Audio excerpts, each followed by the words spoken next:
records and reports section of Rule 2:803, paragraph 8, public records and reports.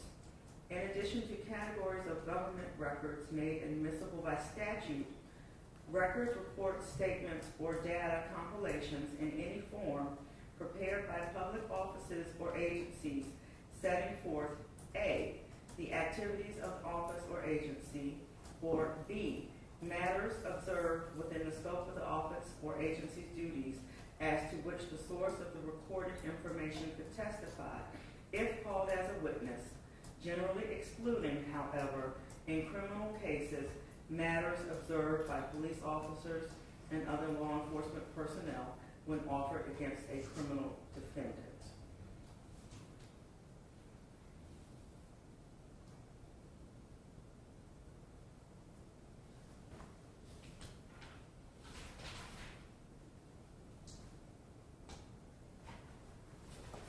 In business records, Ms. Jenkins, are you going under 6 in records of regularly conducted activity? Let me check the number.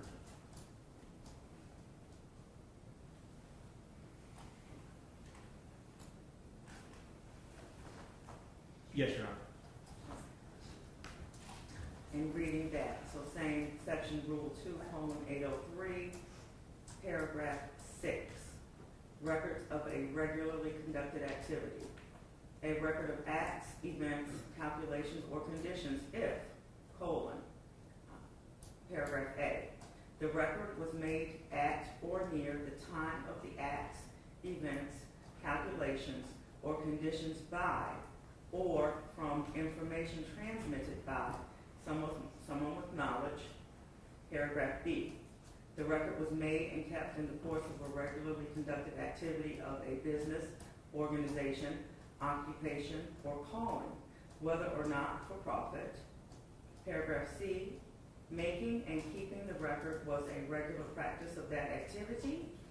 Paragraph D, all these conditions are shown by the testimony of the custodian or another qualified witness, or by a certification that complies with Rule 2:902, paragraph 6, or with a statute permitting certification. And paragraph E, neither the source of information nor the method or circumstances of preparation indicate a lack of trustworthiness. Okay. All right, so again, we're back with parts of the Newport News School Handbook. Commonwealth seeking to introduce them, defense is objecting. Would the defense like to flesh out their objection? Your Honor, I'll start with the records of regularly conducted activity. I would say that those handbooks are definitely not those. This contemplates records that are basically prepared from day to day, indicating the daily activities, business transactions of that business. That's not what we have here. We have basically a policy and procedures book. A says the record was made at or near the time of the acts, events, calculations, or conditions. That's definitely not met. So the record was made and kept in the course of regularly conducted activities of the business. Your Honor, these are one-time documents, gets produced once or once a year, maybe once every couple of years. And making and keeping of the record was a regular practice of that activity. This isn't a record. This is a policy and procedure handbook, and it doesn't qualify as the records of a regularly conducted activity. So all of those conditions have to be met, which is capsulated in paragraph D. Okay, and with respect to paragraph 8, public records and reports. Regarding the public records and reports,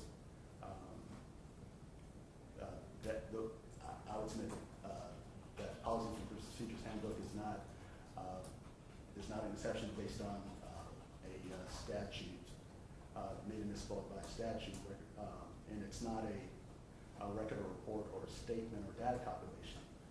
So I would submit that it doesn't qualify under that paragraph either. Okay. Anything further from the Commonwealth? Yes, Your Honor. And again, we're going one by one.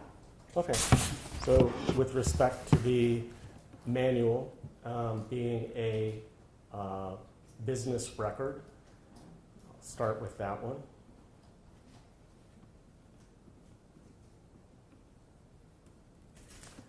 I'll ask the court to rely on the case of Carmody v. F.W. Woolworth. Carmody is C-A-R-M-O-D-Y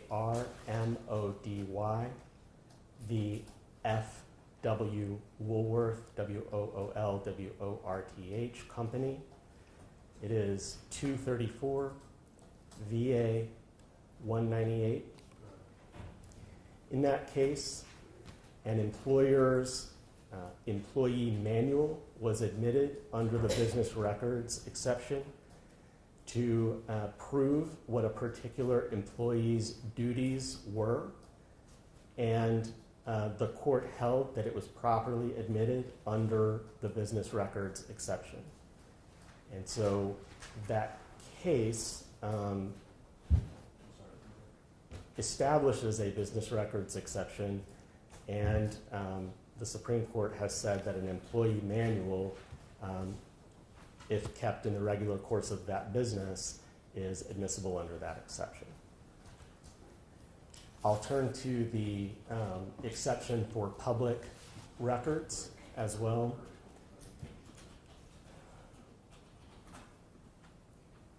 Actually, Judge, as to public records, give me just one moment. Yes, sir.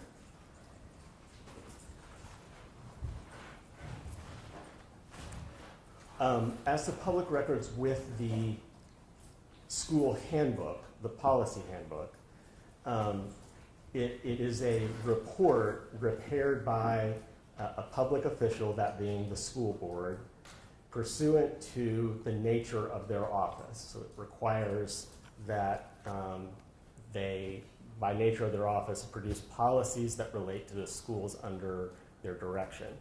And given that, it's admissible under Williams v. Commonwealth, that's 213 VA 45, 1972, among 3 or 4 other cases about public documents.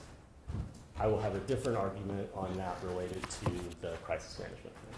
Yes, sir. All right, anything further as to the Newport Public School Handbook? Right, could I have just a moment to look at that Williams v. Commonwealth? Yes, sir.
I cited a couple of different cases. Are you the last one? Williams v. Commonwealth is 213 VA 45. 45.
regarding the Newport News School Handbook, I'm oh, sorry. yes, sir. Mr. T is reminding me, the very first case is a civil case and it's not a criminal case, so it doesn't apply. Thank you. So, the hearsay exception of public records report does apply to the Newport News Public School Handbook. And we can distinguish the cases as Williams refers to the CCRE, which is a criminal record database and history. And again, which is a different public record. And again, there are exceptions for public records compiled by law enforcement. And then again, defense is already distinguished a civil case. But this clearly falls within the statute as a permissible exception to hearsay. So the Newport News Public School Handbook comes in. Now, the Richneck Crisis Management Book. Can you first explain to me what this is? I don't know. I need more understanding. Yes, I can proffer that if the court wants. Dr. Parrish is here and knows more than I do. But the Crisis Management Plan is a document that the school board is directed to require individual schools to create and to update annually. This comes from Virginia Code 22.1-279.8D, where the school board is required to ensure that every school in the district produces a crisis management plan, reviews it annually no later than August 31st, and then the school board certifies in writing to the Virginia Center for School and Campus Safety that that annual review has been done each year. So it is a report, it is a plan required by statute. The contents of the plan generally is it outlines how faculty are to respond, and employees, faculty and employees, are to respond to all various manner of crises that could occur in a school building. Not just violence, but just any sort of crisis, a fire, a natural disaster is covered. Many things are covered.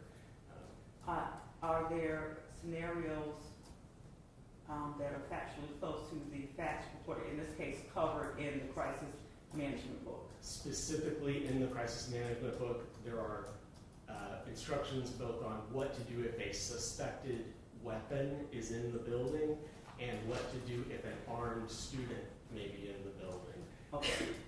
And let me just add, Judge, exactly in both of these documents that I've seen you admit, my plan is to just admit the portions I believe are relevant via the testimony. And I wouldn't even seek to introduce the entire document. However, if the defense wishes for completeness to introduce the whole document, I would not object to that either.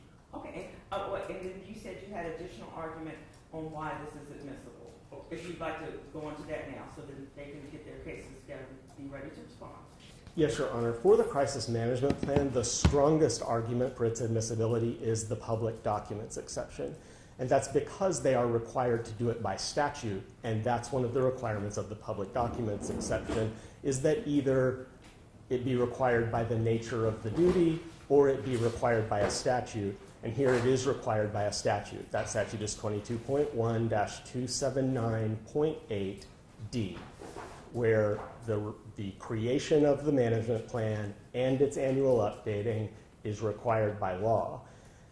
Given that, it qualifies as a public document, and we should be able to authenticate it by use of the custodian of records who is here. It is also a business record, I believe, Judge, for the same reasons that the manual is a business record, but I believe the stronger grounds for its admission is the public documents exception. Thank you, sir.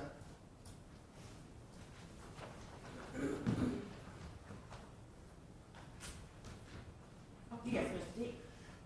Your Honor, regarding the handbook and this, the manual that was just referenced by the Commonwealth, the issue with these documents coming in is that it's going to be very dangerous and can confuse the jury. This is a criminal case. The handbook and the manual cannot set the criminal standard here. They're containing, as the Commonwealth has stated, there's a plan in place for what is supposed to happen in certain situations.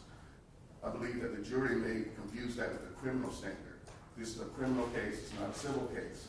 The criminal case, the criminal standard is much higher than any, and it's not governed by the Newport Public Schools handbooks or manuals.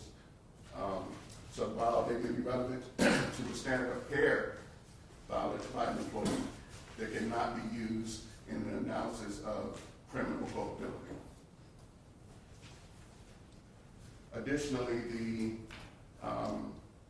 the manual and the handbook presuppose supports that were not present at the Richneck Elementary School that day.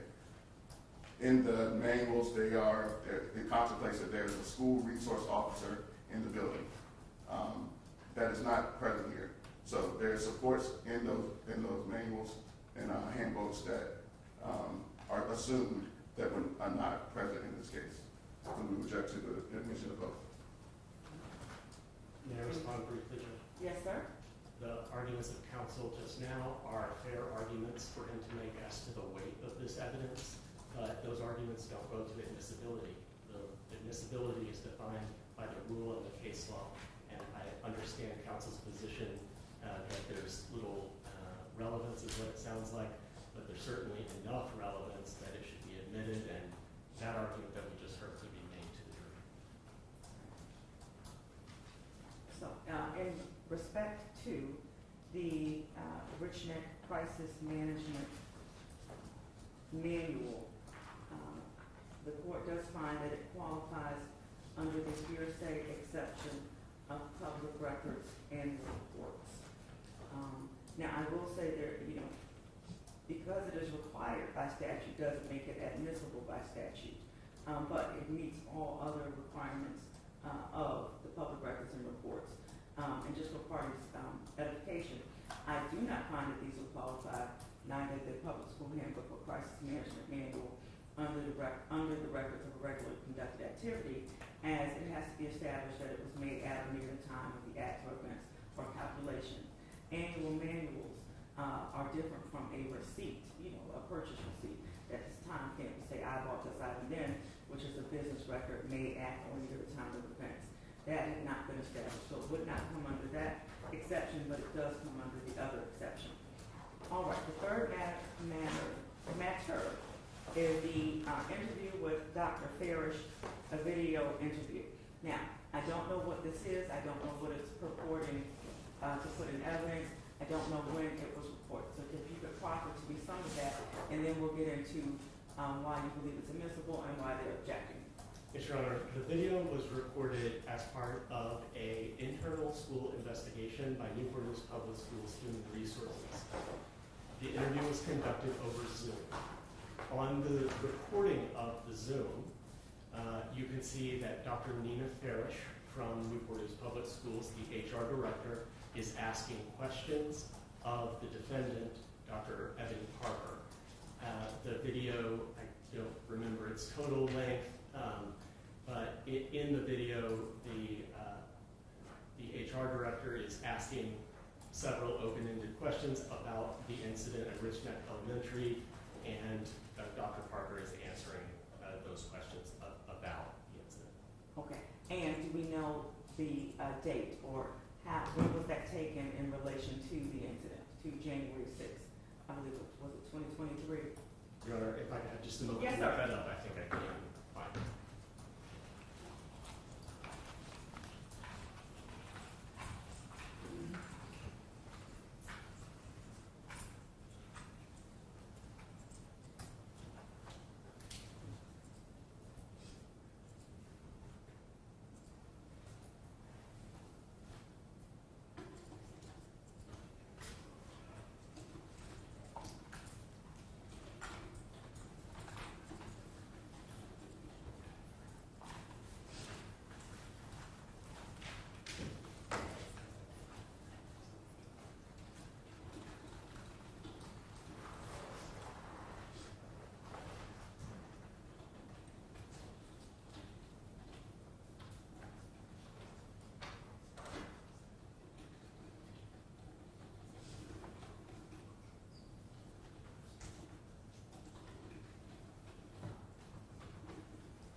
Your Honor, Yes, sir? if I may, what I can tell the court myself is that the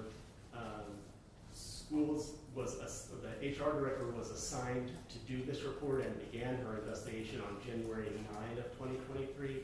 As to what day she interviewed the defendant, I don't know, but she is here, and I'll be happy to have her testify to that fact. Okay, if we need to get to that part. And you believe this is admissible, you said, under admission by a party opponent? Yes, exactly as any criminal defendant's statements or confessions would be admissible. It's both a party opponent, and a statement against interest. Okay, all right, and let me read those into the record. So again, under Rule 2:803, paragraph 0, admission by party opponent.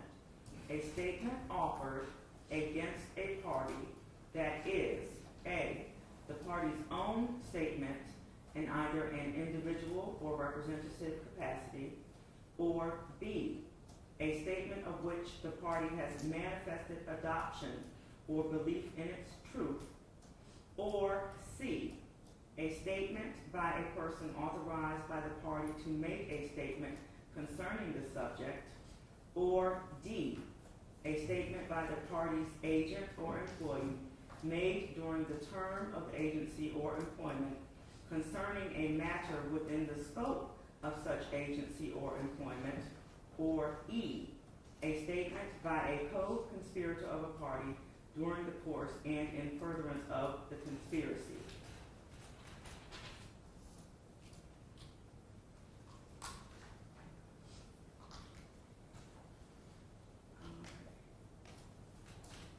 And give me the second one, Mr. Jenkins. What paragraph am I looking for? Judge, I called it a statement against interest, but I think that really is encapsulated in the Virginia rules as an admission. Okay, yes, the other one has to deal with property only. Yes. Okay, all right. Okay, all right, defense. Your Honor, regarding the statements that my client has made, there's really no reason to object to any of her statements. Again, problem that we're having is the video, indicating the video that Ms.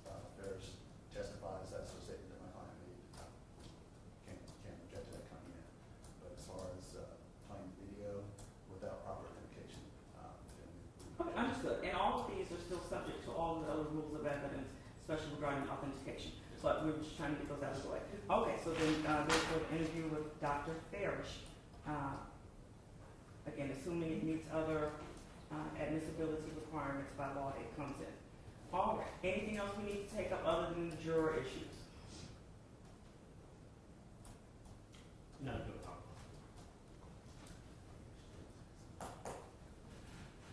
Your Honor, Mr. Teague has also advised me that we definitely have concerns regarding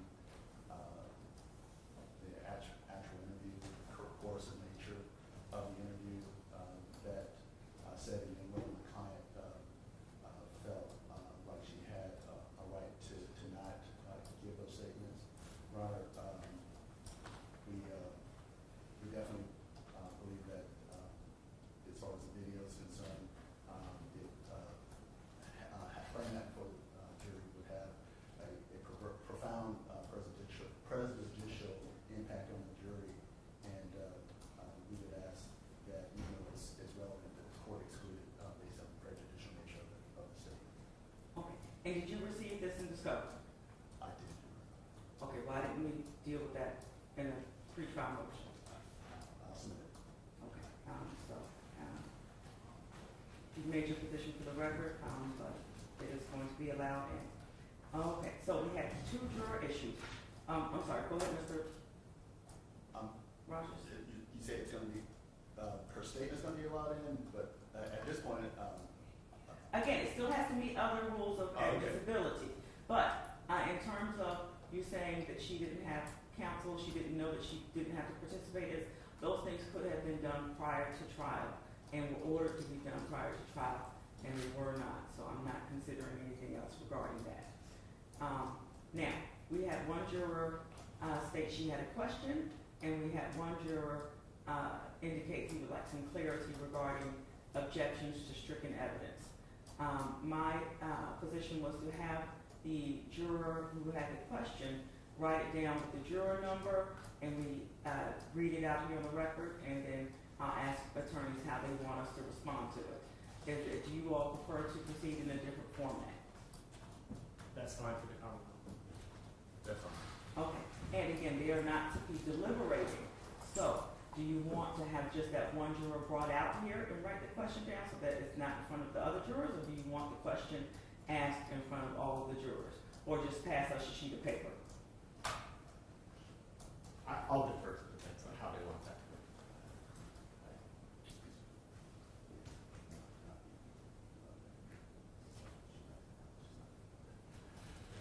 Your Honor, we have no problem with her just writing it down, not being viewed by the other jury members and then read by Your Honor. Okay, so Sheriff's object, and I don't know her juror number, but it was the young lady who sat in the first row far left.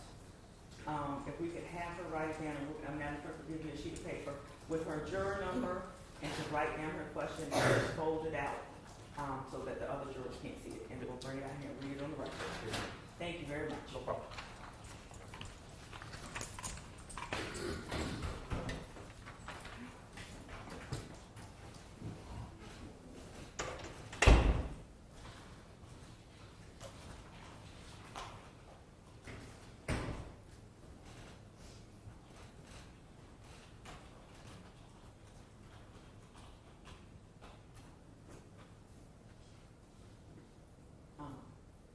While that is happening, we did receive several media requests for copies of Commonwealth 1, the video being played, and it has not been sealed to this point. The parties have a position to that. So that would have been the video of Ms. Kovac having JT in a bear hug, which was not played, but I just want parties to know the media is asking for it. As of now, it's open and not sealed. Judge, I would ask to seal it because a minor is depicted in the video. Okay, that's I just want to know your position. Right, I support the Commonwealth's position. Okay, so Commonwealth 1 will be marked sealed. Thank you. You need anything else, Madam Clerk? You can sign that. But I will let downstairs know. Okay.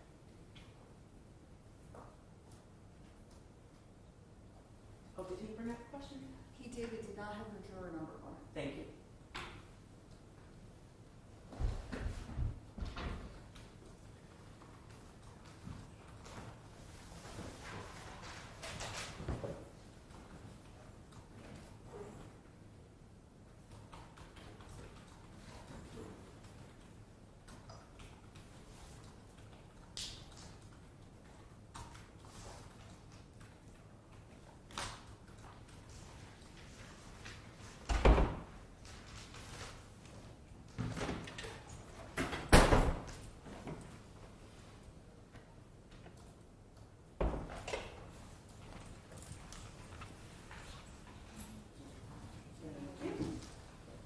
All right, juror number 38.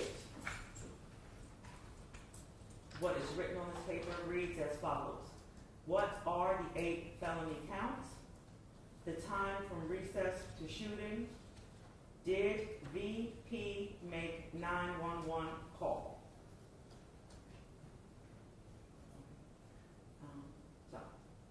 How would parties like the court to respond?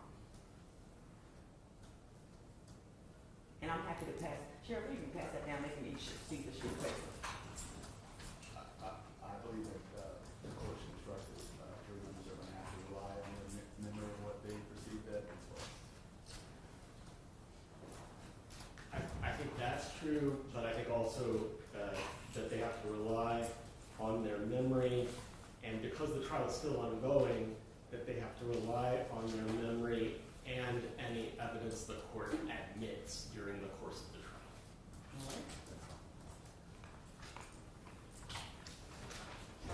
All right. Okay, and again, the court concurs, so that juror will be instructed to rely on their recollection, but wait till the conclusion of all evidence.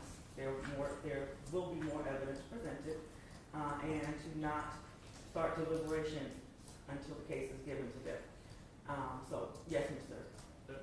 On that point, Judge, I feel like it is incumbent on us to voir dire the jury members, both based on her question and the gentleman's question as well. Yes, so the gentleman, absolutely. But you want to voir dire her as well regarding if she's spoken about this with other jurors?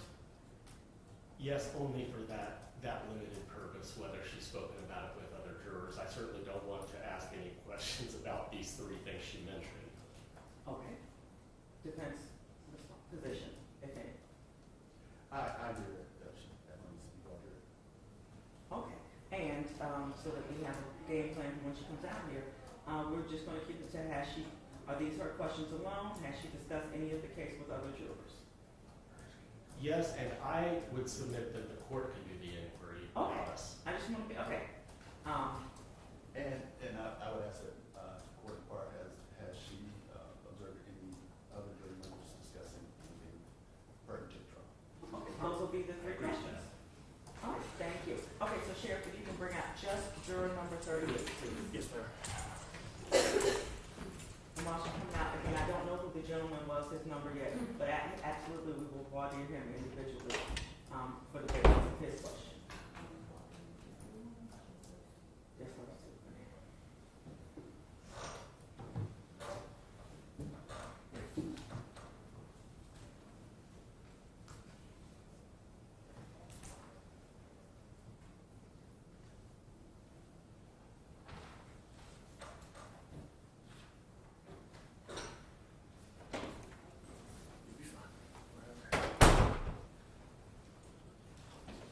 Right. Good morning, yeah, you can have a seat in the jury box. Thank you, and good morning to you. Good morning. Okay.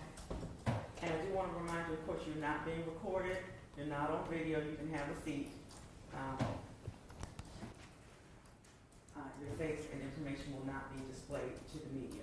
Okay, so first, I did receive the answer to your questions, and I have two responses. And my responses are required by law. One, you have to rely on your recollection of what the evidence is. And two, evidence is still being presented to you. So please don't make decisions or deliberations until the case is given to you for deliberation, and that will be at the conclusion of all of the evidence. And I can't, you have to rely on your recollection because the court doesn't want to give undue weight or influence or suggestion to any one piece of evidence over the other. That's why I'm not answering your specific questions. So I don't mean to be rude or disrespectful, but you have to rely on your recollection. So now, we had one question for you, or maybe two questions. Are these your questions alone, or have you discussed this with other jurors? No, my questions alone, like yesterday, we had it, and it was like, and I guess I missed some of that information when it was given, because I wasn't writing everything down. I wanted to listen to everything that was going on. So I may have missed if those answers to some of that. Okay, understood. And have you observed any other jurors discussing the case? Because they are not supposed to discuss the case until it's given to them for deliberations. No. All right. Thank you, juror number 38. One moment. Let me see if the attorneys have any follow-up. I don't. I think we're Okay. All right. Thank you very much. Yeah, you can go back to the room, and we have one more thing to do, and then we'll get started with evidence today. He's got red. Sheriff, the gentleman in the back row far right, you know who it is? He's trying to ask you the same question. He Oh. wants to ask, he wants to talk to you. Okay, yes, so bring him out. I don't know his number. Thank you.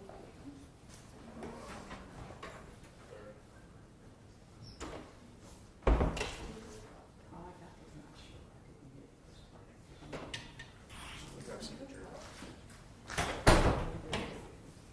Oh, good morning, sir. sir. One second. You're welcome to have a seat. Thank you very Thank you, much. ma'am. And if you can give me your juror number. Juror 33. Thank you, juror number 33. All right, and again, I do want to remind you, your face is not being filmed and your information will not be released to the press. Okay, yesterday you had a question, and so we would like to hear your question, and then we'll decide how to respond, and then we may have questions for you. So yes, sir, juror number 33, what was your question? In this case so far, there have been a number of objections and information we've been told to omit from our consideration. In the event that while we are taking our notes and trying to recall information, we are unclear about what information is to be omitted, are we allowed to ask for clarification from what point in a witness testimony or from what point in conversation we are to omit from? Okay. And I'm now going to turn to the attorneys. My position is by law that we give the response of you have to rely on your recollection as best as you can.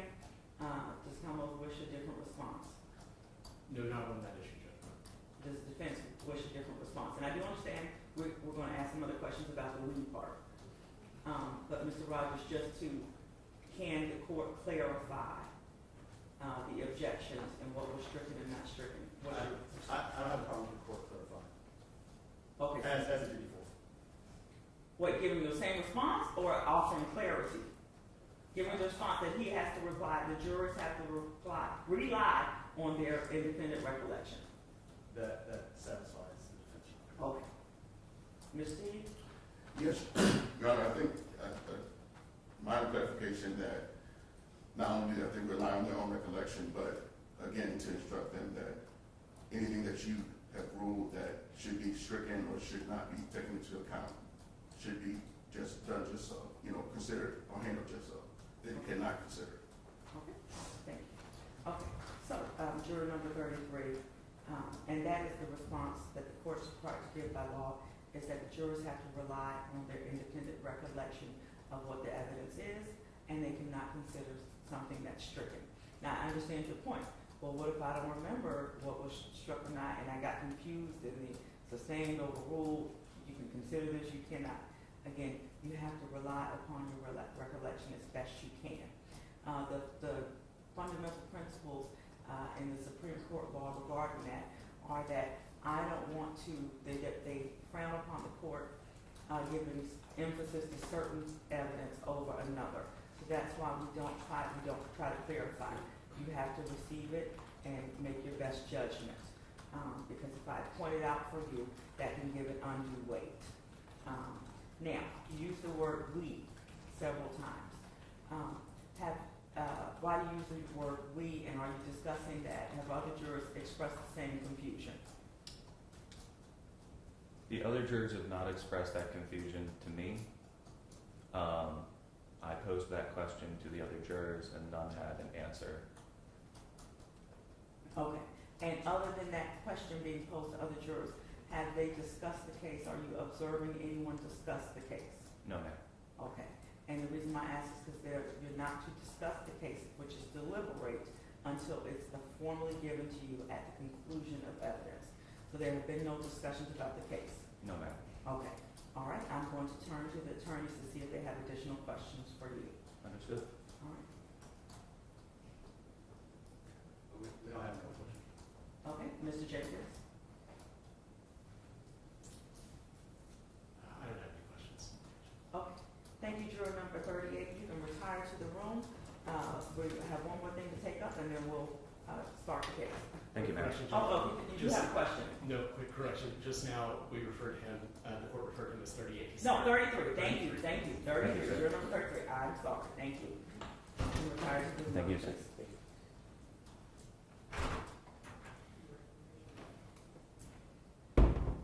Okay. Anything that someone would like to address before we bring the jury out? Your Honor, can I just step out for a quick minute?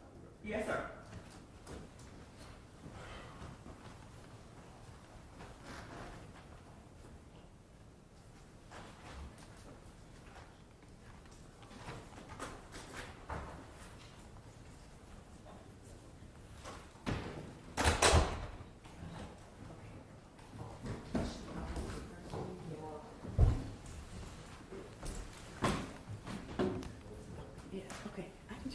back in your room. Oh, we can go in the back. Well, Okay, we can go in the back. I'll meet in the back. Keep your seats.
Let me see, we took a moment, but back to juror number 33.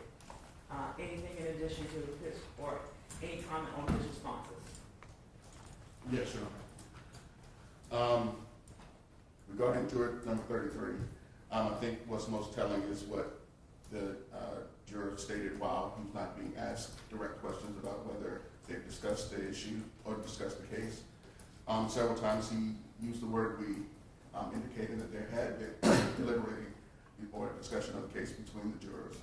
He stated that he asked the question about the objections and what they're to consider and what they're not to consider, and nobody could give the answer to that question.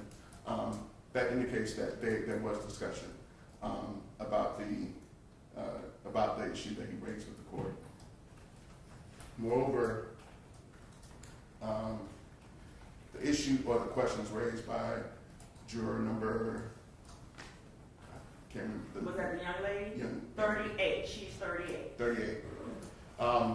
Your Honor, frankly, I think those questions were improper and have, kind of aided the Commonwealth with knowing what is important to the jury in real time as the trial is going on, allowing them to potentially shape their ongoing examinations of their witnesses. And so, Your Honor, for that reason, we believe that we're making a motion for mistrial. Okay.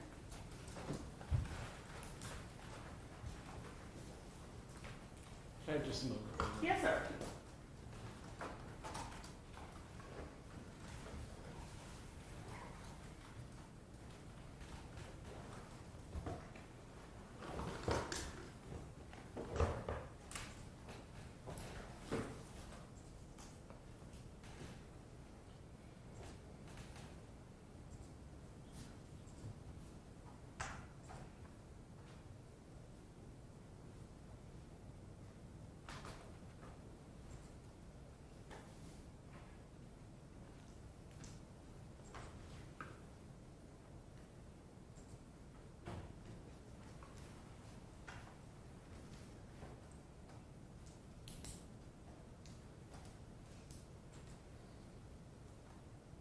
Judge, with respect to the issue with number 33, sort of announcing this question to the panel, I share the defense's concerns about that. It sounds to me like the question almost suggested to them that they should be confused about it and started to start them reasoning over the evidence. So I share their concerns about 33. I don't share the concerns about 38 that were mentioned because I can't change what my evidence is based on what they asked.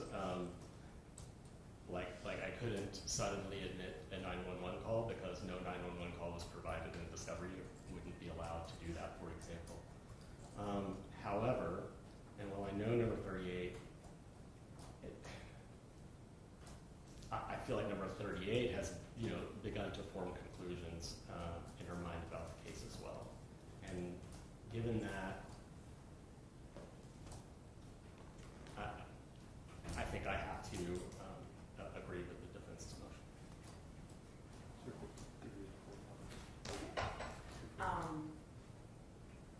I will recess to consider this. Again, we also have two alternates. So we could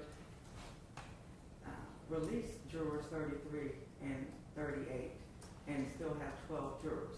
But I do understand your concern that, again, let's parse this up. Jurors 38 were her questions alone and were not shared or disseminated with the other parties. So if there are concerns about Juror 38's question, Juror 38 could be released as an alternate and we still have a constitutional jury panel. Juror 33 did ask his questions of the other jurors, and we're all grateful the other jurors didn't respond and follow the cautionary instructions that the court did give not to deliberate until this case is given to you for deliberation. Now, let me add to this. The sheriff has indicated Juror 33, the gentleman does have a notepad back there that was not a notepad court issued, but we don't know what's in the notepad. Let's bring him back out again and see what's in the notepad. Well, hold on, Chair. Yes, Mr. T. Just for the record, Your Honor, regarding juror number 33, his testimony, from what I recall, was not that they did not answer him. He's saying that they didn't have. Oh, they said they did. Yeah, you're right. They didn't know. Right. The answer. So there's, to me, that indicates. So let's follow up on that. Yeah. Okay, Vic, bring out juror number 33 again, please.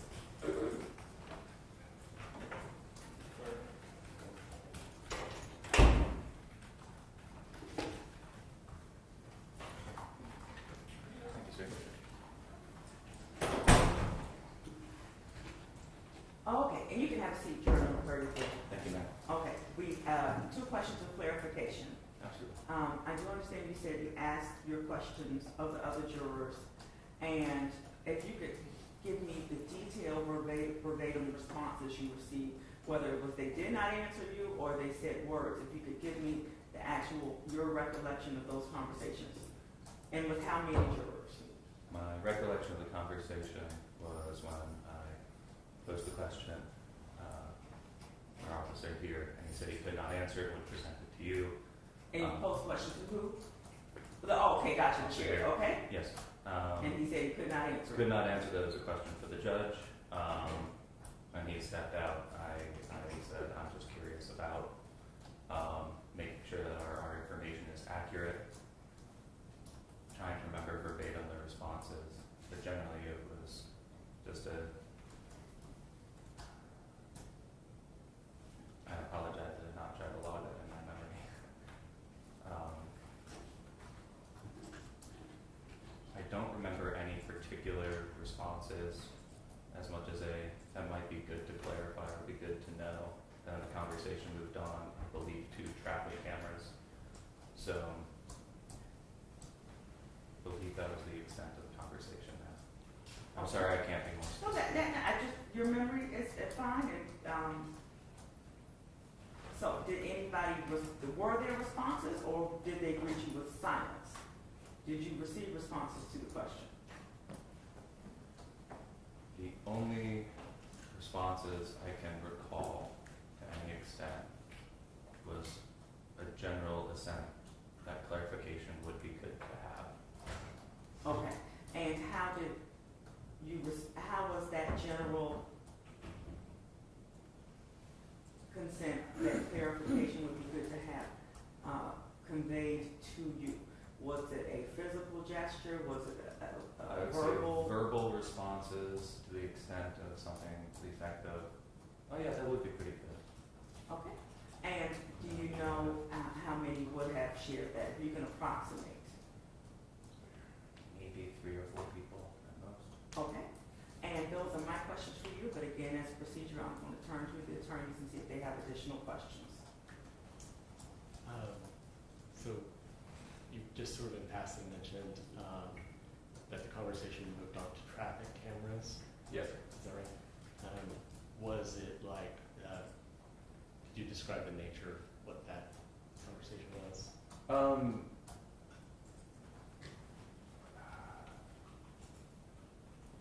Trying to remember, because it was going between considering my question, sipping my coffee, and generally paying attention to the crowd, so I apologize if this is not totally specific. We're trying very hard to not discuss the case in any capacity, and so we're finding other topics of conversation. People were discussing times that have been clocked by traffic cameras. Okay, so and that type of thing. sure. So it wasn't in relation to is there traffic camera evidence in going to be shown not in this at all, case? sir. Okay. No. Oh, I don't have anything for. Okay, Mr. Rogers and Mr. Teague? Yeah, we're good. Okay, no additional question. Okay, and then juror number 33, it was mentioned to me that you had an extra notebook. Are you reporting any notes from the trial in that extra notebook? The extra notebook was the initial notebook I brought in. I was unsure if notebooks would be provided to us. I left it here with the other one. I believe it just simply says jury notes and the date. And when I heard that we were not allowed to take other notes, the notebook was placed down at my feet and has not moved from that position. Okay, wonderful.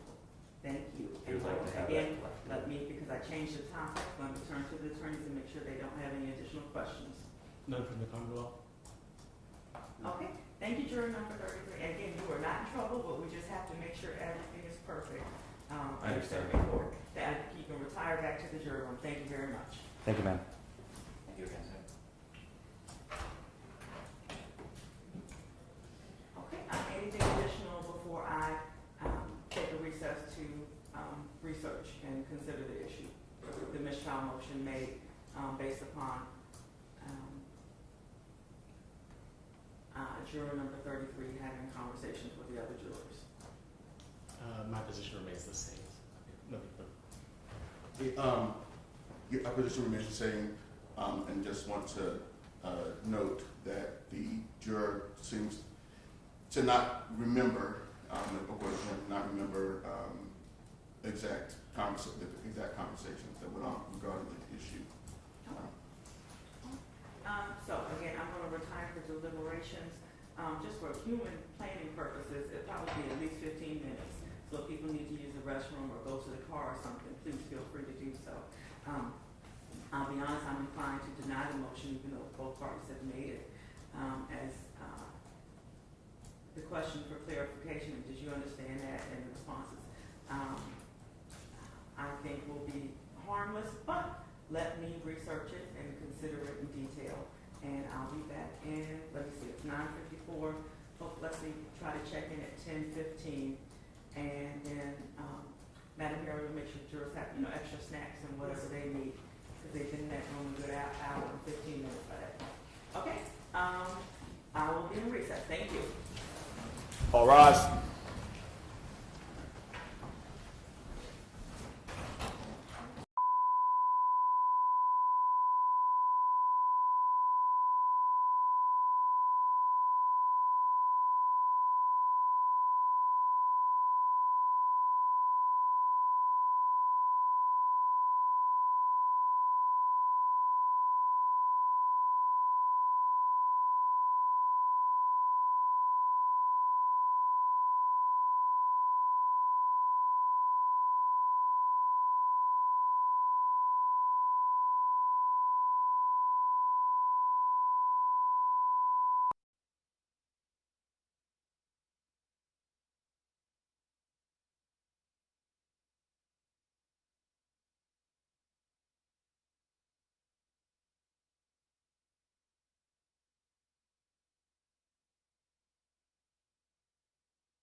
The burden of establishing this probability of prejudice lies with the party seeking the mistrial.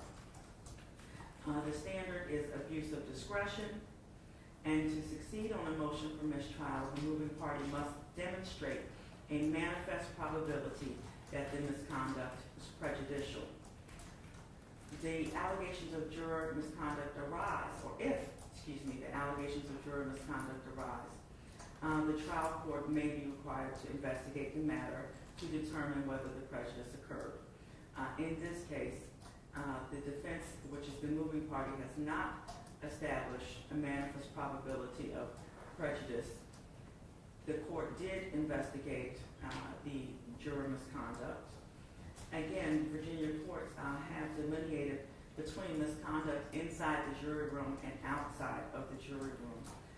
In this case, this would have been not outside, such as unauthorized communications with third parties or introduction of extraneous evidence, but it was misconduct confined to inside the jury room, specifically premature discussions among jurors.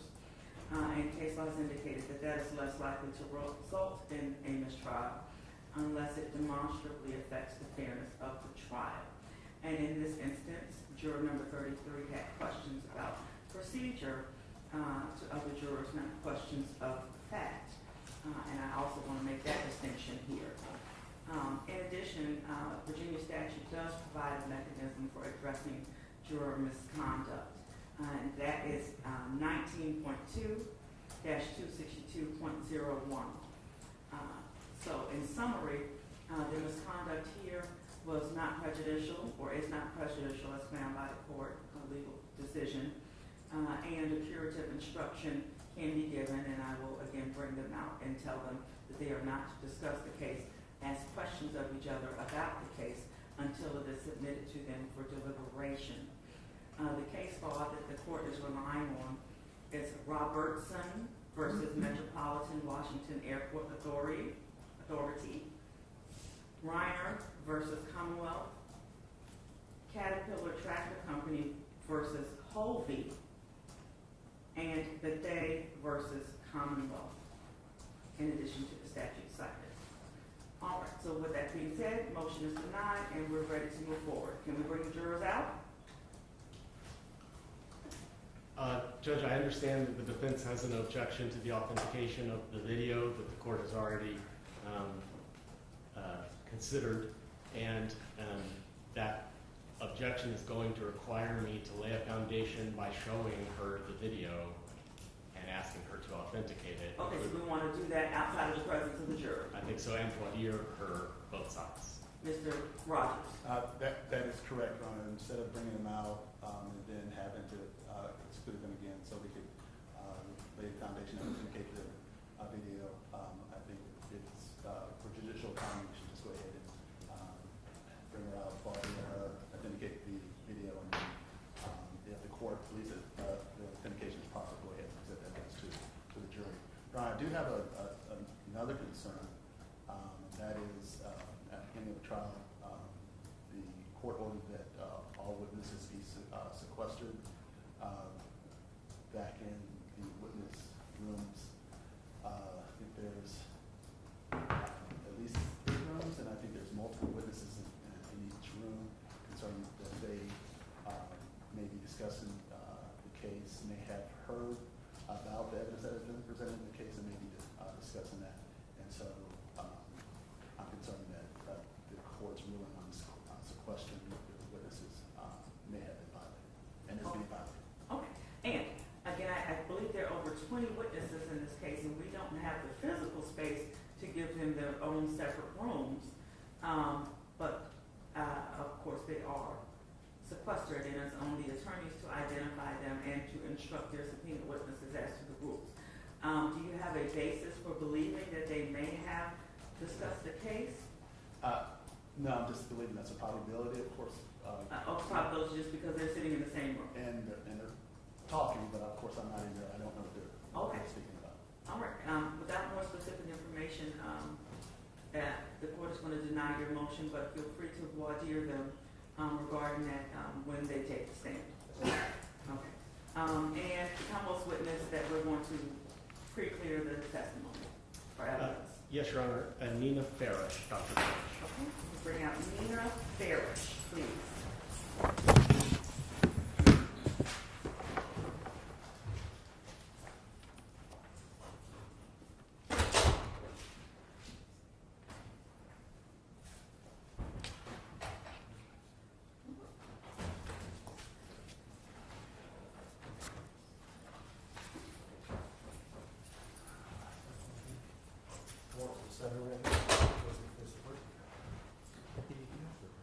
Raise your right hand.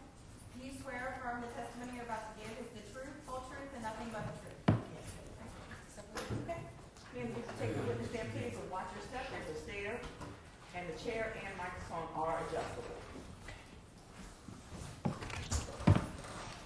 And, Ms. Ferris, we're going to take up some of your testimony outside of the presence of the jury to deal with any objections and evidentiary issues. And depending upon the ruling, we might bring the jurors out, and then redo it. So I just Okay. wanted to explain to you procedurally what's happening right now. Okay. If the attorneys have any questions, we'll start with Kamala. Yes, Ms. Rogers? Well, before the video was played, I would like to audit her during the video prior to her actually viewing it. Okay, and I don't know what order Mr. Jenkins is going into. Do you want to start with the questions, Mr. Rogers? Judge, may I propose that I lay an authentication foundation, not play the video, let the defense counsel voir dire as appropriate, and then the court will rule whether she can watch the video to authenticate it. Okay. Yes, please proceed. Good morning. Could you please tell us your name and how you're employed? Nina Farish, Human Resources Director with Newport Public Schools. Were you employed in that same capacity in January of 2023?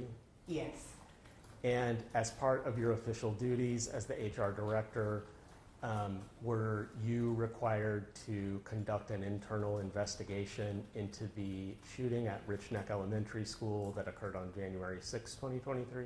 yes, As part of your investigation, did you have occasion to interview numerous people? yes. And technically, how did you conduct the interviews? The majority of them I did via Zoom, Okay. recorded. And did you conduct an interview with someone named Dr. Ebony Parker? Yes, And what was, prior to January 6, 2023, what was Dr. Parker's title with Newport Public Schools? assistant principal. Okay. And do you see Dr. Parker in the room right now? Yes, Could you please just point her out for the judge? same. I'd ask the court to recognize she's indicated the defendant. So noted. You've indicated I'll ask it again because I'm not sure what your answer was, but did you do an interview with Dr. Ebony Parker? Yes, All right. And was that was that interview conducted in person, on Zoom, or some other way? via Zoom. Okay. If you were shown that video or clips from that video, do you believe you would be able to recognize it as the one you created? Yes, Okay, thank you. For now, I don't have any other questions for you, but defense counsel, I think that's.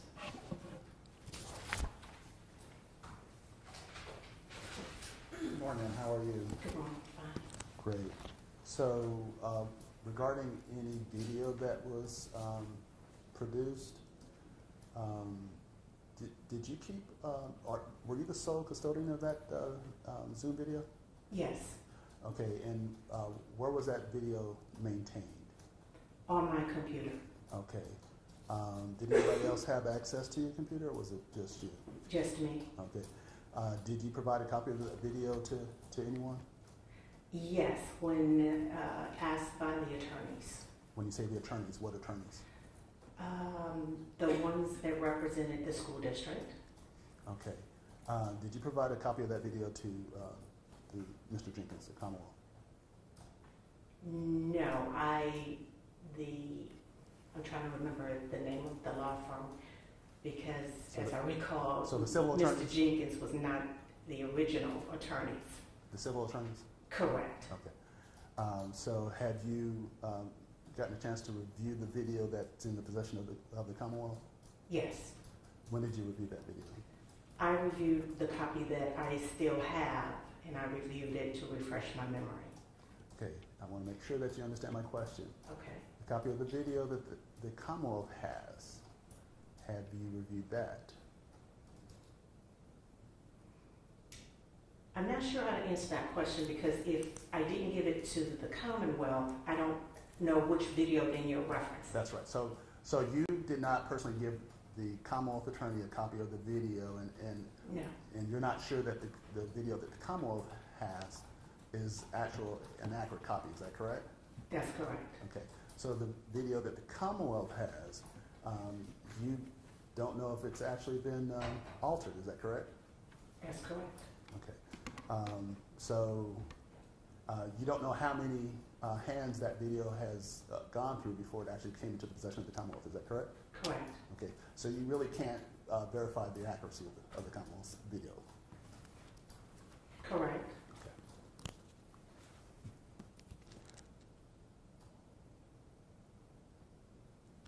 Can I have a moment, Your Honor? Yes, sir.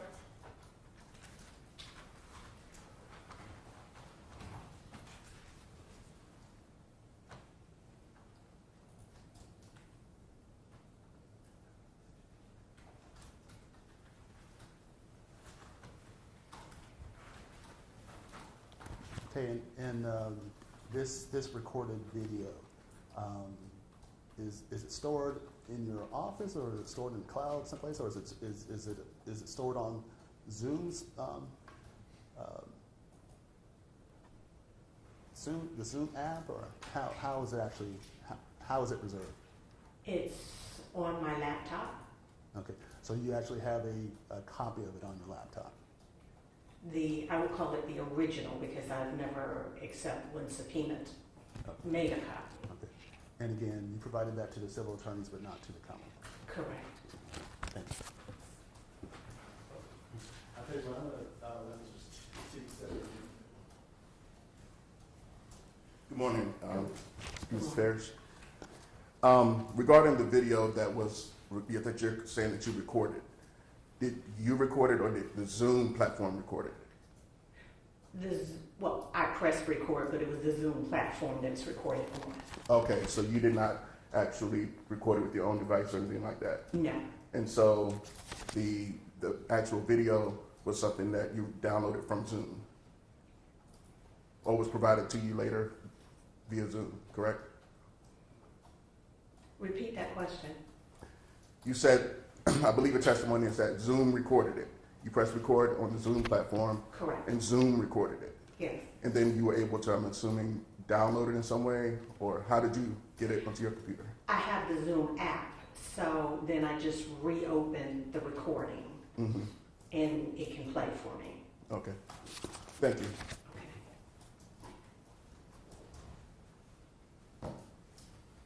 Okay, in one moment, Dr. Parrish, any further questions for you before we? Okay, your arguments are towards the video? Your Honor, she testified that she cannot verify the accuracy of the video that Commonwealth has. She hasn't viewed it. She testified that she cannot verify that the whatever video the Commonwealth has not been altered in some way. There's all sorts of ways to manipulate a video. It could have been run through artificial intelligence and altered. She testified that she can't. She's not in a position to be able to verify it.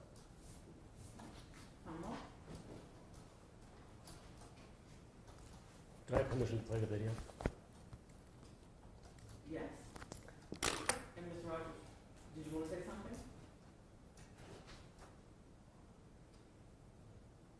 Your Honor, what I don't want to happen is that she's already testified that she cannot verify a video that's in possession of the Commonwealth is accurate.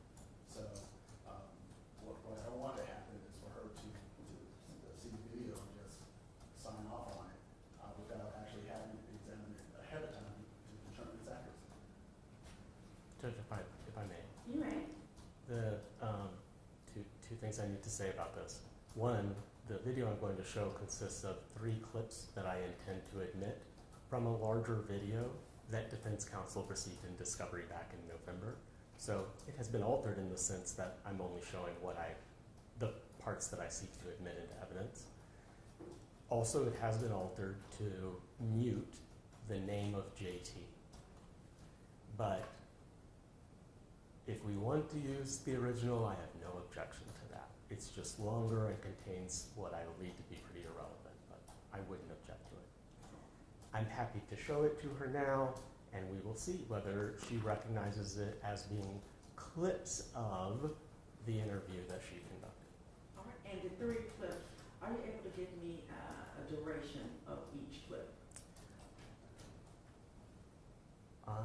Because they are in one file, And if you can't, that's fine. I just didn't know if you can. the total duration of the 3 is, let me make sure before I say.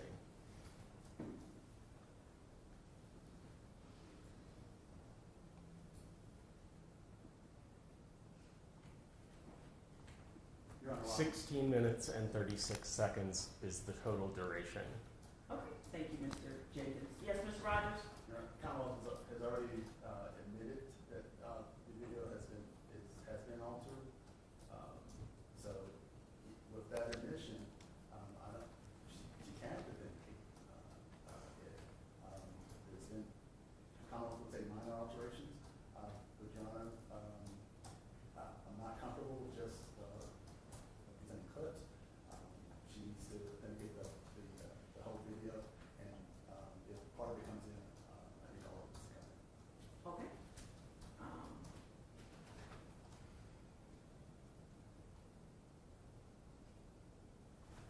Do you have any authority for that position, Mr. Rogers? I'm unaware of the authority that if she is able to say that this is an accurate, fair and accurate representation of the interview she conducted, what authority indicates that it can't be redacted to the relevant parts and that we cannot mute sensitive information such as the names of minors involved? What authority do you have for that makes it inadmissible? Your Honor, I don't have any authority regarding the muting or the name of a minor, but I'll just cite Reyes versus Commonwealth.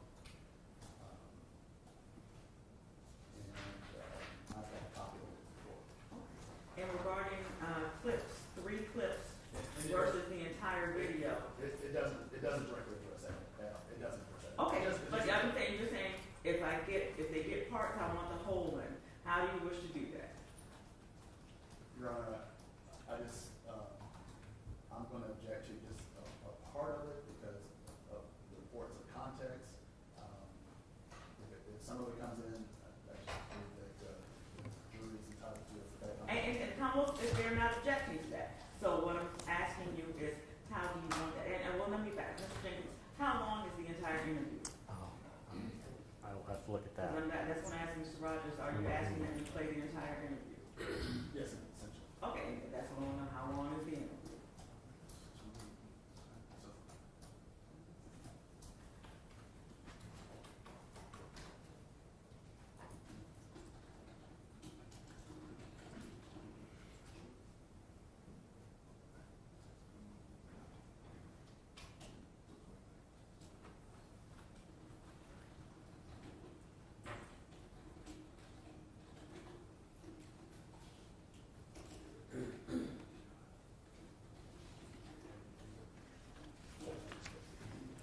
The whole video is 28 minutes and 58 seconds, I show. Let's see if that's right. Okay, that's fine. Okay, all right. So we'll play the whole video for the jury should it meet the other authentication things. Anything else, Mr. Rogers? That's it. Okay. So Mr. Jenkins, what are you prepared to play now for the witness? Well, I can play the whole video if that's what it's going to take to authenticate it. If defense counsel would agree to let me show her a freeze frame and verify, we can do it that way. Mr. Rogers? So I'm going to ask that she be shown the entire video, but then when it comes down to the presentation of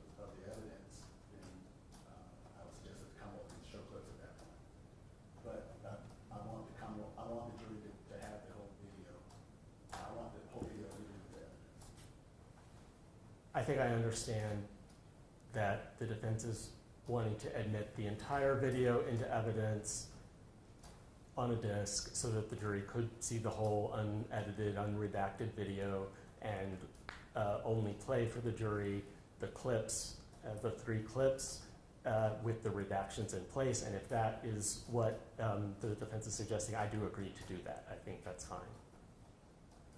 If the court feels that it has been properly vindicated. Okay, all right, so, we agree to proceed in that manner, except she doesn't need to watch the entire thing. Ms. Ferris, she's gonna show you portions of the video and ask you questions about it, but in terms of the entire video, if at any point you say that that's not accurate, please let us know.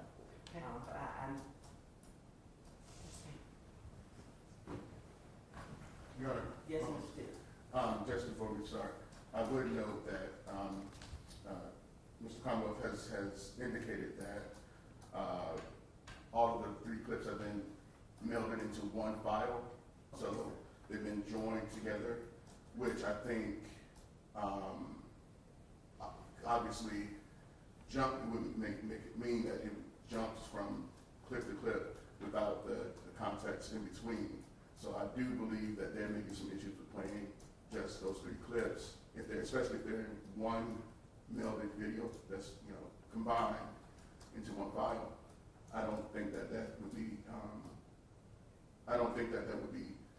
fair to Dr. Parker, because it would leave out. I'm assuming that he's jumping.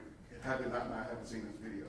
The splice one, it jumps. He's saying that he's joined 3 clips together into one file that plays continuously.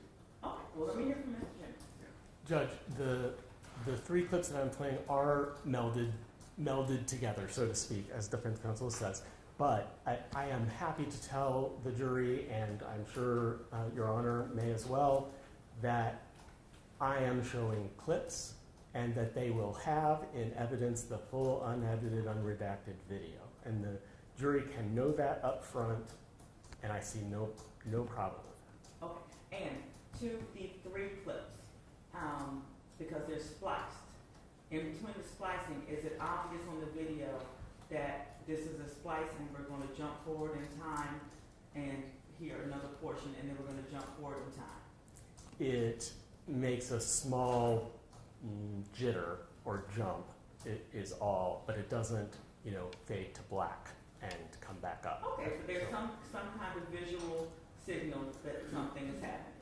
Admittedly, you have to be kind of watching closely because it just jitters, Okay. the people move oddly, and that's when the new clip starts. Understood. Okay, so what is defense motion? Because Mr. Rogers said it's okay to play it, but as long as they get the entire video for deliberations, Mr. Teague is saying play the entire video. We're talking about 12 extra minutes. Yes, sir. I think that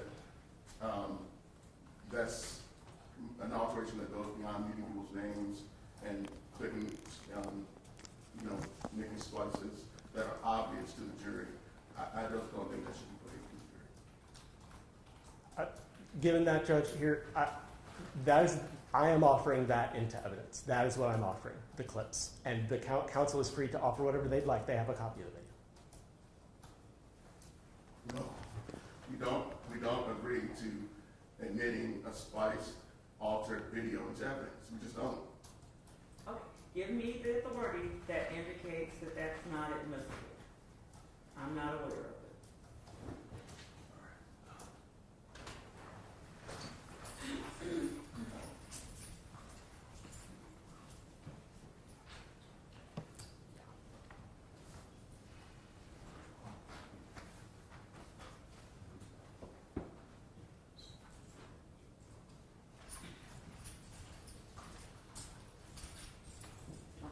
Rogers, what case law has you handed up? This is Commonwealth, Supreme Court of Virginia, December 19th of 2024. And so I will begin case numbers, but the rule begins at you'll see designated paragraph 1819. That's probably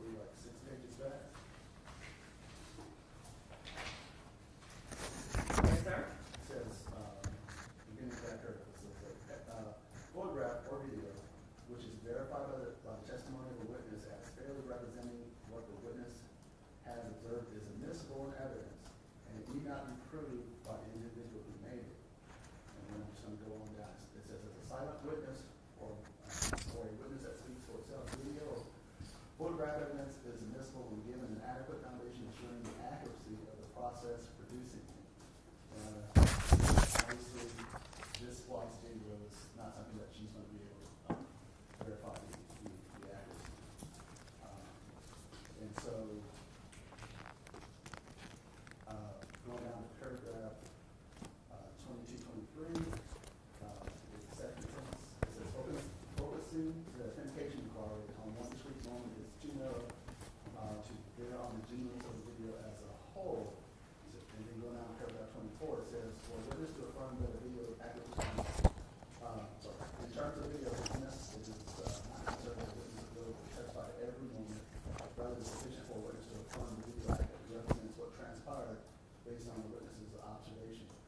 So, Commonwealth has admitted that this video in its form as it's in to, obviously the Commonwealth is going to be presenting a video that points more to Dr. Parker's guilt than innocence. So, in its form, it's highly prejudicial to Dr. Parker. We don't believe that just those clips should be presented as the Commonwealth has a circuit prepared. Obviously, Ms. Ferris has not seen the clips in the form, and so she can't verify the process of how even these clips were produced. Judge, would you like me to respond? No, sir.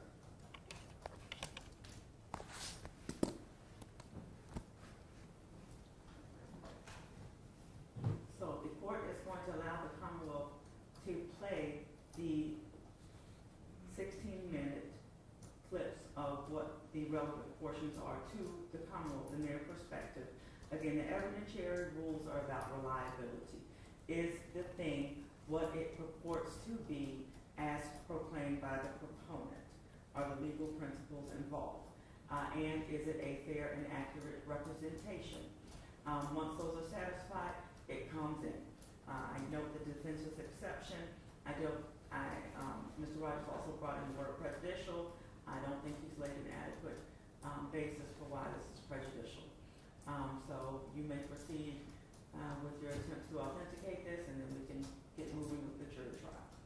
Okay, Your Honor, given the court's ruling, the video that I'm about to play is the video that the Commonwealth would seek to admit into evidence that has the three different clips. Yes, sir. Your Honor, before we go, so there was discussion about if the video is admitted, presenting the complete unredacted copy to the jury. Is that still defense request? And the Commonwealth is in agreement with that? Yes. We're just talking about the parts that you all were not able to reach an agreement. Okay. Okay. All right. Yes, sir. You may proceed. Thank you, Judge. Okay. So Dr. Parker, thank you so much for joining me today. I'm here to first ask if you are giving permission for me to record this session to discuss the incident that occurred at Richneck on Friday. Yes. Okay. So as part. If I may, Judge, ask the witness, does what I've shown so far appear to be the interview that we've talked about? Yes. Okay. Judge, I can keep playing a little more, or I believe she's laid a foundation that this is the interview. Mr. Rogers? Your Honor, she's only seen my client's face. She's certified that I was just going to ask her for purposes of identification. There's no way she can verify that what's on this 16-minute clip is accurate. She has to see it. Ms. Jennings, if you just jump to two other sections, if you're able to, and play about 10 seconds and ask the same questions. Okay, I can. Sorry. I'm seeing at the bottom of this screen a date and time stamp, and those are military hours. So those will move as you move your cursor? Yes, Okay. Your Honor. So I can make a record of those. Okay, and I didn't know if that's on the video or if you have another cursor mark on your laptop that's showing the different timestamps. So I have on the laptop, it is in absolute time, meaning 0 to the end of the video, but what I believe is on here is in the date and time it was recorded. Oh, understood. Okay, yes, please. Okay, proceed. Thank you. So I'll resume playing the video from 15/38/28. and he left. But those were the only two. Okay. So help me understand. And Dr. Ferris, does this still seem to be your interview with Dr. Parker? Yes. Okay. I'll jump forward a bit more. I've now jumped ahead to 15/47/26, and I'll play from there. I was following her. So I said, okay, she called back, was not in school Thursday. And then when he came back Friday, those were the events of Friday. Okay. All right. So just to be clear. And Dr. Farish, same question. Does this still appear to be portions of your interview with Dr. Parker? Yes. Judge, with that, I think we've laid a sufficient foundation for authentication purposes for this video. Yes, sir. Anything additional from the defense? Your Honor, just to try to stress, the whole point of authentication is to verify inaccuracy. Your Honor, it's going to be the first time that she's going to see these clips as the Commonwealth has prepared them. We don't know what type of manipulation has occurred from. She didn't give this record to the Commonwealth. She gave it to other attorneys. We don't know what kind of manipulation occurred in the possession of those other attorneys or any IT professionals, any other person between the chain from Ferris, these other attorneys, and now to the Commonwealth. Just showing her those very few seconds, she's not verifying the accuracy. She's verifying that essentially that's her talking to Dr. Parker. That's it. She's not verifying the accuracy of the contents of that video. Yes, sir. Okay, so again, the defense will continue to note their objection for the record. The court, again, is going to allow this video to be played to the jury for the rulings it's previously made. But again, the defense exception is noted. Judge, may I please request to make a quick record related to You can, that? I'll let you make a record. Thank you. But the court is also going to give a cautionary instruction to the witness. At any point when this is played, if you see something that is not accurate, please immediately say so we can address the matter. Yes, ma'am. All right, thank you. Yes, Mr. Jenkins. I just want to quickly, in response to, for the purposes of the record, Rule 2901, requirement of authentication. The requirement of authentication is satisfied by evidence sufficient to support a finding that the thing in question is what the proponent claims. So it is not about accuracy. It's about is what it claims. The arguments counsel has made about chain of custody and accuracy of the video, those go to weight, and he is free to make those arguments to the jury. They don't go to admissibility. Thank you for allowing me to do that, Judge. I think we're ready for the jury. All right, Sheriff, if you kind to bring the jury out, and we do ask all parties to stand while the jury comes out. If you're able, if able. Your Honor, I'm going to step out. Okay, step out, Mr. Rush. Yes, sir. We'll wait until you come back. I'm sorry, everybody. Get your knees in your back stretch. Yeah, it's a good stretch break. Let's stretch. Here we go.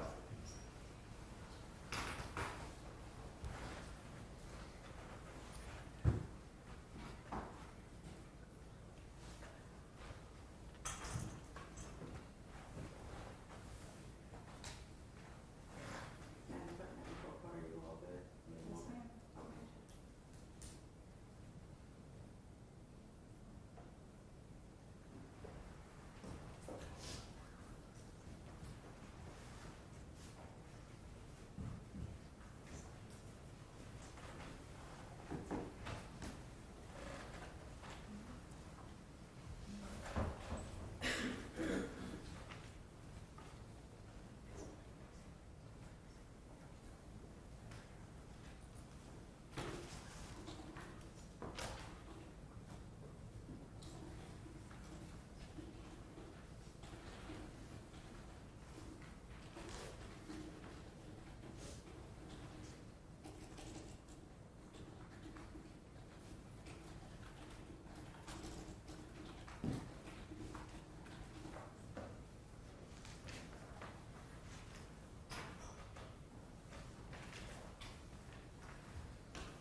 stretched.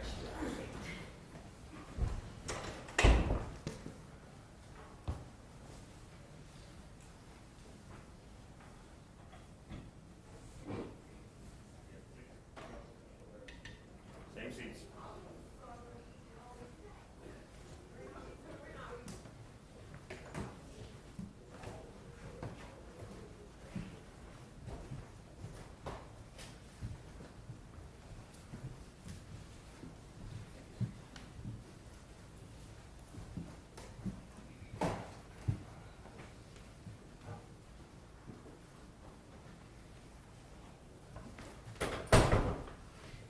Jurors in the box, George.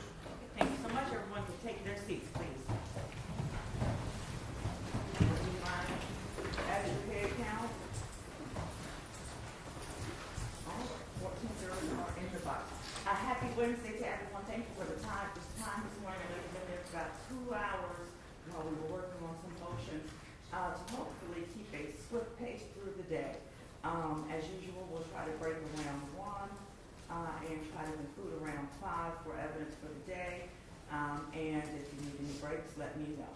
Now, I haven't asked the parties, the juror box as a whole, but we have that cautionary instruction not to research this case outside of what's presented to you in the courtroom, not to discuss it with others, and if somebody approaches you, to inform the court. Does anyone wish to report any potential misconduct or issues? Okay, and there is nothing being said, and for the record purposes, parties were shaking their head in the negative. And again, I'll give another cautionary instruction. Again, amongst yourselves, please do not discuss the case or ask questions until this case is given to you for deliberation. That's a specific legal moment and legal procedure. So you can talk about the weather, talk about family, but just don't talk about the case or questions amongst yourselves until the case is given to you for deliberations in that moment. Okay, with that being said, we are going to proceed with evidence today. The witness has already been sworn in, and the Commonwealth will start the direct examination. Mr. Jenkins. Thank you, Your Honor.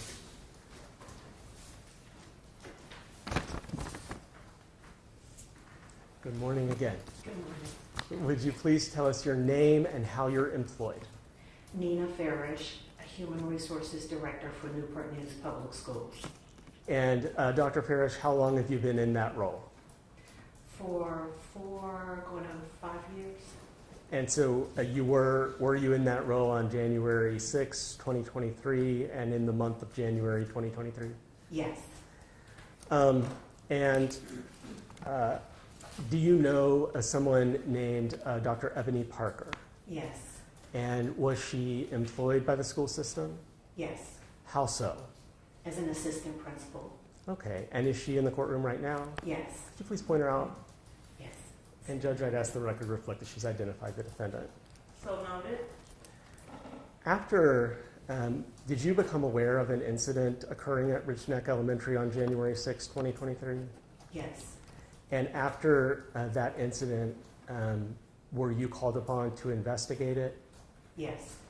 Generally, what was the nature of the incident you were told to investigate? A student shooting at Richneck Elementary School. Understood. As part of your investigation, did you conduct interviews with many people? Yes.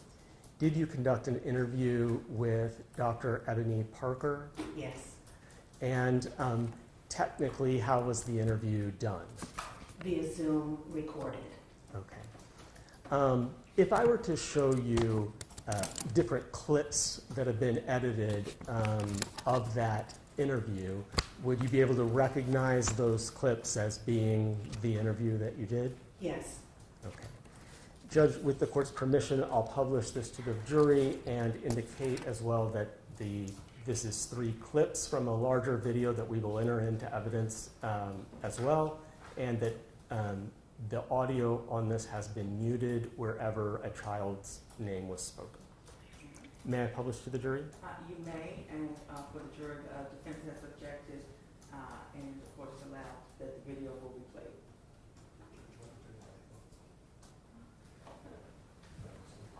I don't think it requires dimming, but do do either of the attorneys want the courtroom to be dimmed? Not necessarily. Okay, you may proceed. Okay. So Dr. Parker, thank you so much for joining me today. I am here to first ask if you are giving permission for me to record this session to discuss the incident that occurred at Richneck on Friday. Yes. Okay. So as part of our internal investigation, I have some questions for you. I do ask that you please answer the questions honestly. I also ask that you please keep our investigative conversation confidential so that to maintain the integrity of the investigation, because I do have several people I need to speak with. Okay? Okay. So, Dr. Parker, let's start with Friday. Were you given any knowledge prior to the actual shooting that the student had a weapon? I was told that students reported that the student had a weapon in his backpack. Do you So, go ahead. so, Ms. Kodak, we're allowed to use names, right? Yes, ma'am, please. Okay, so Ms. Kodak was the one who informed me of this. And she said that she had already asked the student, is there something in the backpack? And he said no, but she had brought it to me. The class was about to go outside to recess, so I said, well, when they go outside to recess, we can check his backpack. I was in the midst of the winter growth assessment, printing off tickets and such, so I didn't go into the classroom with her. When she came back, she says, there's nothing, I didn't see anything in his backpack. And I said, okay. And she says, but, what about in his pocket? And I said, well, I don't know. Are they going out to recess? She says, yes. She was also my person that was helping me with testing. So, I don't know if she went outside or not, but there was a comment that said we watched him closely. I assumed she meant herself and the teacher. And I said, okay. And then I went on with testing. So was all of that conversation from Ms. Kovac all at the same time, or did she come back to you with the comment about we watching him? She came back. Okay. So, do you remember approximately what time it was when she reported to you, the students reported that he had a weapon? They were going outside for recess at 12:20, so it was right before that. So I don't know how far between that, but I know from the time that she said it to the time that they went outside for recess, it wasn't very long. Okay. Did you report this to Ms. Foster? I did not. I didn't. She was in a meeting with a military counselor that we were supposed to be getting, and I was supposed to be going into that meeting at 1. The meeting was at 1, and I didn't make it into that meeting. But because I was in the midst of testing, I don't leave my office when we're in testing to maintain, the testing tickets and the security of that. And so I had not spoken with Ms. Foster. Okay. So can you tell me, did anyone else come to you before the shooting to tell you that the student had a weapon? So, after we checked his backpack and there was nothing there. And you say we? Well, I say we because I said check it. So, but Ms. Kovac went in to check it. Okay. Yes. Okay. But I said we because she came to me to ask, backpack? Did you check his backpack? Mr. Ross, after that situation was settled, came back into my office and he said, hey, did you hear what they said about, I said, yeah, I heard. I said, but we checked his backpack. And again, I'm still using we, but it was Miss Kovac. I said, his backpack was checked. We didn't see anything. And he says, oh, okay. Did you check the person? And I said, ooh, no, we didn't. And I remember looking at the clock and it was 1:40. And this particular student is on a modified schedule. So I said, his mom is due to come here soon. So when his mom comes, we need to inform her of what was said, what we did, and then she can, we'll let her go through the rest of his things and check it. He nodded his head and he left. But those were the only, to look in their backpack. But we never searched a student.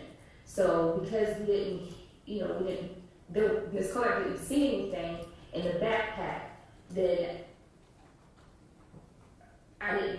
we didn't do anything from there. His mother does come in every day, and we have a conversation every day. So I was waiting for mom to come in. So in the past protocols of what you've done, and correct me if I'm wrong, you've brought the student into your office, and you, along with who else? So the first time it was Mr. Rawls, and then the second time it was an incident of a parent had already called the police because the report was given to her from her son, so she had already called the police. So the second time it was the police was at the school. Okay, all right. Had Mr. Zwerner on that Friday come to you and express concern about the student's behavior, or did she express that she thought the student had a weapon? No.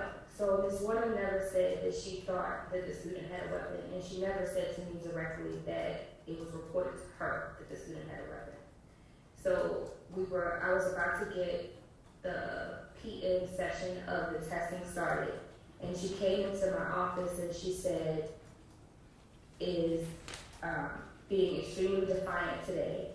And she says, if he hits me, I don't know what I'm going to do. So I acknowledged what she said, and I said, okay, and then she left. So I told Ms. Kovac, because they were going to look at as the kids, I said, if she feels that he's being, uncontrollable, she can't control him, tell her to call his mother so she can come and pick him up early, is what I said. But no, Ms. Zwerner never came to me and said anything about her fearing that the student had a weapon or that she felt unsafe. She didn't say it to me. Okay, all right, take your time. Had Ms. Zwerner, prior to Friday, ever expressed to you that she had concerns or felt unsafe with this particular student? No, so has been on a modified schedule since the beginning of the year. His acting out was he's extremely defiant, and he does the exact opposite of what he's asked to do. And it was making it difficult for her to do instruction in the classroom. So we sat down and we made a modified schedule. We had things in place. So somebody was getting the bus. He was going to Miss McBurnett's room to do a social story.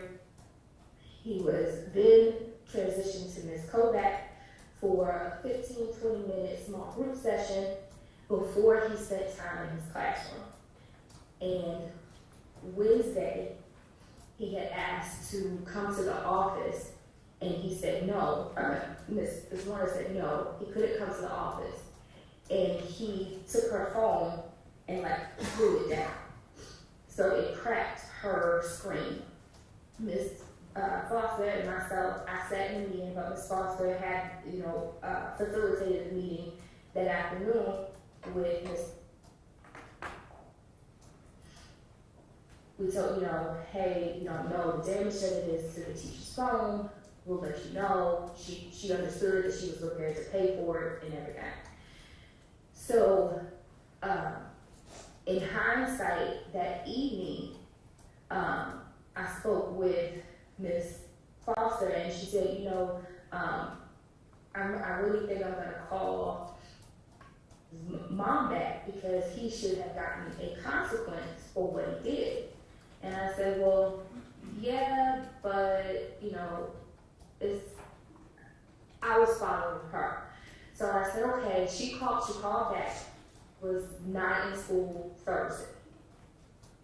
And then when he came back Friday, those were the events of Friday. Okay, all right. So just to be clear, at any point in time prior to Friday, did Ms. Warner ever report to you that she had concerns about the student or about her safety with that student? No. The concerns were around the student and his behavior. Never has she said, I feel unsafe. So when she made the statement to you, if he hits me, I don't know what I'm going to do.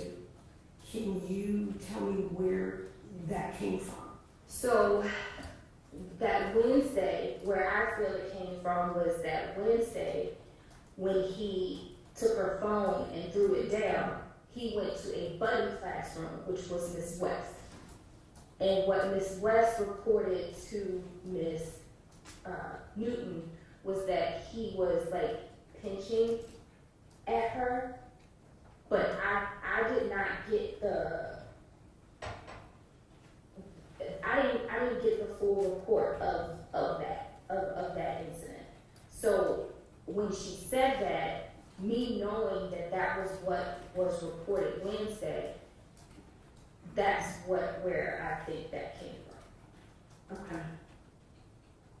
Okay. Was there ever a comment made to the teacher that she was overreacting to the student or his behavior? No. Okay. Prior to Friday, had anyone, Ms. Werner or anyone reported to you their concerns about the student or about their safety or possible safety of others in the building because of that student? Okay. So, staff stating that administration knew, what is your response to that? Yes, you can pause a moment. Yes, sir? Can I have just a moment to talk to council, and then I think I have an objection. A brief moment.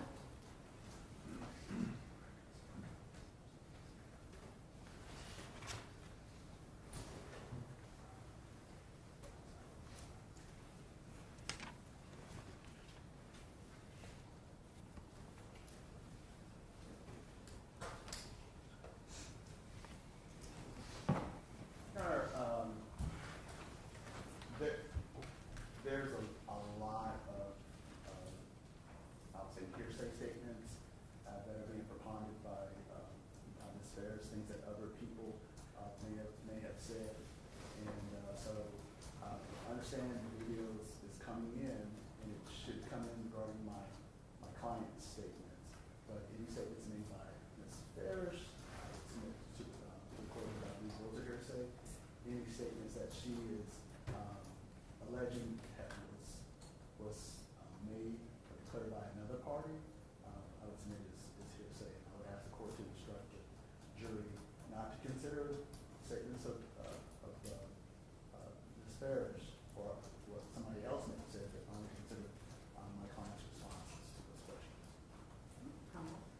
Judge, I would ask that we continue playing the video for now and make a decision about whether there needs to be some sort of curative instruction after that. So I will, again, continue to play the video, but I will grant the judge's motion that we'll give a curative instruction. So we'll prepare that when it's time for instructions of whose testimony they can consider from this video and the years later. All right, you may proceed, Mr. Jenkins.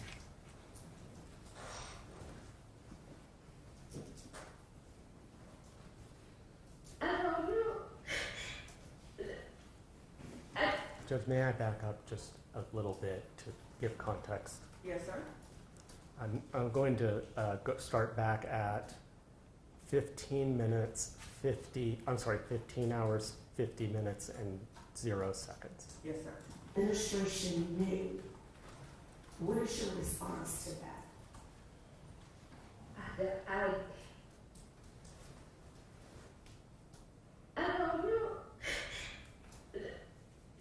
I don't know because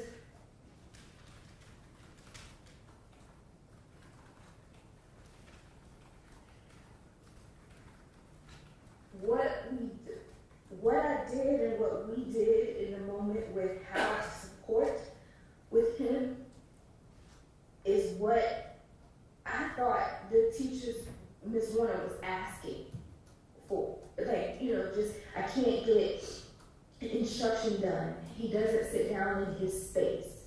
He won't follow directions. Those were the things that Ms. Warner were reporting to me. Okay. I want to go back real quick because I want to make sure I'm clear on something. Ms. Kovac, check the bag. What is Ms. Kovac's title? She's our reading specialist.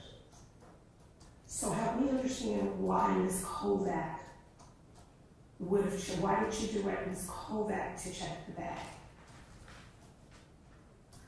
So, in the midst of testing, I don't remove myself from the office. And when the conversation we had was, should we check his bag?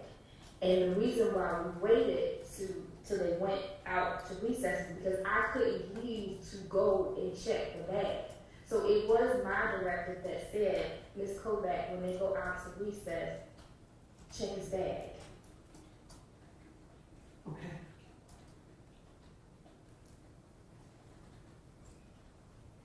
Did you talk to your resource officer that day? She was not there. Okay. The resource officer, the actual, I didn't call this, I didn't call. And our security officer, Ms. Lee, she leaves every day at 2 o'clock. She leaves at 2, so Ms. Lee was... I'm sorry, not 2 o'clock, 12 o'clock. And she comes back after McIntosh's dismissal, for our dismissal. So she's with us in the morning from 9 to 12. I'm sorry. Okay. Okay. All right.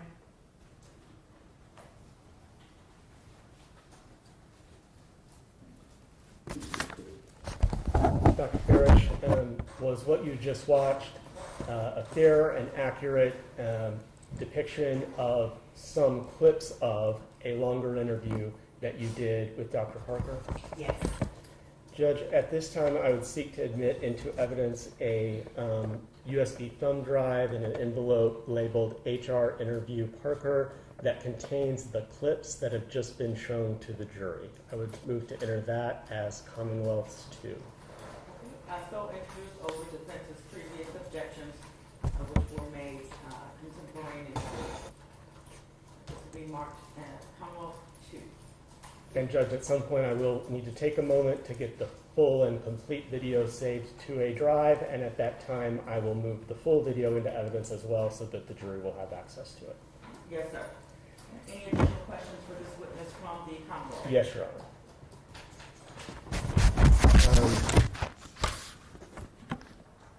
Dr. Farish, do you serve as a custodian of records for the purpose of providing things pursuant to a subpoena? Yes. And do you do that for the school district? Yes, sir. Okay. And I want to direct your attention to any publications that the district makes that are official. Is there a rights and responsibilities handbook? Yes. And is there one in particular that contains a student code of conduct and also is for the year that was applicable, the 2022-23 school year? Yes. Do you have that document with you today on the stand? I do. Would you mind pulling it out? And did you bring that with you today? Yes. Okay. I'd like to direct your attention to that document. And specifically, if you would look on page 28 of that document, let me know when you're there. I'm there. I'm going to just direct your attention to a paragraph that begins principals and school. Do you see that paragraph? Yes. I'd like to ask you to read just that paragraph into the record, please. Principals and school security officers, under the direction of a school administrator, may search students and student property, including automobiles and other vehicles. Okay. One moment. Yes, what's the objection? Lack of foundation, Your Honor. Ms. Ferris is not the author of this document. She has not established that she has authored it or was otherwise familiar with it. She testifies that she responds to subpoenas and things of that nature, but she has not made the proper foundation has not been made. The court has already ruled on that. It is We ruled on hearsay, but we didn't rule on foundation. Okay. Well, she has testified that on hearsay, we had a ruling that this was a public record. She's testified that she is the custodian of records and that what she's reading from is in fact an authentic record of the Newport News Public Schools. She brought it with her here today herself and that it was in effect on the time in question. So that's all the foundation that is needed for her to tell us the content of that document. It is admissible. The court rules the proper foundation has been laid. If you would repeat your question of what you asked her to read. Yes, Your Honor. So thank you, Dr. Ferris. This is page 28, a paragraph that begins, principals and school security officers. Could you read that paragraph, please? Yes.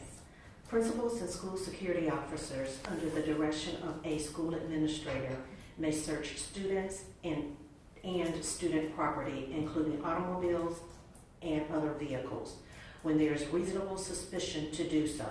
Students should understand that they have no expectation of privacy to their lockers, personal property, or vehicles allowed to park on school property. Consistent with applicable legal requirements, school division personnel may use search techniques such as metal detectors and use other lawful search techniques. Thank you. I want to ask you now about a different document.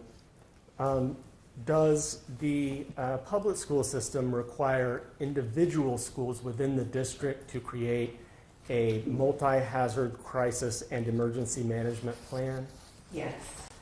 And during the course of your work, if such a plan is subpoenaed in litigation, are you the custodian of records that would provide it?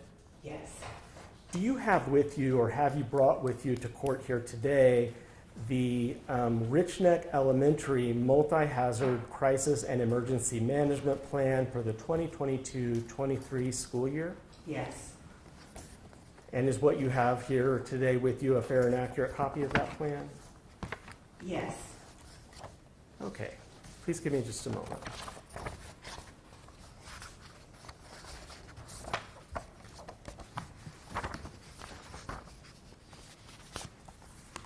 I'd like to direct your attention to page 18. Yeah, I'm going to request some for you on her foundation of knowledge regarding this particular document. Okay. If the voir dire is going to admissibility and it's going to be allowed, we will have to remove the jury from the room because admissibility is not a factor for them. Steve? Yes, sir. And what's the basis for this again? I don't think a proper foundation has been laid regarding her familiarity with this document itself. Again, he says that she responds to subpoenas and produces it in response to subpoenas. That does not mean that she has familiarity with the document, knowledge of who created it, or anything of that nature. So I'm not going to allow additional voir dire at this point. Mr. Jenkins, can you try to lay a better foundation? Okay, Dr. Ferris, let's back up. Is the multi-hazard crisis plan for 2022-2023 required by law to be created by the schools? That is my understanding. Okay, and are the plans records of the schools? Yes, Official records? yes, And is what you've brought here today an official record of the school that was in effect at Richneck on 2022-2023 school year? yes. That's All right, that. foundation's been established, you may proceed. Since objection is overruled. So I'll direct your attention to page 18. Do you see the heading that begins imminent warning signs? Yes, 18. And also, I want you to just look over to page 19. Do you see the heading that says mitigation? yes, I am going to ask you to read everything between those 2 points, stopping before the mitigation heading. okay. And also, the court reporter is writing this down, so if you could read relatively slowly to make Okay. sure. Your Honor, I'm sorry, I need to pull that back on that too. Just a moment. 10 seconds. I'll provide it, Judge. Thank you. All right, you may proceed. Unlike early warning signs, imminent warning signs indicate that a student is very close to behaving in a way that is potentially dangerous to self and or to others. Imminent warning signs require an immediate response. No single warning sign can predict that a dangerous act will occur. Rather, imminent warning signs usually are presented as a sequence of overt, serious, hostile behaviors or threats directed at peers, staff, or other individuals. Usually, imminent warning signs are evident to more than one staff member, as well as to the child's family. Imminent warning signs may include serious physical fighting with peers or family members, severe destruction of property, severe rage for seemingly minor reasons, detailed threats of lethal violence, inappropriate possession and or use of firearms and other weapons, other self-injurious behaviors or threats of suicide. When warning signs indicate that danger is imminent, safety must always be the first and foremost consideration. Parents should be informed of the concerns immediately.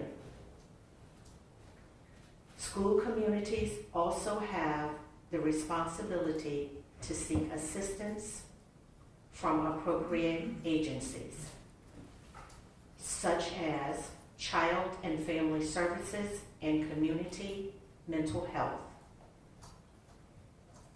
Immediate intervention by school authorities and law enforcement officers is needed when a child has presented a detailed plan, time, place, method to harm or kill others. particularly if the child has a history of aggression or has attempted to carry out threats in the past. Is carrying a weapon, particularly a firearm, or has threatened to use one, or exhibits other threatening behaviors. Thank you, Dr. Parrish. I'm going to direct your attention to just one more section of that same document. We're just going to page 60. And on page 60, do you see the heading Weapons Threat? Yes. I'm just going to ask you to read only that section that falls under the heading Weapons Threat. If a student or other person makes a threat with or about a weapon, gun, knife, or other weapon, evacuate the area, evaluate the perpetrator,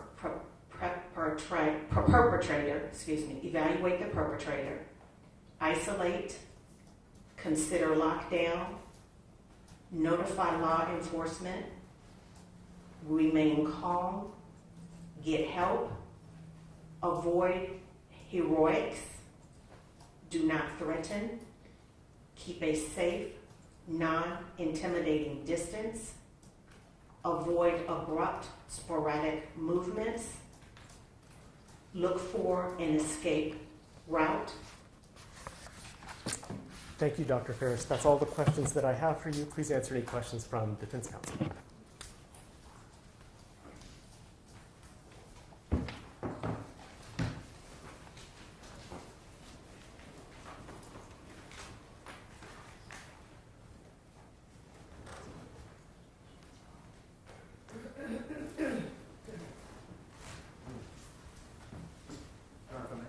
You may.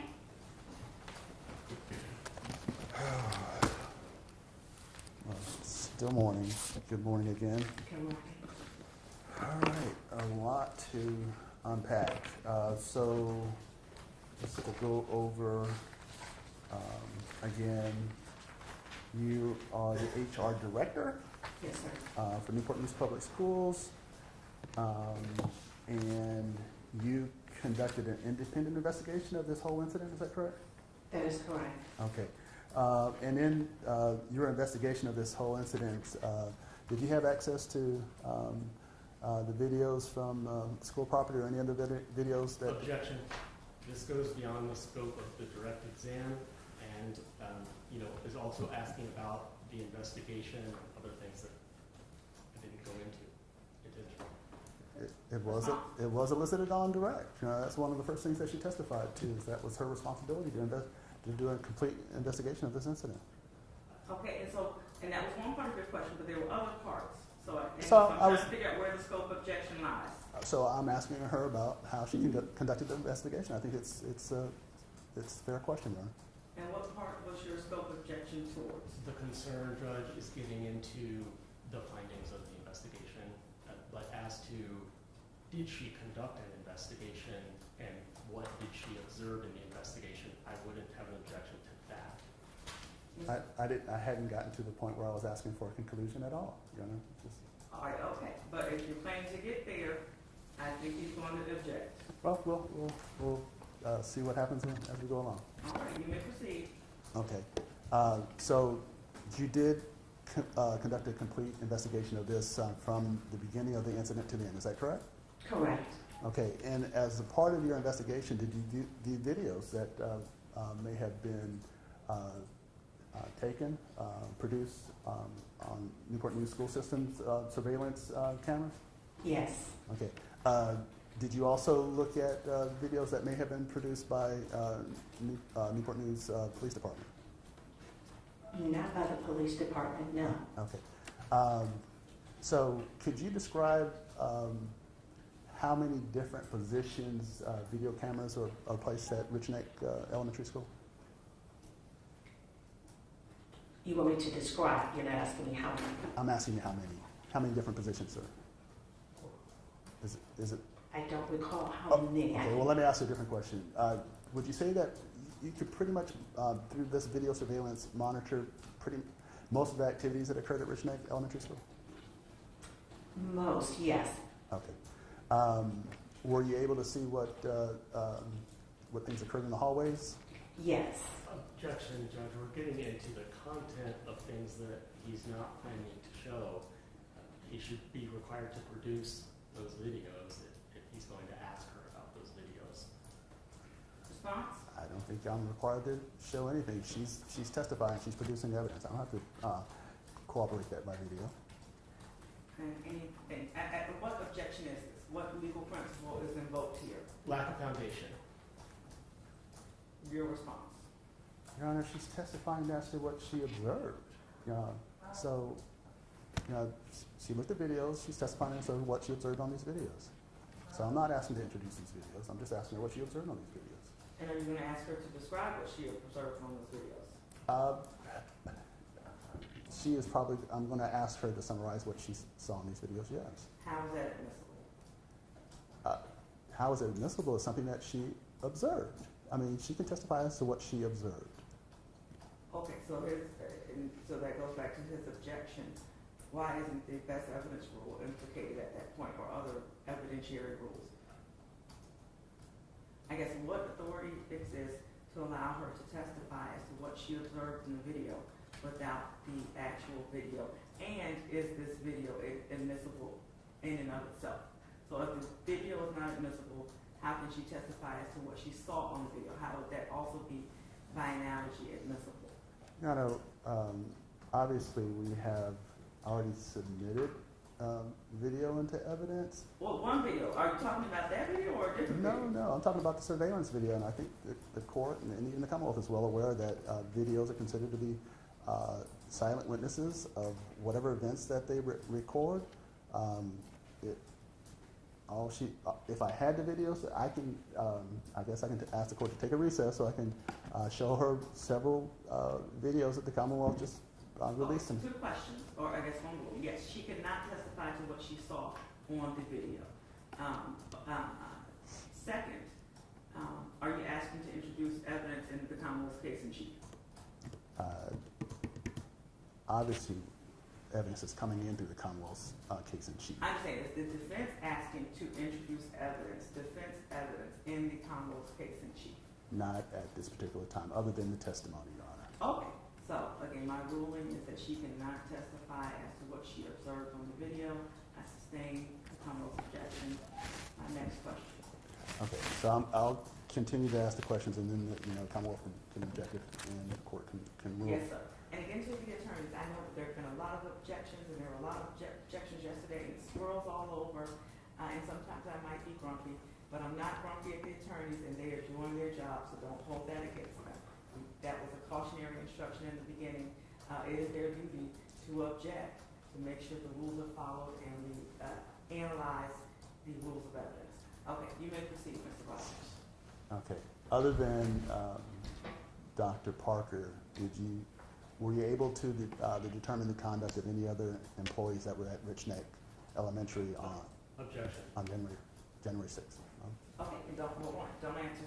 So, and your question was, she able to determine? Observe the conduct, behavior of other parties, other staff members at Richneck Elementary School. Okay, in reference to this incident? Yes, ma'am. Okay, and your objection is what, Mr. Jenkins? Authentication, that she's testifying to that, what she would have seen on a video. She wasn't there. She can't authenticate the video, and she can't describe a video that counsel's not producing. It's the same objection. Your Honor, if I don't have the videos to produce right now, so she conducted an independent investigation. Obviously, she observed a lot of things by video. The court believes that she should not be able to testify as to what she observed by video. Then I'm prohibited. So I sustain the objection because it's the same thing we just discussed. And Right. again, if it can't come into the front door, it cannot come into the back door. Next question.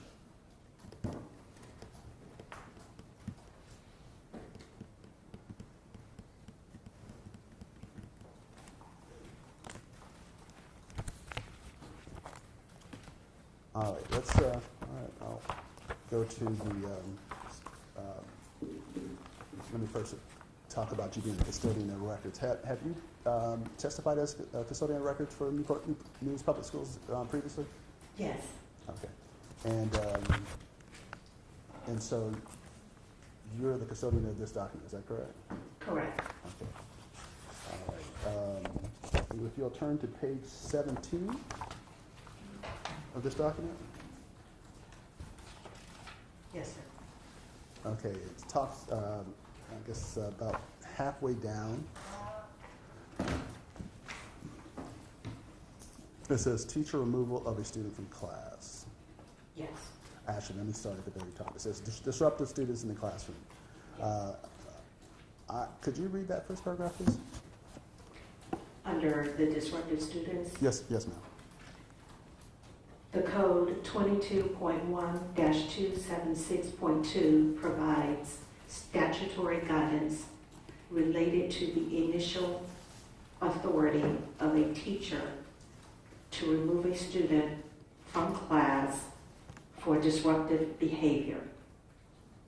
The code 22.1-276.01 defines disruptive behavior as a violation of school board regulations governing student conduct that interprets or obstructs the learning environment. The provisions set out below are supplementary to and are not intended to replace the authority of a teacher or administrator to discipline students according to rules described in this handbook. It is the school board's intent that the process of working with students and parents should be focused on seeking solutions to eliminate disruptive behavior in order to improve student achievement and student citizenship. Okay. So would you agree that this paragraph, which cites Virginia Code 22.1-276.2, gives a teacher the authority to remove a disruptive student from her classroom? Objection, that's improper opinion testimony. She's not been qualified as an expert to answer that. Response? Your Honor, she is here as an agent of the Newport News public school system. She can advise whether or not she believes that Virginia Code allows a student to be removed by the teacher. It spells it out pretty clearly there, but I just want her to verify. Just rephrase it. I think you can rephrase it as to not to what her opinion is, Right. but as to what's in the manual. Does this manual, which cites Virginia Code, give a teacher the authority to remove a student from the classroom? Yes. Regarding your investigation, was JT ever removed from the classroom? Objection, Judge, this is getting into the findings of her investigation now, which is the province of the jury to decide. Wow. And your response? Your Honor, I'll submit that to you. I'm not asking for a finding. I'm not asking for a conclusion. I'm asking for a fact. I ask her to determine if something actually occurred or did not occur. That's not a finding. Okay. So again, legal conclusions are a problem for the jury, but how does the finding of this school investigation not come, or how is that not relevant and admissible? Judge, the investigation is findings of fact that lead to a legal conclusion. And we have a jury who are the fact finders for this trial. So any findings of fact that are based on her investigation are the province of the jury. And beyond that, Judge, this is beyond the scope of my direct. I did not ask Dr. Parrish opinions or ask her to give any conclusion about any aspect of her actual investigation, because that's the province of the jury. I'm going to allow it, and over the Commonwealth's objection, the court's rationale is the Commonwealth has introduced the school handbook, the policies and procedures, mismanagement. And there's been a lot of evidence and questions towards was that followed on that day. So that's a proper subject for cross-examination. And what the school found and all the school policies can come into evidence. We can have a curative instruction later if parties want that the school findings are not legal findings and legal conclusions for this case, and that is for the fact finders, and that is to the criminal charge of child abuse and neglect and endangerment, not to whether or not the school procedures were followed. So that finding of that investigation is not a legal conclusion. So that's the court's basis. I'm going to allow it in. You may proceed, Mr. Rogers. Thank you. So, Ms. Kovac, if she was having some problems with JT, if he was being disruptive, there was nothing that prevented her from removing him from the classroom. Is that correct? Correct. Okay. Are you familiar with Ms. I think I mentioned the name Kovac. I meant Zwerner. So I meant Zwerner. Could you answer the question in regards to Mrs. Zwerner? She could have removed JT from the classroom. Is that correct? Correct. Okay. And if Ms. Kovac had contact with JT and thought that he was being disruptive, she could have removed him from the classroom. Is that correct? Correct. Okay. If Ms. West had some contact with JT on the playground as a teacher, she could have removed him from the playground. Is that correct? Correct. All right. So regarding the multi-hazard crisis and emergency management plan,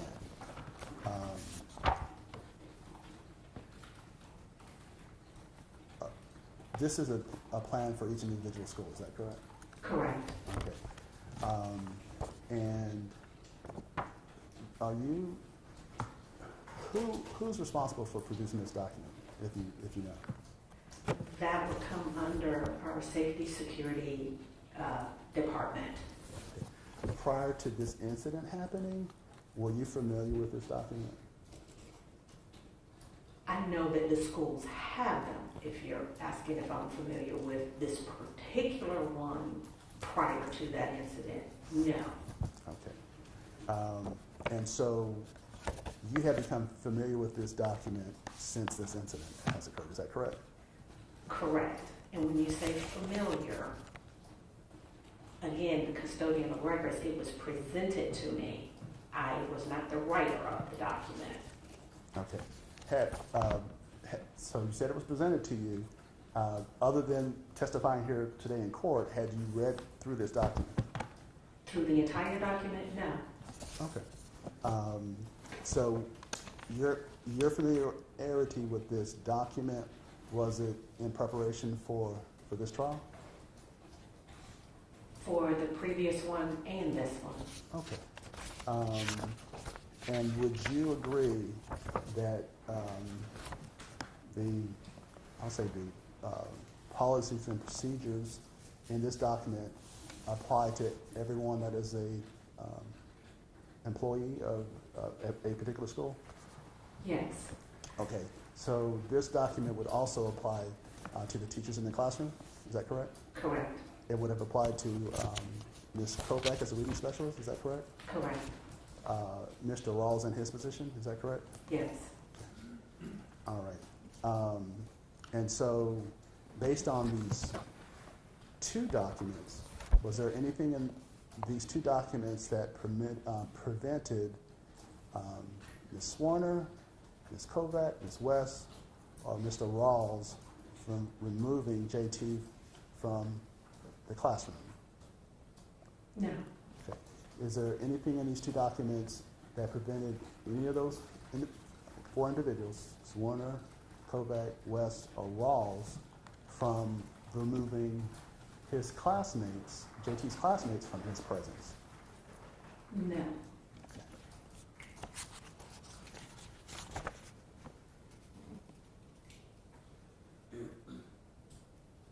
So I'm going to actually go to the page 60 in the multi-hazard crisis and emergency management plan, which the Commonwealth directed you to. Speak up for me, Mr. Ross. Okay. Did you hear what I said so far? I heard you say you were gonna go to page 60. That's correct. Okay, and even when he directed you specifically to a weapons threat. It says if a student or other person makes a threat with or about a weapon, it has bullet points. Are you testifying that each one of these things should occur? Say that last part again, I'm sorry. Are you testifying that each one of these things under this weapons threat should occur? Objection, judge calls for an opinion. Response? Your Honor, this is the policies and procedures of the school. She's here as an agent of Newport News Public Schools. She can tell us whether or not it's the responsibility of Newport News Public Schools employees. That wasn't your question. She can ask you what does the manual say, but your question was whether or not it was applied or followed in the circumstance. So I'm going to sustain the objection. Okay. So I'm going to ask it in a different way, if I may. Ms. Zwerner, Ms. Kovac, Ms. West, and Mr. Rawls, was it their responsibility to follow these procedures? Objection, same objection. He's asking for an opinion of whether they should have followed certain procedures. All right, all of them or few of them. Response? I can rephrase it to make it more clear, I guess. Are they obligated to follow these procedures? And I let him say this objection. Okay, do you object to that phrasing? It's been asked and answered, but I don't object. Oh, you may proceed. With that specific phrasing. Okay, thank you. So you would agree that if they thought that there was a weapon, that each of those individuals should have evacuated the area. Is that correct? Correct. For each of those 4 individuals, if they believe that there was a weapon, they should have. Objection, Judge. This isn't the question that the court. He proposed to ask her, are they required to follow these policies? That was the question he proposed. That's the non-objectionable question. But he's going down into each of these policies and asking her whether specific people should have followed them at a specific incident or time. And that is an opinion. She has not been qualified as an expert in school security or any such thing. And she should not be offering an opinion about that. It's not an opinion. She's testifying as to their rights and their responsibilities, Your Honor. So I believe she can testify to that. Restate your question. Was it their responsibilities when presented with? Was it whose responsibility? Ms. Zwerner. That's the same question, yes, that I sustain the objection to. The next question. Okay.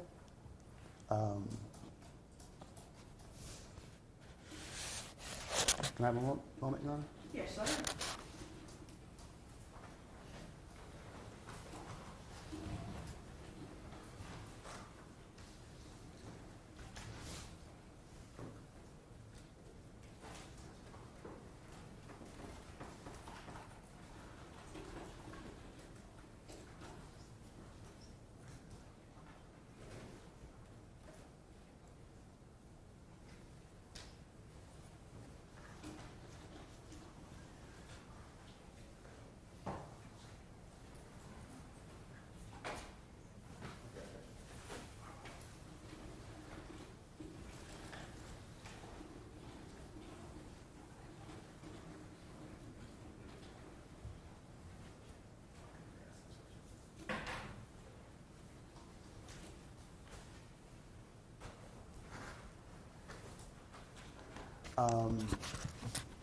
Ms. Ferris, Dr. Ferris, are you familiar with the training that Dr. Parker or anyone else may have had regarding the rights and responsibilities that are contained in this handbook?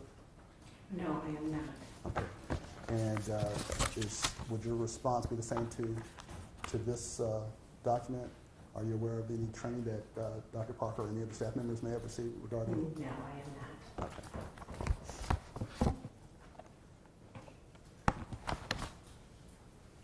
Your Honor, I'm going to relinquish this witness to my colleague. To your colleague, Mr. T? Mr. T. Okay, Mr. T. Thank you. Your Honor, for the record, I'm going to object to bouncing back and forth between attorneys for a single witness and It's not ideal, but I don't have any authority that says they cannot. Understood. And I think you dropped something, Mr. T. Oh, thank you.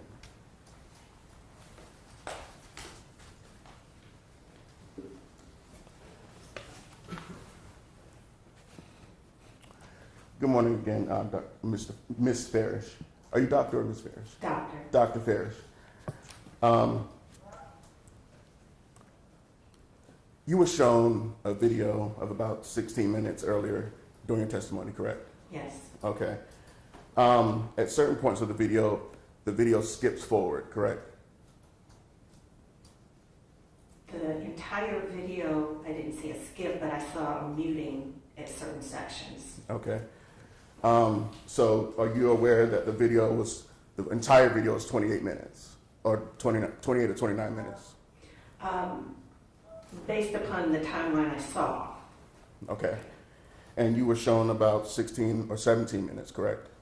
Yes, as I recall. And is it your understanding that the video clip that you were shown contains 3 different clips joined together?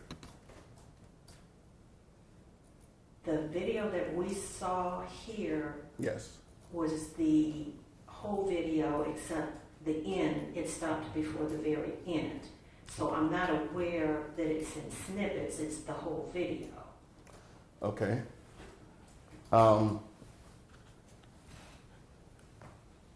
I'm going to pull up the video, the actual video, the whole video. Okay.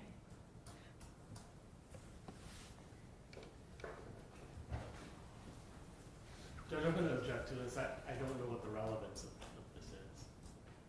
Okay. And I'll give him a moment to respond to relevance.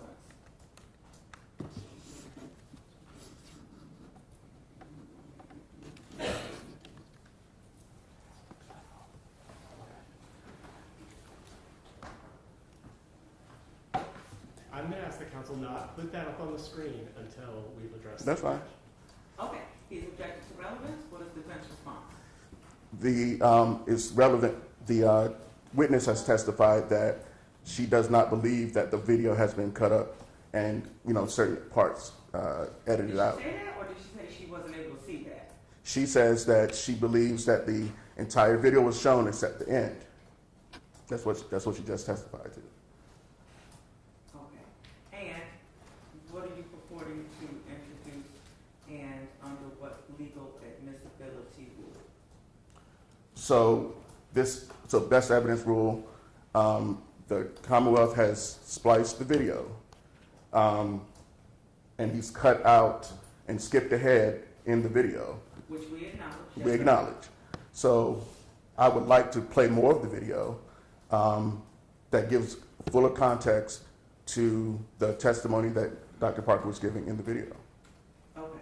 And again, we agreed that the jury would get the whole video for deliberations. So your objection, and what you're going to play is a part of this whole video? Yes. Okay. And so what's the objection? Well, Judge, it is going to be in evidence. I've already fully stipulated that the version we showed is an edited version and that the full video goes into evidence. Now he's wishing to introduce evidence. We don't have that video, the full video in. So the defense is about to introduce evidence that he has, which they can certainly introduce evidence in their case, but this is still the Commonwealth's case. So the legal principle here, when we start with my ruling, I'm going to allow it in over the Commonwealth's objection. The basis being, if the whole video is going back there to the jury room for deliberation, and it's offered by the Commonwealth, the opposing side gets the right to cross-examine that, and to have it go back there with the ability to cross-examine is not a legally sustainable principle, does not comply with case law. So he gets the opportunity to cross-examine on anything that's going back there in the jury room. So that's this court's basis. You may proceed, Mr. G. Thank you, Your Honor.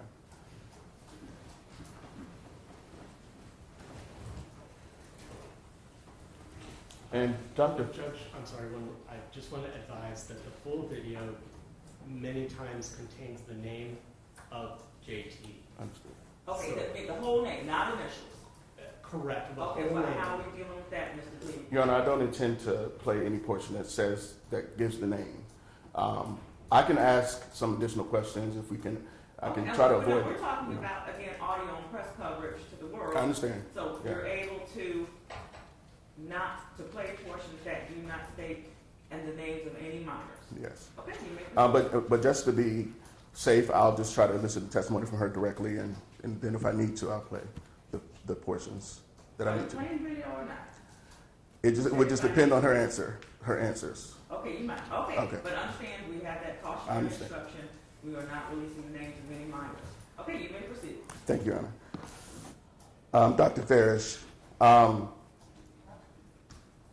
during the narrative that Dr. Parker was giving you in the video of what occurred that day, her actions, did she also mention that in the midst of all of this, she was also attending to 2 other students that were acting out? Yes. Okay. And that was not played in that video that you heard earlier, was it? I'm going to just refer back to my notes.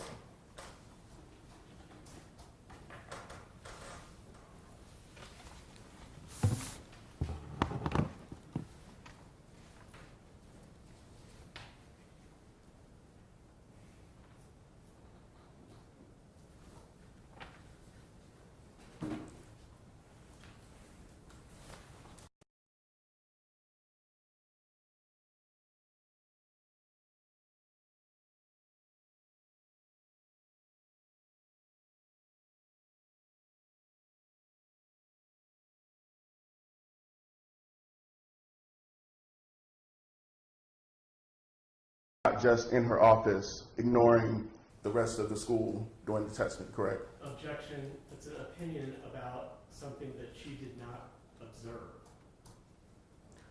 I'll rephrase the question, Your Honor. Please do. From Dr. Parker's testimony to you regarding the events of the day, she mentioned that there were 2 other student issues that she dealt with in the school, correct? Objection. That was the most recent question. It's been asked and answered.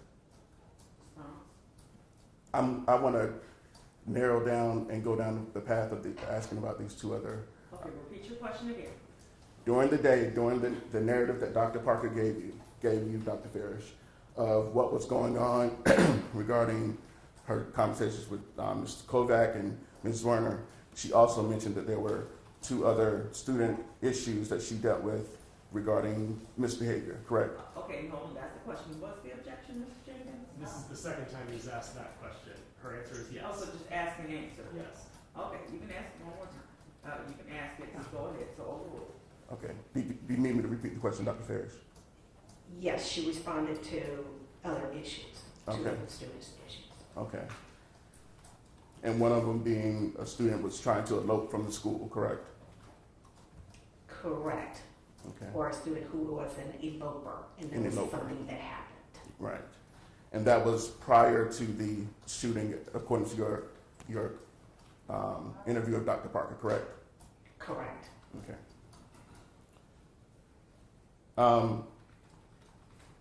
Dr. Farish, you are an agent of the Newport News Public Schools, correct? Yes. All right. And you are aware that the Newport News Public School System is named in civil lawsuits stemming from this event, correct? Correct. Okay. And so your employer has a direct financial interest in these proceedings, correct? Explain that a little more to me. Would you, as far as you understand, would your employer benefit financially from having Dr. Parker be the one to blame for the shooting? Objection, I don't know how to answer that. hold on, objection. That calls for a legal conclusion. She's not an expert in litigation or how that works. And the question assumes facts that are not in evidence regarding another matter entirely. and her foundation for having that knowledge, her information, so sustained. Okay. You interviewed Dr. Parker within 2 or 3 days of the shooting, correct? Correct. And she gave you permission to interview her and be recorded, correct? Correct. Okay. And she cooperated fully with you, correct? Yes. You also told her to keep the conversation confidential, correct? Correct. Did you ever tell her that she had the right to have an attorney present before speaking to you? No. Okay. Did you ever tell her that anything she said could be used against her in a criminal proceeding? Objection, Your Honor. Her basis for your objection? Judge, we're going to need to address this inside. Privately. I'm asking her what she advised Dr. Parker during this interview. I'm going to sustain the objection. Next question. Okay.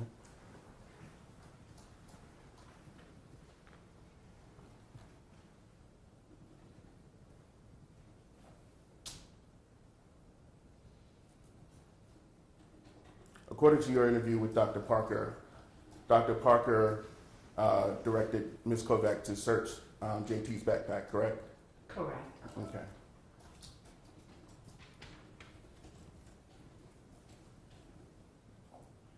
And as far as what Dr. Parker told you, Ms. Kovac did check the backpack and found nothing, correct? Correct. Okay.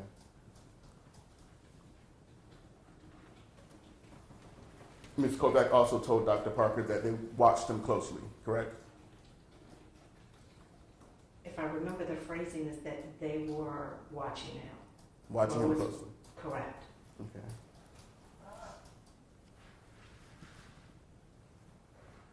So is it your understanding that Dr. Parker had been told that there was no gun in the backpack and also that he had been closely watched during recess? Objection, can we clarify that what we're asking her is about the statement, not about the facts of what happened, but about the statement of Dr. Parker?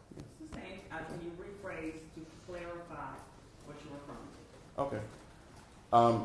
Well, I've already asked the questions.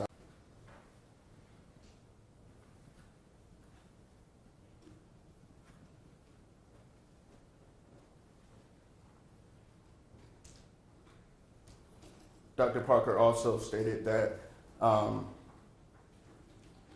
JT's mother would be coming to the school to get him shortly, correct? Correct. Okay.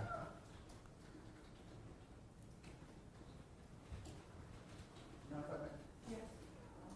There is something in the background noise. I'm not sure where it's coming from.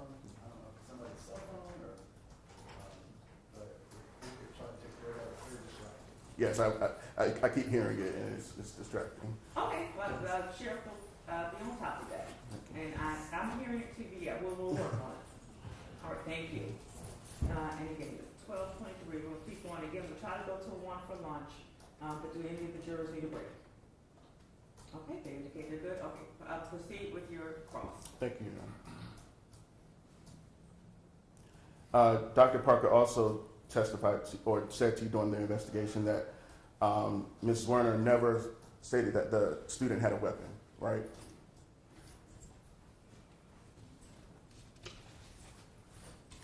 And may I ask what you're reading? It's a transcript of the video. Okay.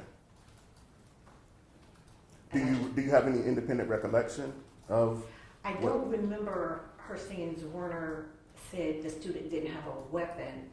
I asked her, did Ms. Zwerner ever say she had concerns about the student and the student being a threat to her or her feeling unsafe? Okay. Do you recall when the video was played here in the courtroom? That's what I was trying to remember if Ms. Zwerner said that. I remember Ms. Kovac saying she did not see anything in the backpack. Do you recall the video today where Dr. Parker was speaking to you in an interview and she stated that Ms. Zwerner never came to her and said that the student had a weapon? Yes. Okay. And everything that Ms. Zwerner related to Dr. Parker was about behavior of the student, correct? Correct.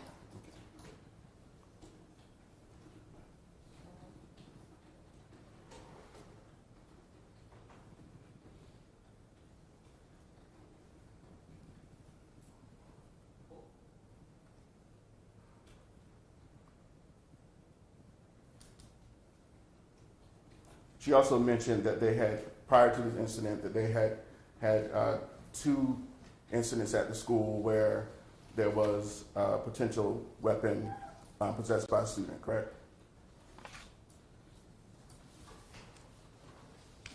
You're referring to 2 other times? Prior to January 6, 2023. Correct. Okay. And she also mentioned to you that they've never searched the student without the parents' consent, right? That they've never searched students. Okay.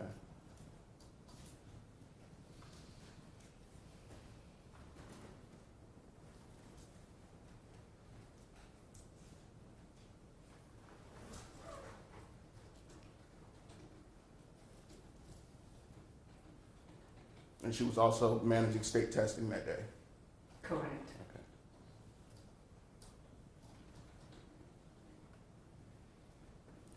Based on your investigation, did you conclude that this was foreseeable? The shooting specifically was foreseeable? No. Right. In fact, you came to the opposite conclusion, correct? That is true. In fact, you said that this is something that none of you could have ever imagined, correct?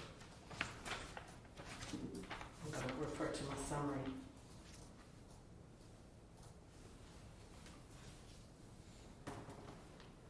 At any point, did you say something to go to? Okay. I just asked for a moment to refer to her notes. Okay.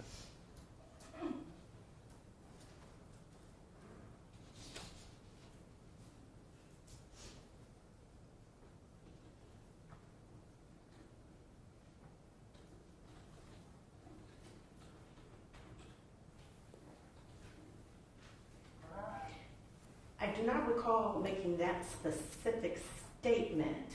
Mm-hmm. Okay. But you do agree that this, based on your investigation, that this is not something that was foreseeable? Correct. Okay.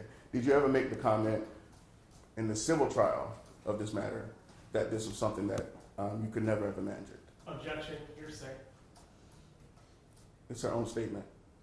Correct. It's her own out-of-court statement being offered here for the truth of the matter. He can ask her what she believes today, now, but not what she said out of court. I thought you said during the civil trial. Does that make it in court, or am I missing something here? It's out of court because it's not within this proceeding. Yeah. She says that she cannot recall, she could not at that time recall making a statement, and I believe she believed I was asking her about the actual report itself that she created. Okay, well then rephrase, because that's not the question as I understood it. Okay. Did you ever make a statement during the civil trial that this was not a foreseeable incident? Okay, and hold on before you answer. So, assuming she says yes, which I don't know what her answer is going to be, are you going to ask her to then give that statement? I'm just want to know whether she made the statement. So you just want an affirmative or a negative response? Yes. And your position, Mr. Jenkins? He's feeding her the statement and just asking her to say, didn't you say at the civil trial? He's going to give her the statement and he expects her to say, yes, I did say that at the civil trial. I just asked another question. I said, did you ever make a statement to the effect that it was not foreseeable? That was my last question. Exactly, to the effect that it was not foreseeable. At the civil trial, that is hearsay. Okay, yeah, understood, and your response to that, Mr. T. Your How Honor. is this admissible? What exception applies? I can ask her about her statement. This goes to the foreseeable. You know what? I will try to question Your Honor. She's already answered that she has determined that it was not foreseeable. So I'll withdraw the question. Oh. Okay. No further questions. All right. Any redirect? Yes, sir.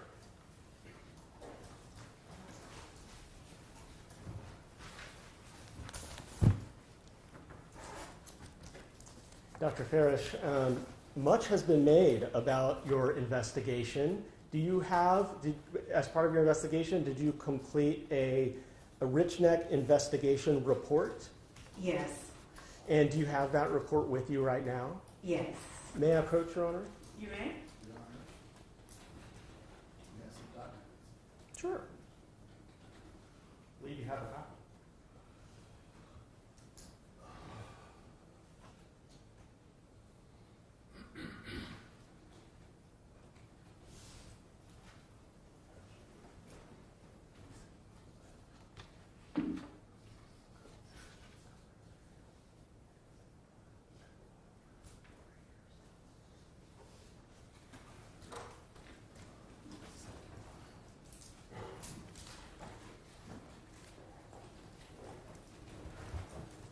Judge, I've provided to defense counsel a copy of the plan. Do I need to wait? You allowed to review what you're presenting to the witness. Of course. To make sure that it is the same. Okay? Very good. Okay, you may approach. Thank you.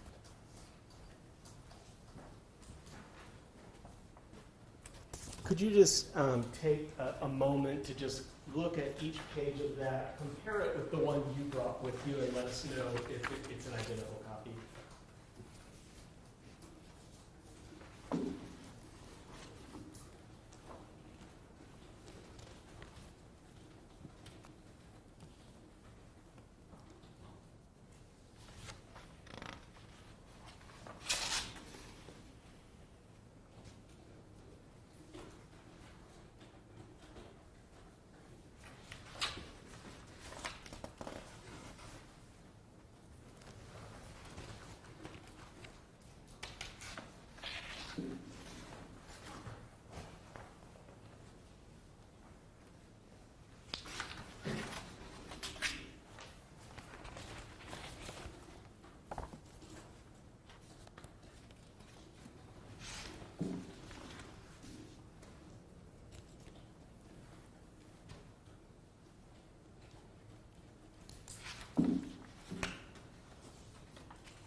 Yes. All right, so is that a fair and accurate copy of your complete, full report of your investigation? Yes. All right, Judge, I move to admit that as Commonwealth's 3, I think. Your Honor, I'm going to object to the investigation, confidential Richneck investigation report that contains hearsay from other parties. It is not admissible. Response. The court's ruled otherwise already. Counsel has been allowed to elicit her opinion, the results of her investigation. Counsel has cross-examined her about the conclusions that are in that document. We have had a full interrogation about the facts found by her investigation and her conclusions. To not give the jury that document now is misleading. And so for the rule of completeness, the defense has been allowed to go in and talk about, cherry-pick little pieces that they want to talk about, and I'm seeking to admit the whole document so the jury can see it for themselves. Mr. T? Your Honor, we are on cross-examination allowed to ask about anything we want to ask about. As long as it's in the scope of the direct examination. This is a report that contains hearsay statements from other parties. Just as the court has ruled that the jury cannot consider the statements of other people that were mentioned in the video, giving them a full report replete with hearsay is beyond the veil. It's not admissible. Okay. Let me see the document. You may Of course, may I approach the... Oh, You may. Yes, the deputy Sharon, has it. pass it, Yes, please. of course. Thank you. All right. Appreciate your long work.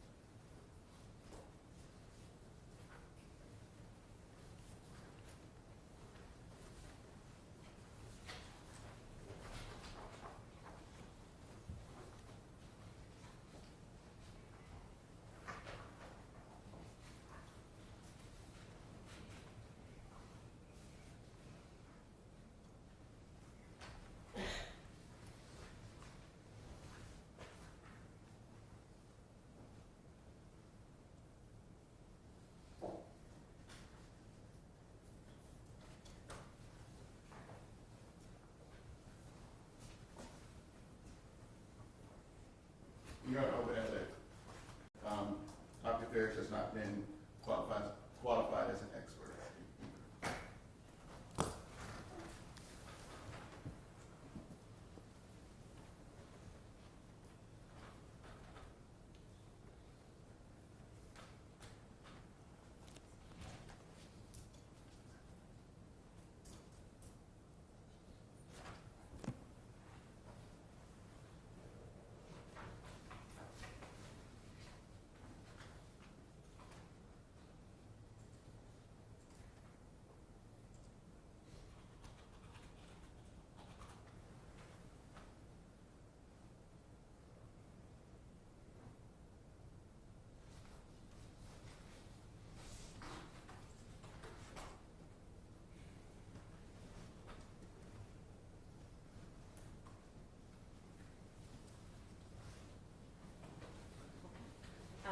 The court will allow a redacted version in, so I will sustain the defense objections as to some of this are not admissible based on the rules of evidence. The court's position is that page 1 and page 8 come in. So the cover sheet and the last page come in, the middle does not. I will remove the staple myself.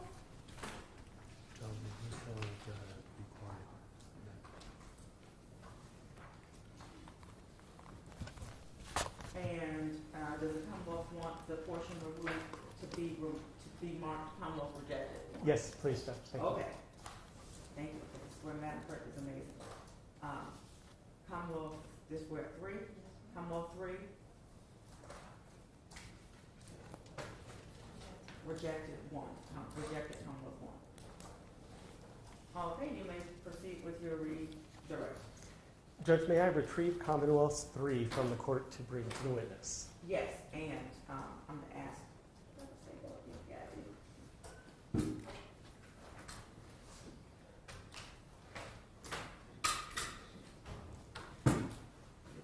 Your staples work just as good as my staples. You know, jam and make a mess. Oh, yes, sir.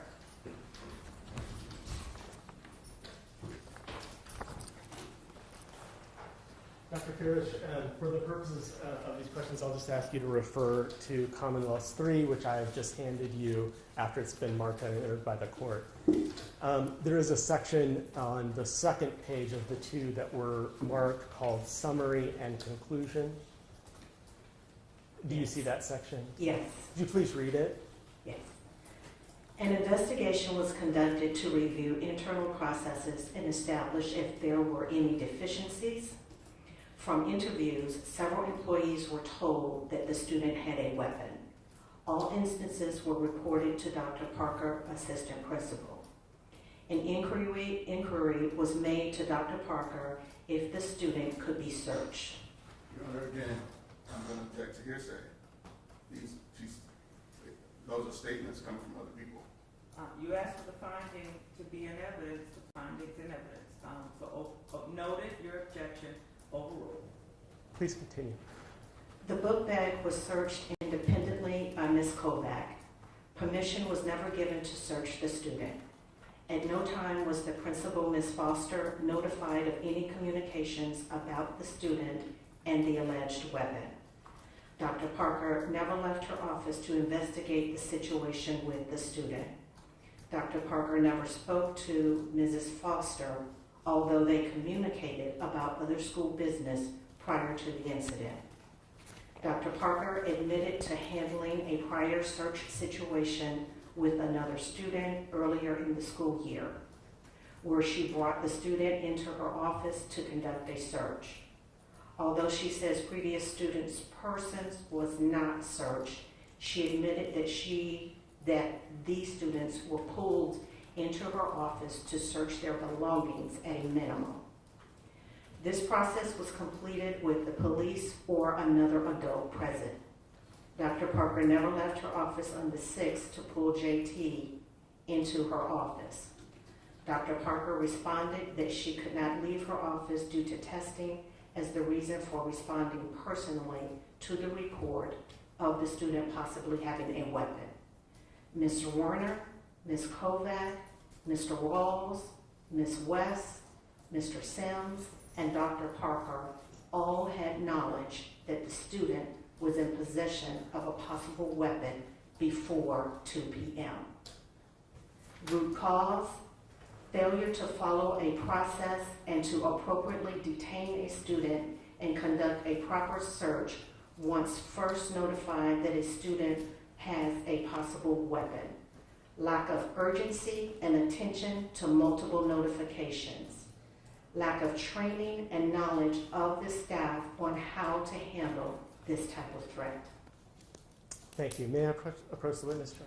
You may. I'll retrieve Commonwealth 3 after you and return it to the court clerk. Thank you.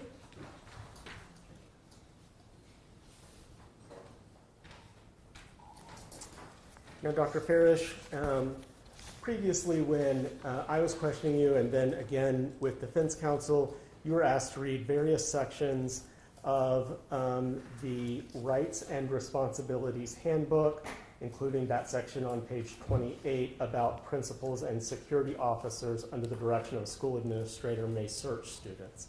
Do you recall that document? Yes.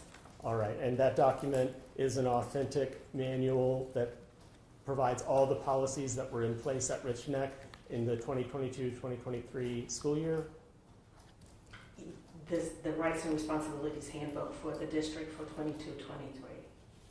Yes, that's an official document of the district? Yes. Judge, I move to admit that document in whole into evidence as Commonwealth Court.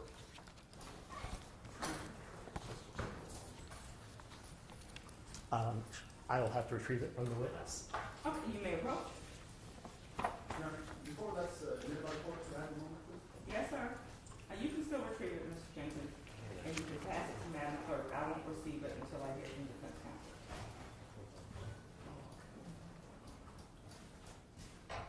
The court's already ruled that it come in, so. Oh, all right, so this is being marked Commonwealth 4.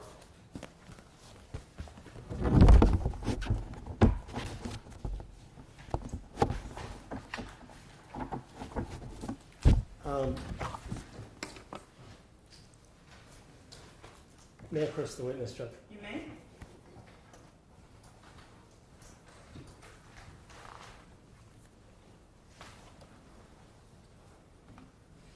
Dr. Farish, could you take a look at what I just handed you and identify it? Yes, this is the Newport News Public Schools, Richneck Elementary 2022-2023 Multi-Hazard Crisis and Emergency Management Plan.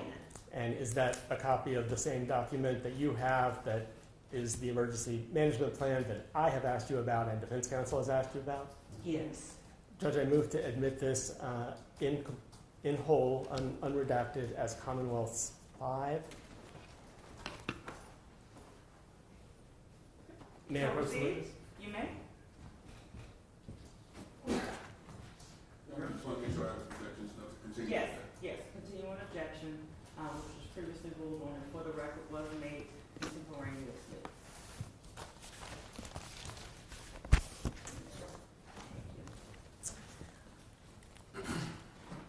And I have no further questions for the witness, Your Honor. Thank you. Any recross? Yes, Your Honor. Okay, briefly.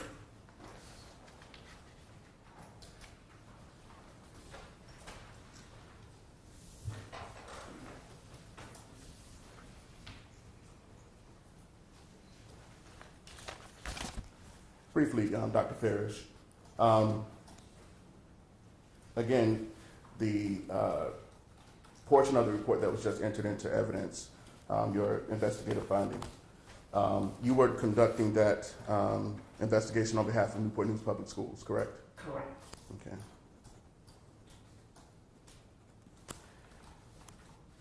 As far as your findings, you were not assessing or giving up any opinion on whether Dr. Parker's or anybody or any other employee's conduct was criminal in nature, correct?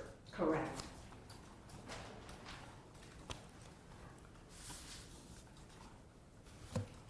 You also mentioned in your root cause section of your report a lack of training and knowledge of the staff on how to handle this type of threat, correct? Correct. And you're referring to the staff as a whole, correct? Correct.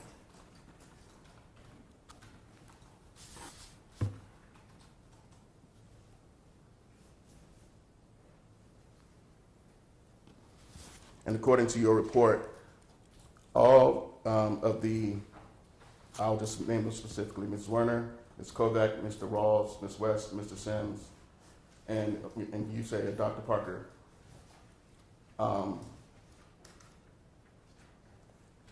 Your finding is that none of them responded adequately, correct? Objection, Judge. I think that misstates the evidence. He responded adequately. I do think it's a misstatement. Can you rephrase? Okay, all right. In your root cause section, you write, failure to follow a process and to appropriately detain a student and conduct a proper search once first notified that a student has a possible weapon. Does that apply to all of the people I just named, Ms. Zwerner, Ms. Kovac, Mr. Rawls, Ms. West, and Mr. Sims, and Dr. Parker? Yes. Okay.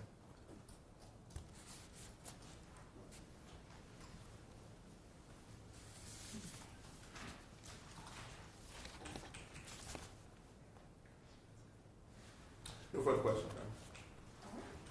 I have a follow-up, Judge. Yes, sir.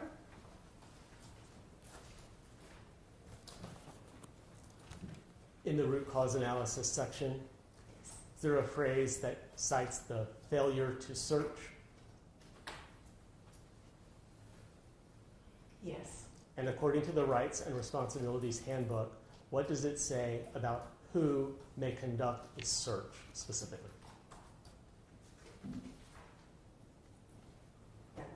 That was the one. We took I it away was from you. taking. Can That's I, okay. Can I please retrieve Commonwealth's You may. 5, the Rights and Responsibilities Handbook?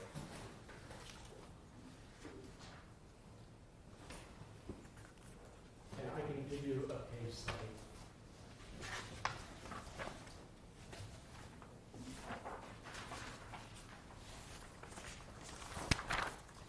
I'll direct your attention in Commonwealth's 5 to page 28, the paragraph that begins principals and school security officers. Mm-hmm. Principals and school security officers, under the direction of a school administrator, may search students and student property. All right. So, given the root cause analysis that involves the failure to search, who was authorized by the district's rights and responsibilities to search? The school, under the direction of the school administrator.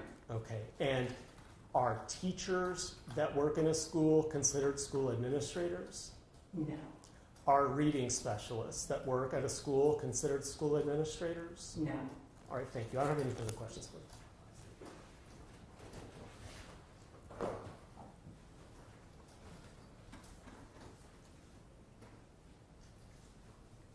Okay, so this, so that paragraph, it starts out principals and school officers, and then it, comma, under the direction of a school administrator. Objection. I object to counsel reading whatever he's reading from. The witness should be the one reading from the exhibit that the witness has. Are you reading the same thing that the witness has? Yes, ma'am. Okay, then go ahead. You may proceed overruled. All right, so I'll read it again. Principals and school security officers, comma, under the direction of a school administrator. So would you agree that when it says under the direction of a school administrator, it's referring to somebody other than a principal or security officer? The verbiage we use at the school district for administrator includes a principal and assistant principals. They are administrators. Okay, but as this is read, it seems to indicate that they need to have the direction of somebody above them. Do you not see that? Under the direction of a school administrator. Principals? Okay, so if I take out it says principals, I can take out and school officers. So principals, comma, under the direction of a school administrator. So that seems to indicate there needs to be some authority above the principal. Do you disagree with that? Same, Mr. Jenkins, the same. Next question, Mr. Rogers. Yeah, that's all I have, Your Honor. Okay, The status for this witness, may she be excused or does she need to remain sequestered? I ask that she remain constructively sequestered, but of course able to. Mr. Rogers? Yes, Your Honor, we We agree. concur. Okay, all right. So Dr. Fairch, that means you are still a witness for purposes of this trial. You cannot discuss the case or discuss your testimony until you receive information that the trial is over. But you do not have to remain in the building or the witness room. You can go about your day, be available by phone if we need to call you back for your testimony. Yes, Okay, and you'll be informed when your sequestration ends and when you're released from the witness obligation. Okay, thank you, ma'am, and why I accept that you stepped in. thank you. All right, can we do another witness in about 10, or start with another witness about for the 10 minutes or so? I want to use up our time. Before we call another witness, I would need to step out, so. Okay, yes, Mr. Jenkins. If we're going to need to take a break here, it doesn't make sense to call another. The break will take 5 minutes, and then we'll only have 5 minutes of a witness before. Okay, so it is 12:51. We will start our recess for lunch. For the attorneys, are there any motions or objections that we need to take up before we resume evidence? Meaning, I'll tell the juries to report back at the jurors at one time, and I'll tell you all the different times we need to work out issues. There's nothing from the council. I think we're good. Okay, so I'm gonna keep a tight schedule. Jurors report back at 2, attorneys report back at 2, and we'll get going. And there should be lunch back there. Again, jurors, your recess instructions. Do not discuss the case, do not research the case, do not allow anybody to discuss it with you. I will check in when we return. You are welcome to leave the building, or I think we have Subway for you today, if you wish to partake, or of your own lunch. All right, Sheriff McGill, escort them to the jury room, and we are in recess. Thank you. Please rise for the jury. And the media can come and Leave your turn off notebooks, their please. audio.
up before we bring the jurors out?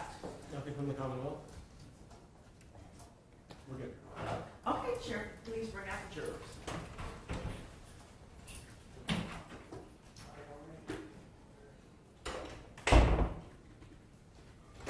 Please rise for the jury.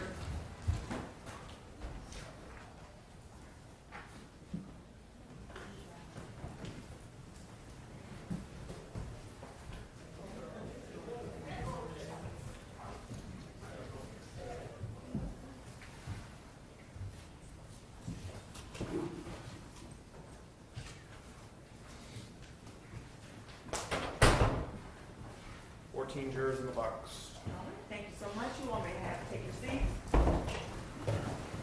We do have jurors in the box. And to the jurors, are there any issues to report to the court? Okay, nothing has been said. All right, next witness, Mr. Jenkins. The Commonwealth calls Mark Garcia.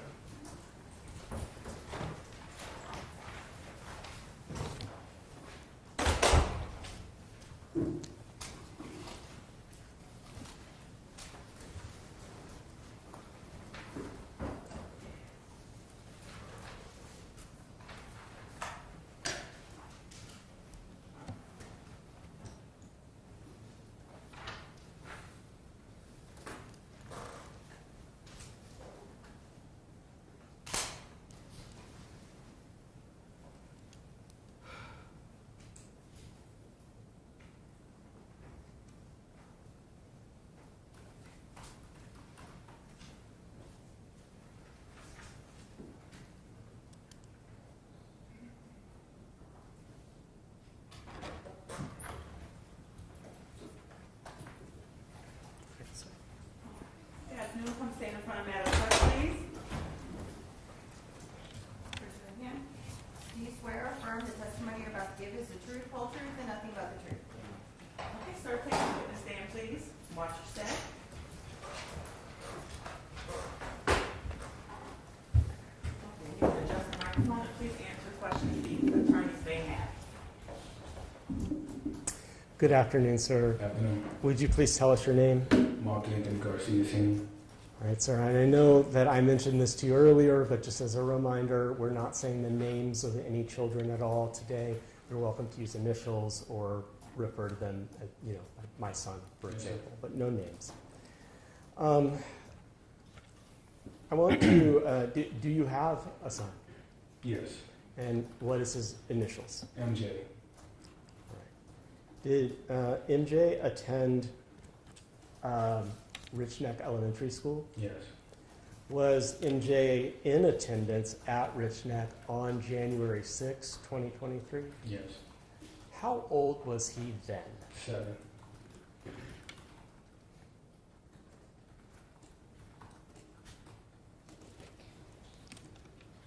On January 6 of 2023, did you go to Richneck Elementary School? Well, first of all, let me ask you this question. Did you take MJ to school? Yes. So was that in your car? Did you personally drop him off? Yes, I drop him off every day. Okay. And on that day, did you go back to Richneck Elementary School sooner than you normally would? Yes.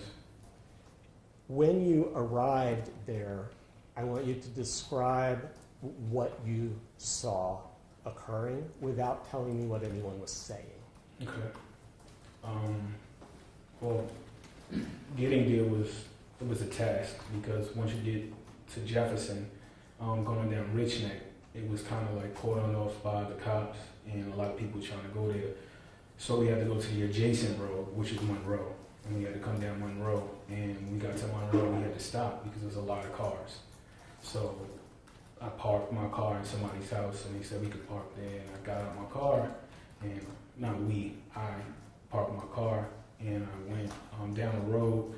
And there's a church that's on the right-hand side, and that's where everything was cordoned off by the cops, and that's where all of the confusion was going on because nobody knew what was going on. So did you go to that church area where people were gathering? We were in the middle of the street. Okay. And did you immediately see MJ there? No. Okay. From the time you arrive, and I know I'm asking you to estimate, but can you give us an estimate? Are you able to give us an estimate of how long it was from the time you arrived at Richneck to the time you saw your son? Objection. Response. This is the connection, Judge, that we have been talking about in this case between the shooting and the ensuing trauma to the children, and that came from a delayed reunification, and that came from, as we will hear in a moment, that came from the continued chaos leading to these children in a panic and a state of trauma. Your Honor, I'm going to continue to object. Even his response to this is a narrative testimony in front of the jury. What's the nexus to why we're here? And I guess I'm missing that. If you can expand on that, if not, it's sustained. The nexus for why we're here. Let me look at the statute and read from the statute.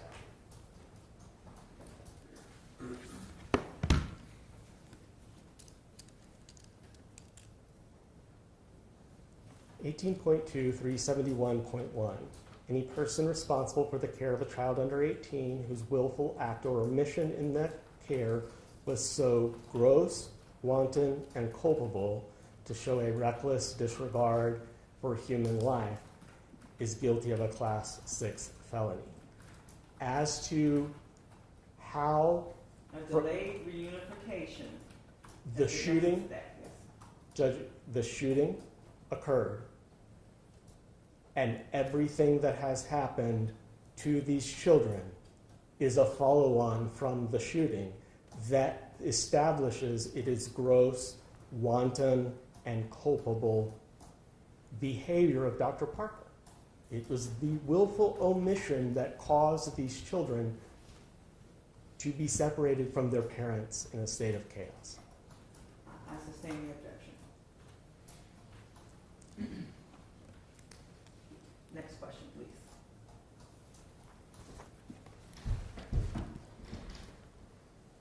Mr. Garcia, after you were reunited with your son, describe his demeanor, how he looked to you.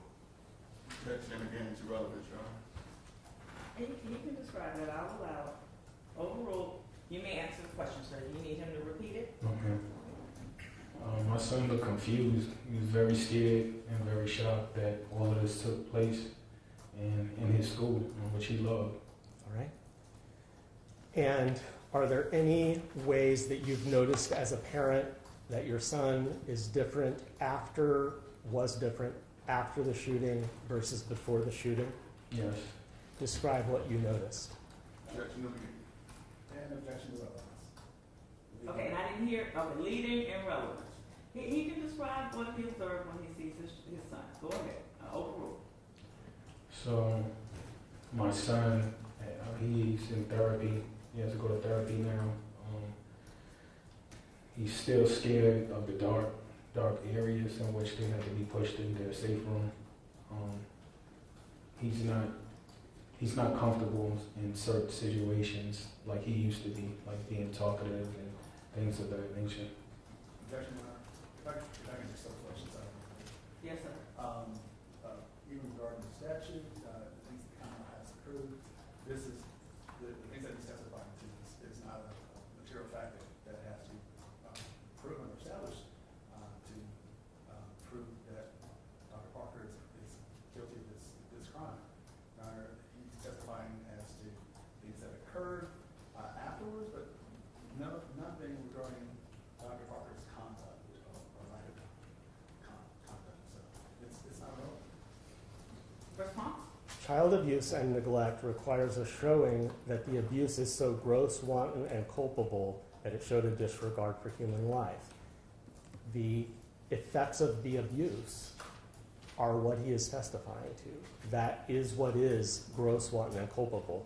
And we're there. This is as far as I'm going with this.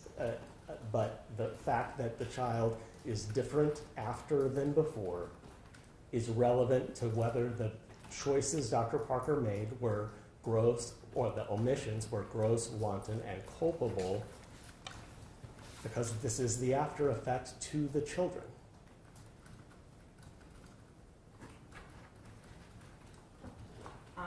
It can end here, but again, I'll let you finish, Mr. Rogers.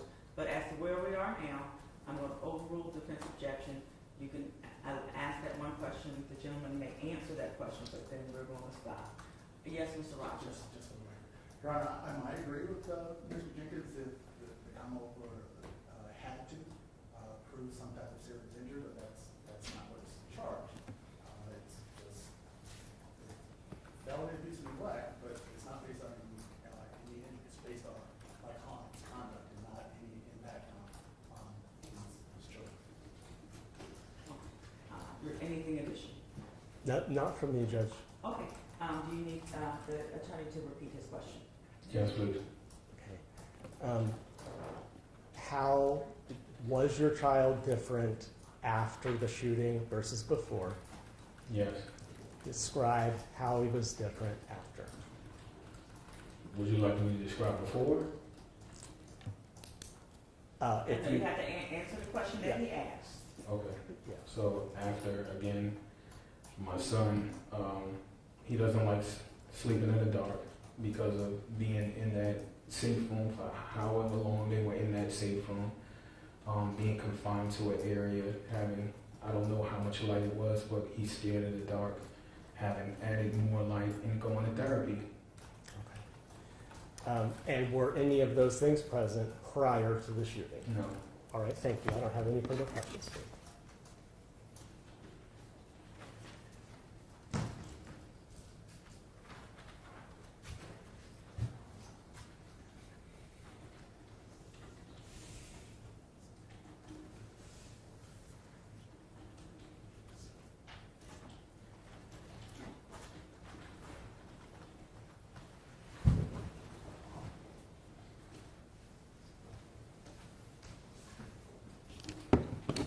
Good afternoon, Mr. Garcia. Good afternoon. I just have a few questions. Are you familiar with any relationship that your son had with Dr. Parker? No. Okay. Your son was a second grade student at Richneck, correct? Correct. So he was not in Ms. Zwerner's classroom, correct? No. Okay.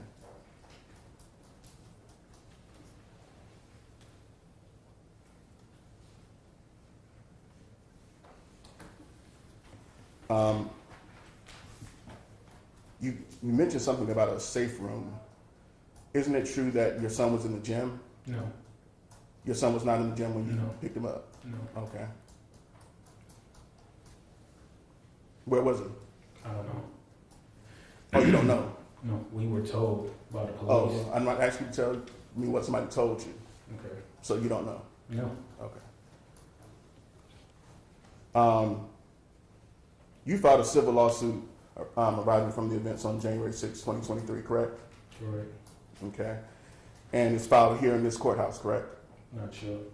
You're not sure? No. I don't. You have to talk to my attorney on that. I'm sorry? You have to talk to my attorney on that. Okay. You have named Dr. Parker as a defendant in your case, your civil case, correct? Correct. And you're seeking money damages from Dr. Parker, correct? I'm not going to talk about that on camera because it's streaming.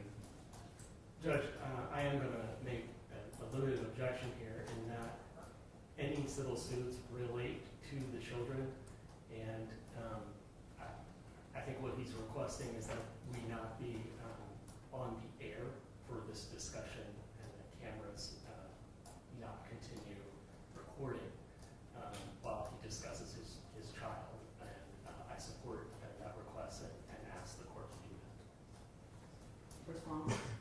Well, Your Honor, he just asked a series of questions about the child on a camera. I'm asking about a civil case, asking him whether he filed a civil case. It has nothing to do with the child himself. So the objection is overruled. Cross-examination, the questioner is allowed to examine the witness's interest in a case. And for the witness, we are not using names, we are using initials, as we previously did. So that is the protection to minors in this case. All right, you may proceed, Mr. Teague. Mr. Garcia, you are seeking money damages from Dr. Ebony Parker in that civil case, correct? Yes. And a criminal conviction of Dr. Parker would assist in your civil case against her, wouldn't it? I believe so. Okay. So you have a financial interest in the outcome of this criminal trial? Financial, what do you mean? Well, you just stated that you believe that a criminal conviction of Dr. Parker would assist you in your civil case where you're suing for money, correct? Yes. Okay. So you would agree you have a financial interest in the outcome of the criminal trial, correct? Possibly, yes.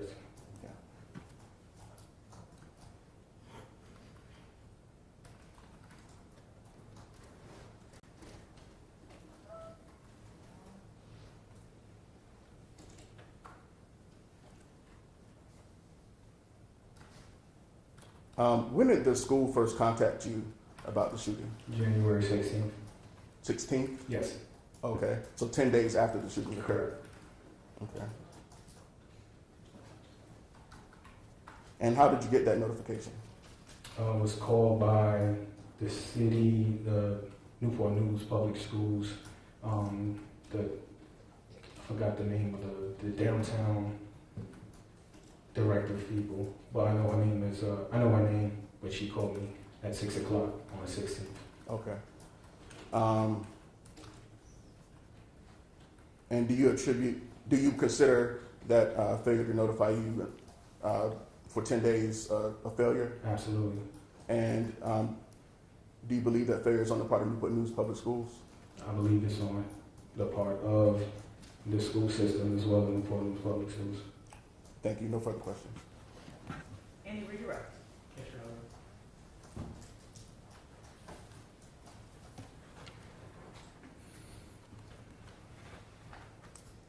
You've indicated on cross-examination that your son, MJ, was not in Ms. Werner's classroom.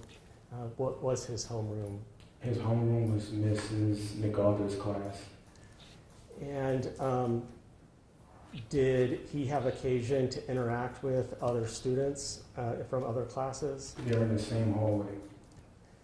Now, in the immediate aftermath of this, when you picked him up, did he tell you anything about contact he had had with another student?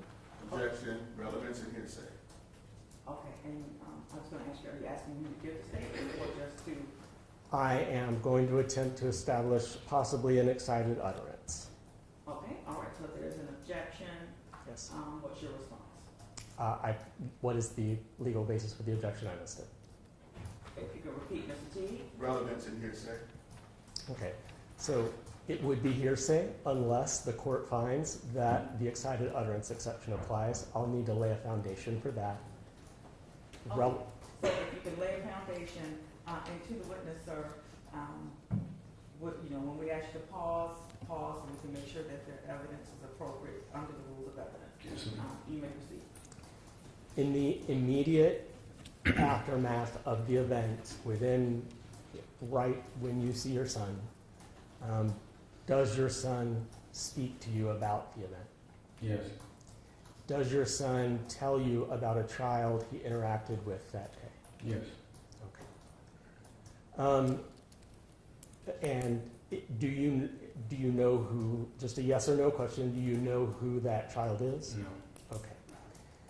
When your son is telling you this, can you describe for us, without saying what he said, can you describe his demeanor, how he appeared and how he was acting, and how he sounded?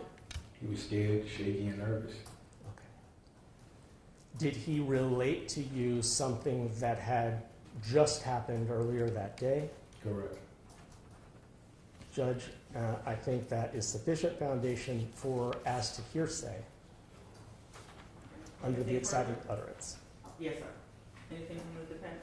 Yes, Your Honor. Yes, Mr. Commonwealth has not established any foundation regarding excited utterances. We don't know how long before, and if we're talking about the shooting that had occurred at 2 p.m. and the father didn't pick up his child until sometime later in the afternoon, presumably hours later, then I don't see how it qualifies an excited utterance. May I respond to that, Judge? Yes, sir. The excited utterance exception is extended when the declarant is a child, because courts have recognized in Virginia the nature of being a child, and brain development means that the heightened experience of an emergency extends quite some time.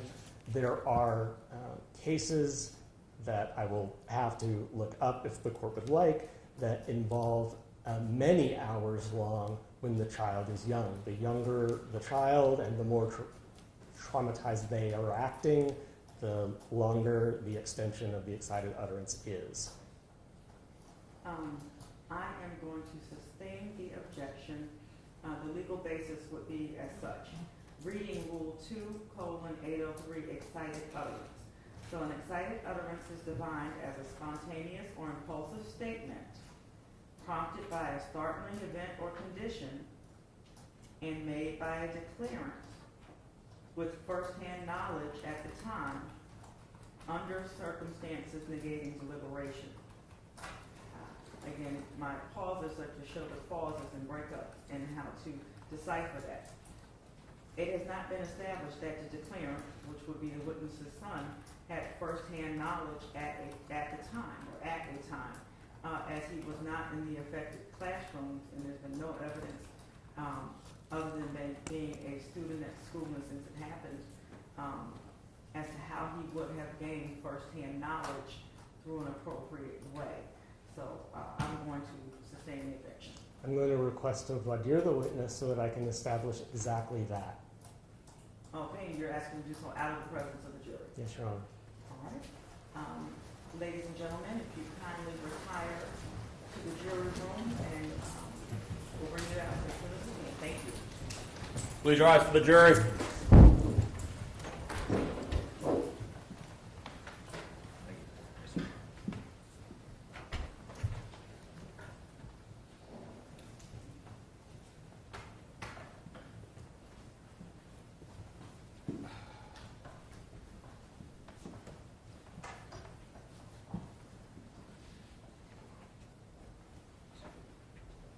Okay, parties may have a seat. And to the witness, you're still under oath. We're going to have some additional questions for you. But one moment, we'll wait for the door to close. You may proceed. In that moment where you were just describing his demeanor, tell us what MJ told you. That my son sits on the last seat because they don't have any doors in their classroom. So his seat, he could hear the pop. When he heard the pop, the teacher, they heard over the walkie-talkie that someone got shot. And they got everybody scrambled into the outside of the classroom, which was there in the direct line of supposedly their safe zone, which is outside of their classrooms. Okay, let me ask you this question. Did MJ say all of that to you Yes. in that moment? Yes. Okay. And so, if I understand your testimony correctly, is it that he heard the gunshot and he was in a classroom that had no door? Yes. Okay. He heard a pop, I believe. A pop. Yes. Testimony was. And then he had to evacuate with the school, basically. He had to evacuate his classroom in the danger zone. Say that you're saying in or and the And danger zone? in the danger zone because his class has no door, so the zone of where they have to go out is outside of their classroom in that same hallway. Okay, and he used the word danger zone? My son? Yes. No. Okay, I think he's asking you, what did the child say? I mean, the verbatim statement. He was in his the safe room. He went to the safe room. Okay. Okay, and Mr. Rogers, you were standing up, did you want to say something? I was going to address his characterization of dangerous on the courts. All right, continue with your vote. Judge, I'm not going to seek to admit the statement. We need to bring the jury back in. Okay, Thank you. Bring the jurors back in. Mr. Garcia. And I know you all just stood. You can keep your seats this time, and I'll explain to them. I gave you a break. It was just a few minutes ago. You can bring them out, but everybody doesn't have to stand.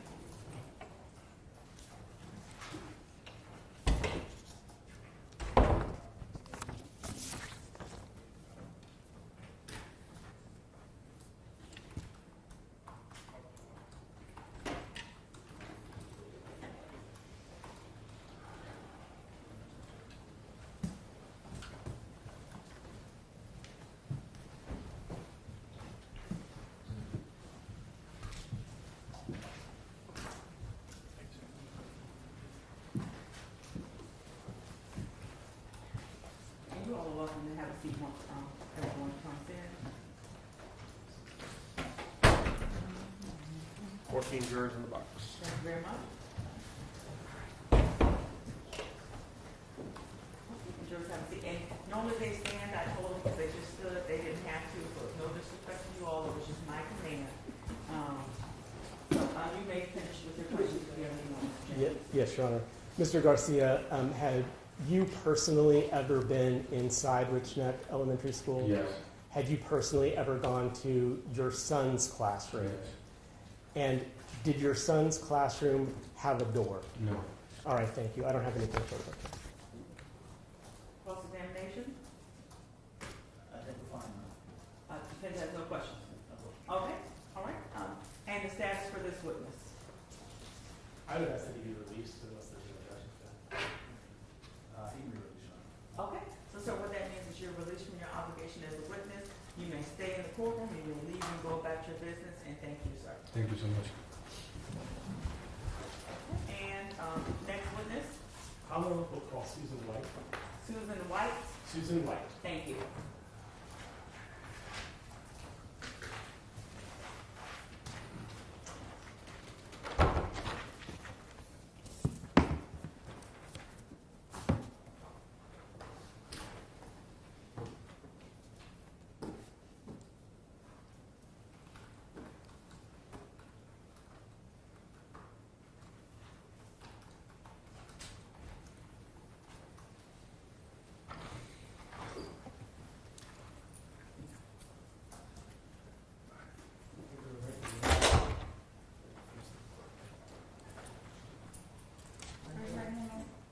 Do you swear or affirm the testimony you're about to give is the truth, whole truth, and nothing but the truth? I do. All right, you just have to sit down. Your Honor, if I may, Yes, sir? I know the court has already ruled on Mrs. White's. And come on, and hold on one second. Come on in the witness stand and watch your step, and yes, you can move the chair and microphone. Yes, Ms. The court's already ruled on Mrs. White's ability to be able to testify. We're doing my objection to any testimony that she may give regarding how it's not relevant to what happened on January 6th regarding my client's conduct in the actual admission that occurred on that day. She can't testify to that, she didn't observe it. So I don't believe that she has anything of relevance to offer the fact finder to be able to decide if my client's conduct is appropriate or not. So noted, thank you. You may proceed, Mr. Shanks. Good afternoon. Tell us your name. Susan White. Ms. White, how are you employed? Right now I'm retired. And on January 6th of 2023, how are you employed? I was retired by then too. Okay. And were you at Richneck Elementary School? Yes, I was. Why? I was there for 34 years. Okay. And my last year was the year before Right. that happened.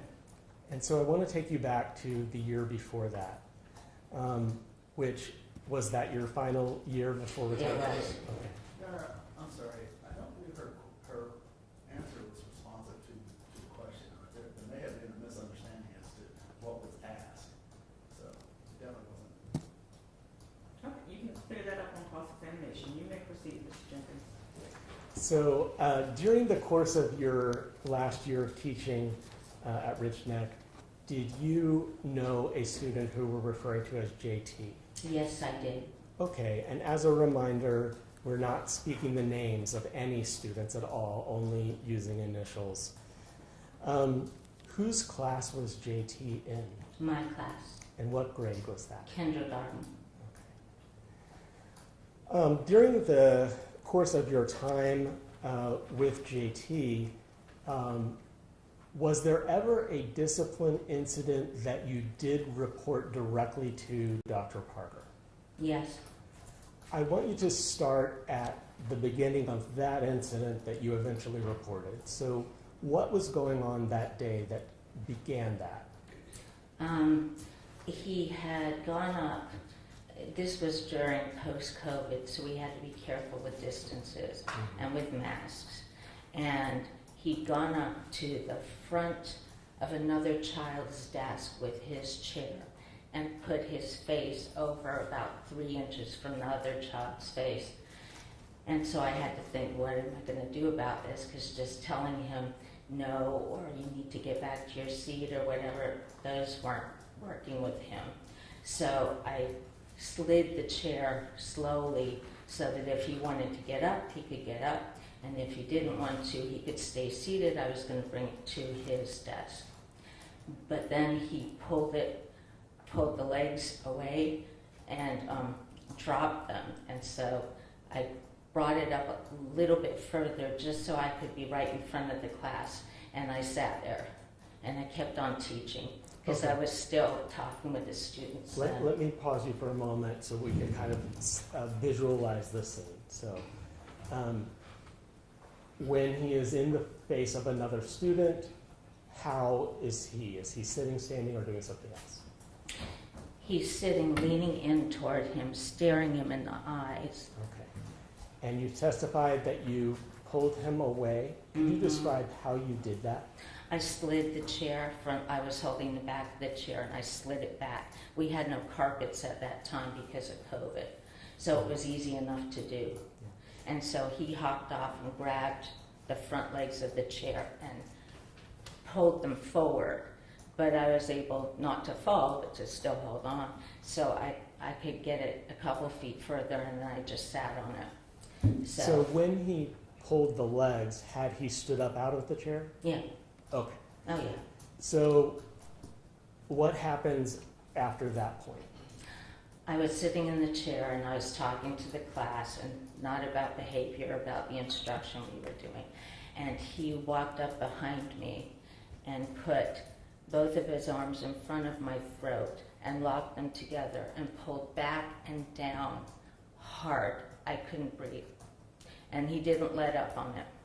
The only way I got out of that situation was the assistant, the teacher's assistant that I shared with another teacher, happened to be in there at the time. She was in the back of the room. So she came up and pulled him off of me and took him out of the room. But until she pulled his arms off, I couldn't breathe.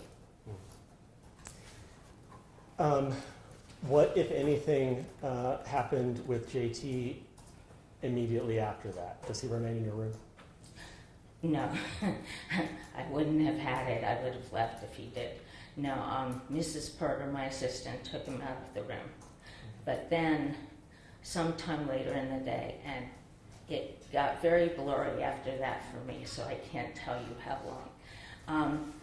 One of our counselors and our security officer came and brought him back to my room. So when you say, hold on, when you say brought him back, do you mean JT? Yes. Okay. Yes. So when they each had him, I'm sorry. When you see him come back to your room with the counselor and school security guard, what happens? They each had him by one hand, and they were trying to get him to move into the room.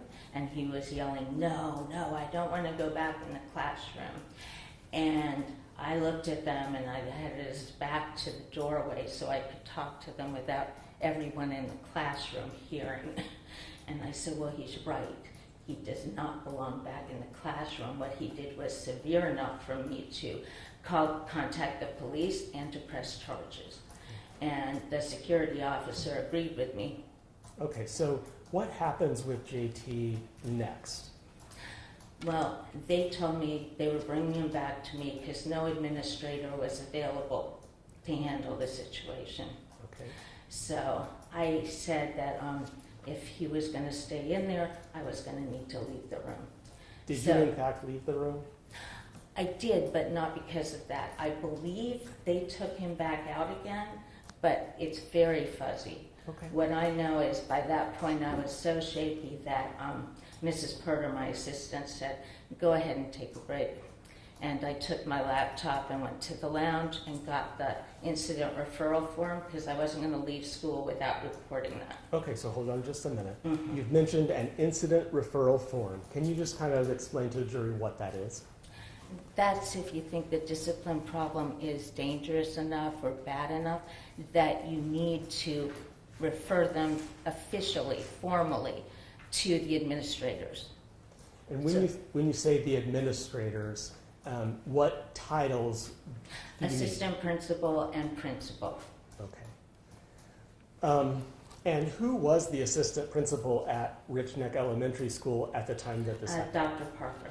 And is Dr. Parker in the courtroom right now? Yes, she Could you is. just point her out, please? She's right there. Okay. Will the record reflect that she's indicated to been there? I was not able to. Can you point her out again? I didn't see your hand. Yes, she's right there. Okay, so noted. Thank you, Jim. So you've told us that you got an incident referral form, okay? And what did you do with it? I filled it out and I typed up a whole description of everything that had happened that day because I had had some positive moments with him earlier, so I wanted those included too. So typed up the day and then I attached it to the referral form as the attachment and the explanation of the behavior.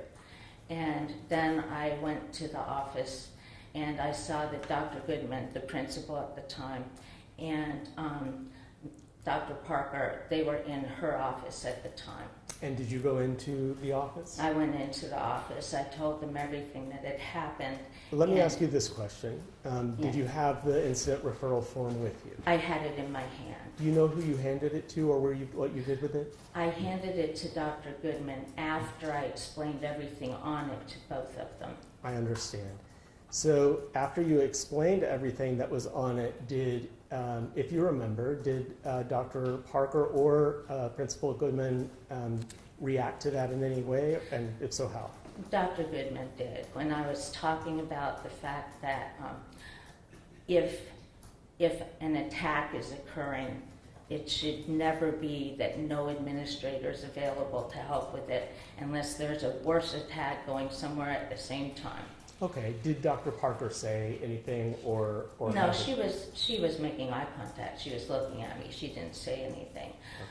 Dr. Goodman said, sort of under his breath, prioritize. And I thought, well, yeah, that's what I wanted him to get from that. And then he told me to go to the nurse and have my neck checked out afterwards. Okay. That year, did JT ultimately return to your classroom or not? He did. He returned the very next day. He walked in with his breakfast, and I immediately went to the teacher across from me and said, I need to go to the office so that she would watch both of the classes. And she saw who I had with me, and so she understood. And I just told him, he had his breakfast with him. I said, just bring it and come with me. And so we went to the office and I had him sit down in the waiting area for parents there. And I went into Dr. Parker's office, and I knew at that time that my assistant had to stay in a first grade class all day because the sub hadn't showed up. So I would not have another adult in the room. So what I told her is, I cannot be the only adult in the classroom if he's in that room. And so either he needs to be somewhere else or I'm going to have to take a sick day and go home. And was he relocated or what happened? He must have been, because I went directly back to the classroom and continued teaching for the day. I didn't see him the rest of the day. Okay. At some point later in the year, does he come back to your classroom? No.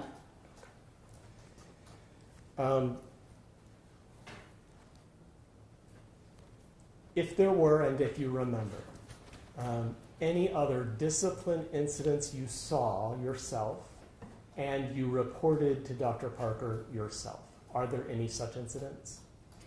With him? With JT, that's right. No, I don't believe so. Thank you so much. I don't have any further questions for you. Please answer any questions of the defense counsel. Of course. I'm sorry.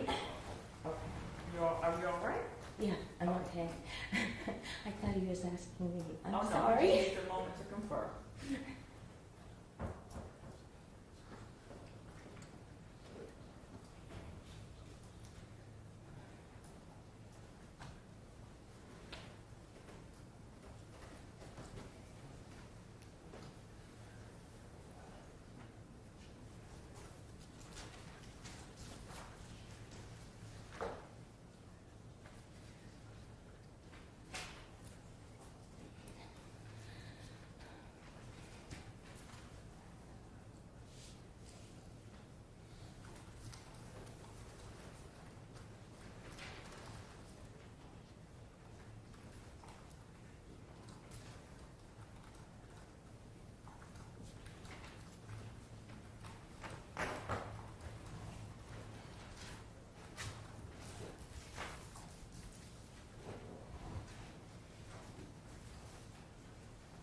Hello, Ms. White. You just testified that you reported JT's behavior or his presence in your classroom to Dr. Parker directly when he came back the next day, correct? Mm-hmm. Okay. And then when you told her that, after that, he never appeared in your classroom again, correct? Right. And I had heard, but... No, you don't tell me what you heard. Okay. So when you told her that action was taken and justice was JT was removed from your classroom. He went to another school. Okay.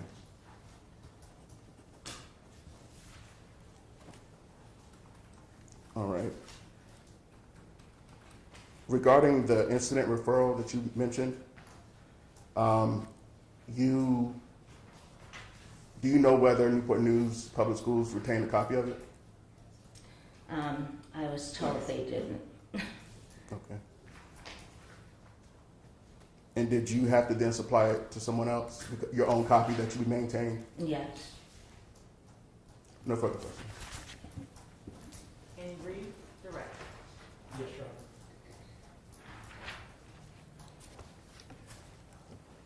Ms. White, I want to just direct your attention to the incident referral form. You've indicated there was a form. Was that the only piece of paper you submitted?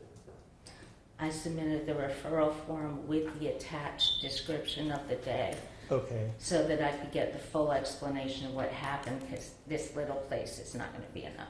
Understood. And the a description of the day that you attached to the referral form, was it typewritten, handwritten, or something else? Typewritten. All right. If I showed it to you, would you recognize it? Definitely. May I approach the witness, Your Honor? You may.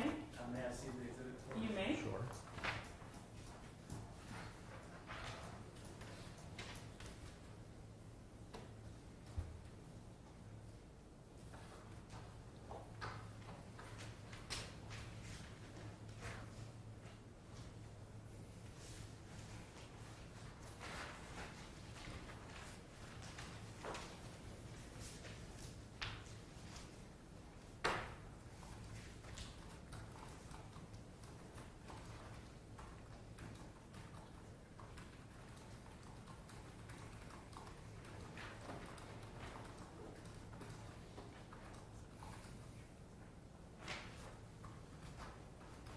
May I approach the witness, Your Honor? You may.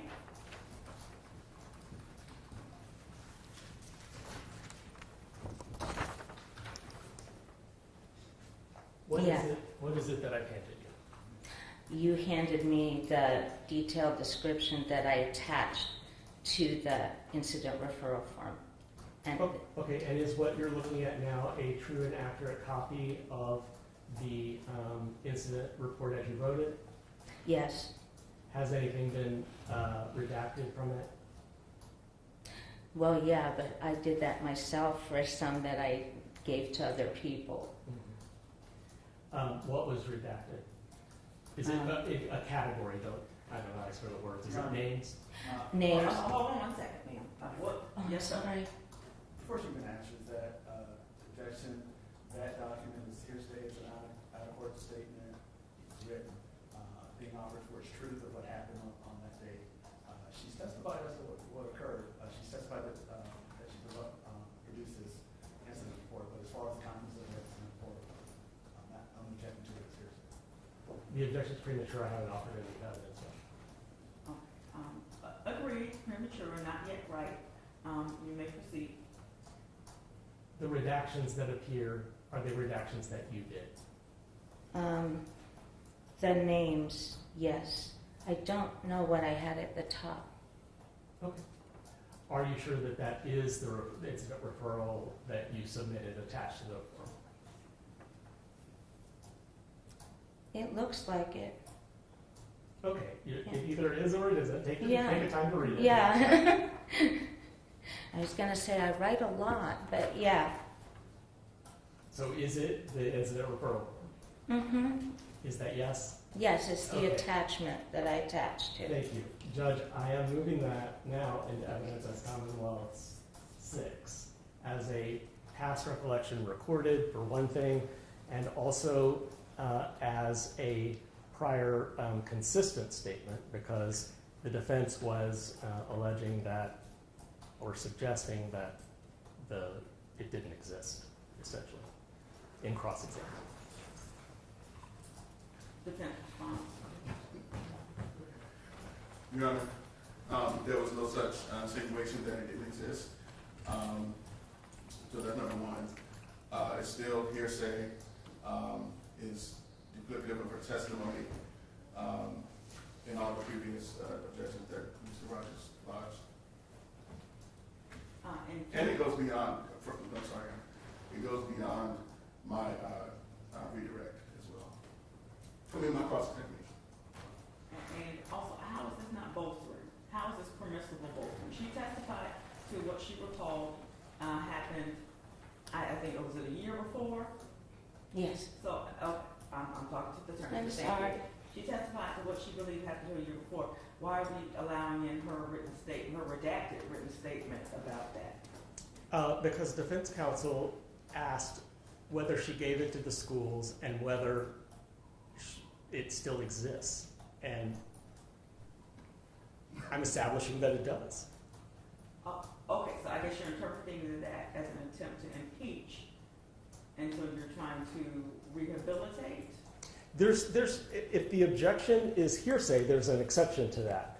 If we want to talk about why it's relevant at this stage, yes, we can go to the relevance rules and find that a prior consistent statement does become relevant when on cross-examination, or does become admissible when on cross-examination the witness has been challenged as to having a memory or forgetting something. I can find a rule. And again, I understand that's where the impeachment comes in, but that's the missing link for me.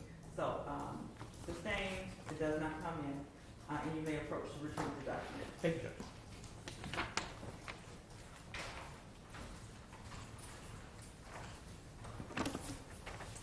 So I thank you. I don't have any further questions for you. Anything further? Okay, and the status for this witness? May she be excused? I ask that she be released unless I ask you to release. Okay, and no objection from defense. Okay, so that means thank you for your testimony today. You are released as a witness. You don't have to go back to that room. You do not have to stay in the courthouse. You are welcome to remain in the courtroom if you'd like. Okay, and watch yourself when you step in. Thank you very much. Thank you. Next witness? I will call for Alonzo Rawls.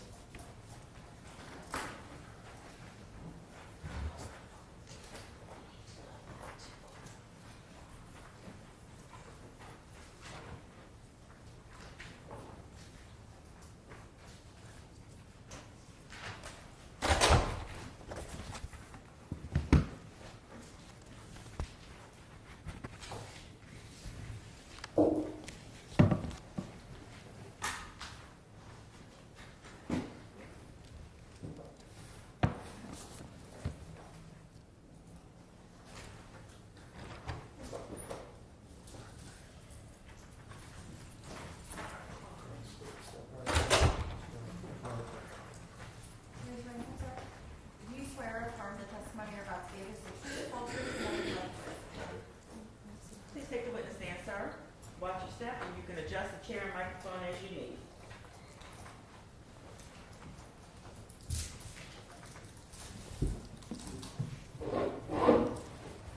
You may proceed. Good afternoon. Good afternoon. Would you please tell us your name? Rolonzo Rawls. Mr. Rawls, just a quick reminder that we're not using the names of any children today in court. We'll use initials in place of that. Okay. Mr. Rawls, in January of 2023, how were you employed?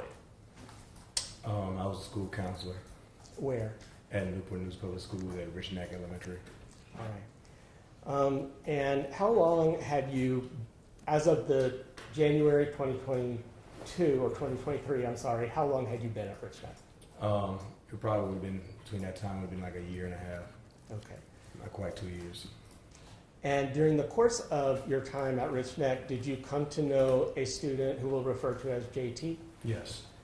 And in the course of your duties, did you receive an assignment related to JT?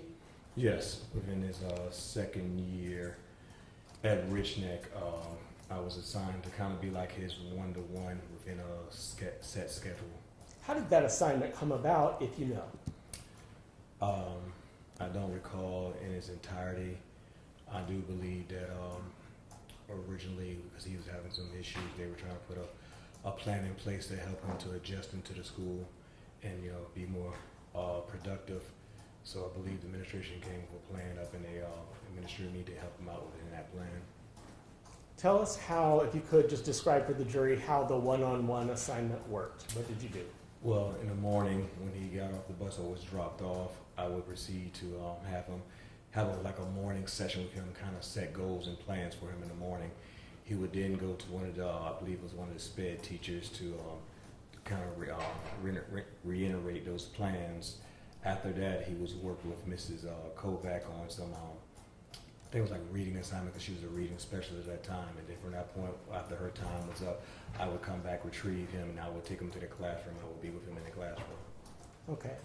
And did you ever speak to Dr. Ebony Parker regarding this assignment with JT?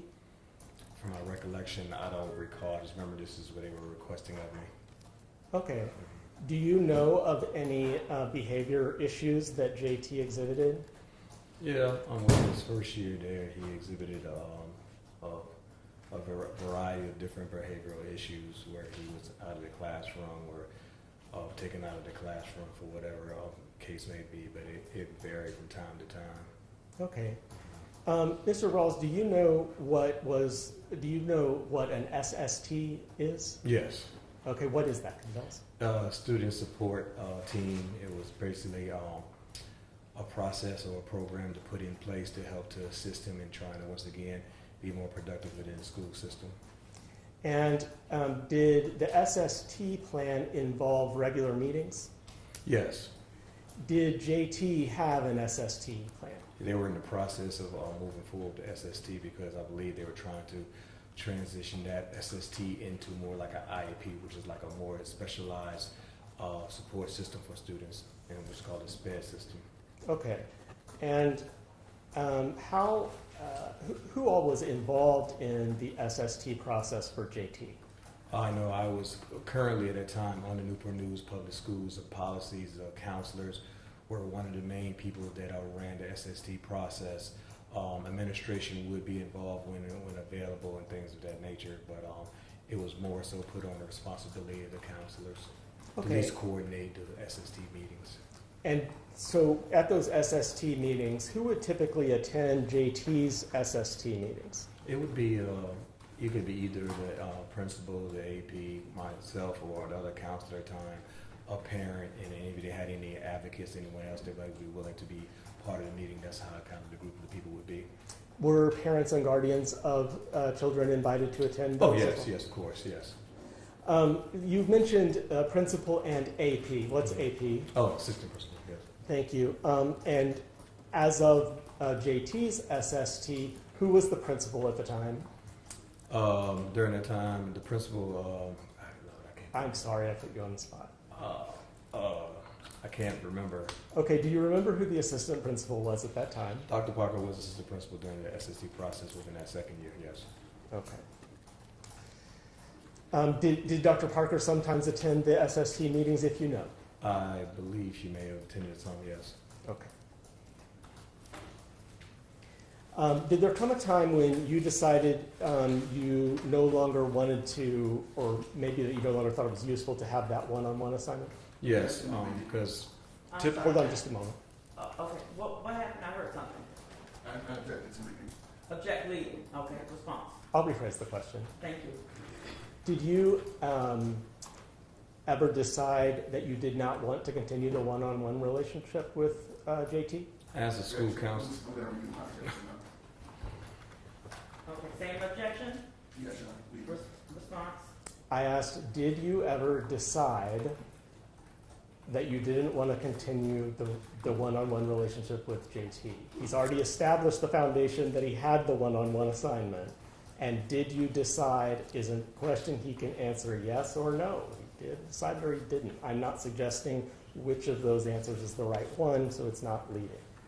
Okay, I think the leading part is to discontinue the relationship with JT. So I think the proper phrasing would be, did you decide whether or not to continue or discontinue a relationship with JT? So if you could ask that. Or do you want me to just... Go ahead, Judge, if you would like to ask the question. Did you get the question? Yes. Okay, can you answer? Thank you, sir. It wasn't really a decision of sorts. It was a request. As a school counselor at that time, I had many students that I had to serve, and and I felt like it took away my opportunity to service a lot of the other students within the building. So I had a request that if I could be relieved of that duty, so I could also service the other students. Besides, I could still assist, however it needed to be done with JT, but I also wanted to be able to be service to other students within the building as well. Thank you. During the time that you were working one-on-one with JT, did you experience behavior issues or witness behavior issues? Can you repeat the question? During the time you were working with JT, did you experience or witness behavior issues? When we were more one-to-one, it tapered off more. He still had concerns here and there, but he knew the relationship we had and me being his one-to-one that I would be there to help to correct or redirect a lot of his behaviors. And what were the behaviors that you observed of JT at any point that year? Non-compliant, defiant behavior, refusal to do work, just acting out of sorts where he wasn't following directions, things of that nature. Would those issues ever be discussed at the SST meetings? At times, yes. Okay.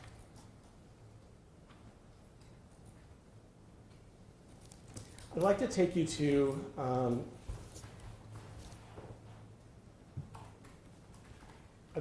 January 6th of 2023. You remember that day? Yes. What is the first moment that you realize something might be up with JT? Objection. Leading assumes facts, matter, evidence. I'll rephrase. Yes, sir. On that day, did you ever notice anything unusual about JT? On that day, I didn't even really witness him that day until later, within that evening of the afternoon of that day. Okay. Did you eventually become aware of a crisis that occurred that day? It was brought to my attention that after dealing with another student that something had took place at recess where JT apparently told another student something that I did. So I understand it's hearsay. Let me walk through that with him. During the day on that day, did you have occasion to speak with any students? Yes. And were there any students who shared a concern related to JT? Yes. Now, without telling me what the student said, did you describe the student's demeanor, how they appeared at the moment they were telling you the information? They were very emotional, very sad. Okay. Again, without telling us what was said, were they referring to something they had just experienced or seen? I wouldn't say they just experienced it, but they experienced it in an earlier time where they were still holding on to whatever was stated. Okay. And with that information, without telling me what was said, with that information, where did you go? With that information, where I went to Dr. Parker to address what are the allegations that I heard. Okay. Did you ask Dr. Parker to take any action? I didn't ask her to take any action. It was presented to me that some action was taken at a particular time with of something else, and then I requested of her if I could take some action. Okay, and what action did you ask Dr. Parker to take? I asked her if I could take the action of trying to search or to check the person of JT. And what did Dr. Parker say anything? She responded by saying that at the time, because of the scheduling he had, that his parent or parental guidance would be coming to get him, so that we could hold off at that time. Okay.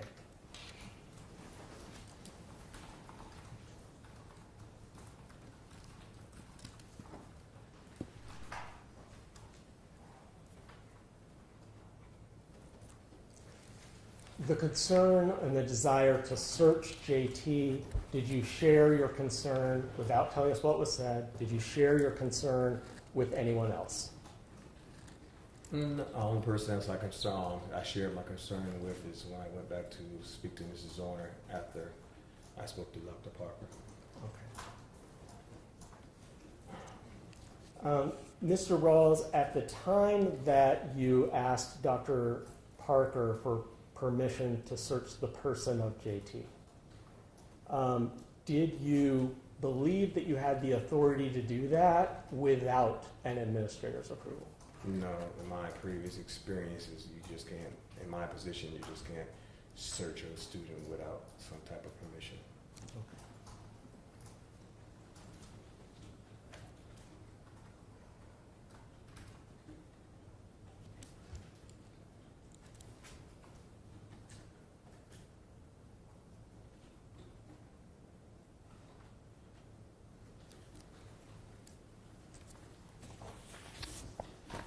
And finally, Mr. Rawls, as you sit here today, do you wish you had done differently that day?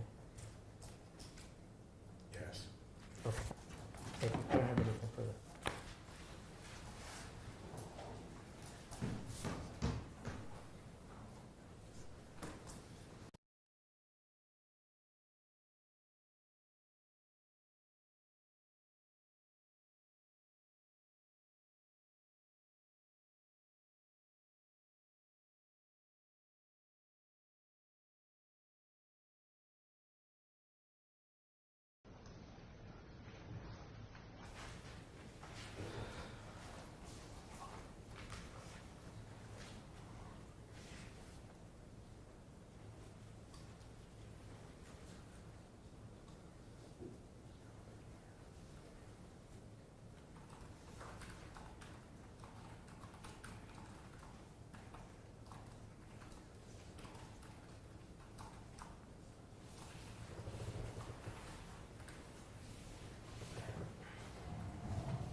Good afternoon, Mr. Ross. How are you?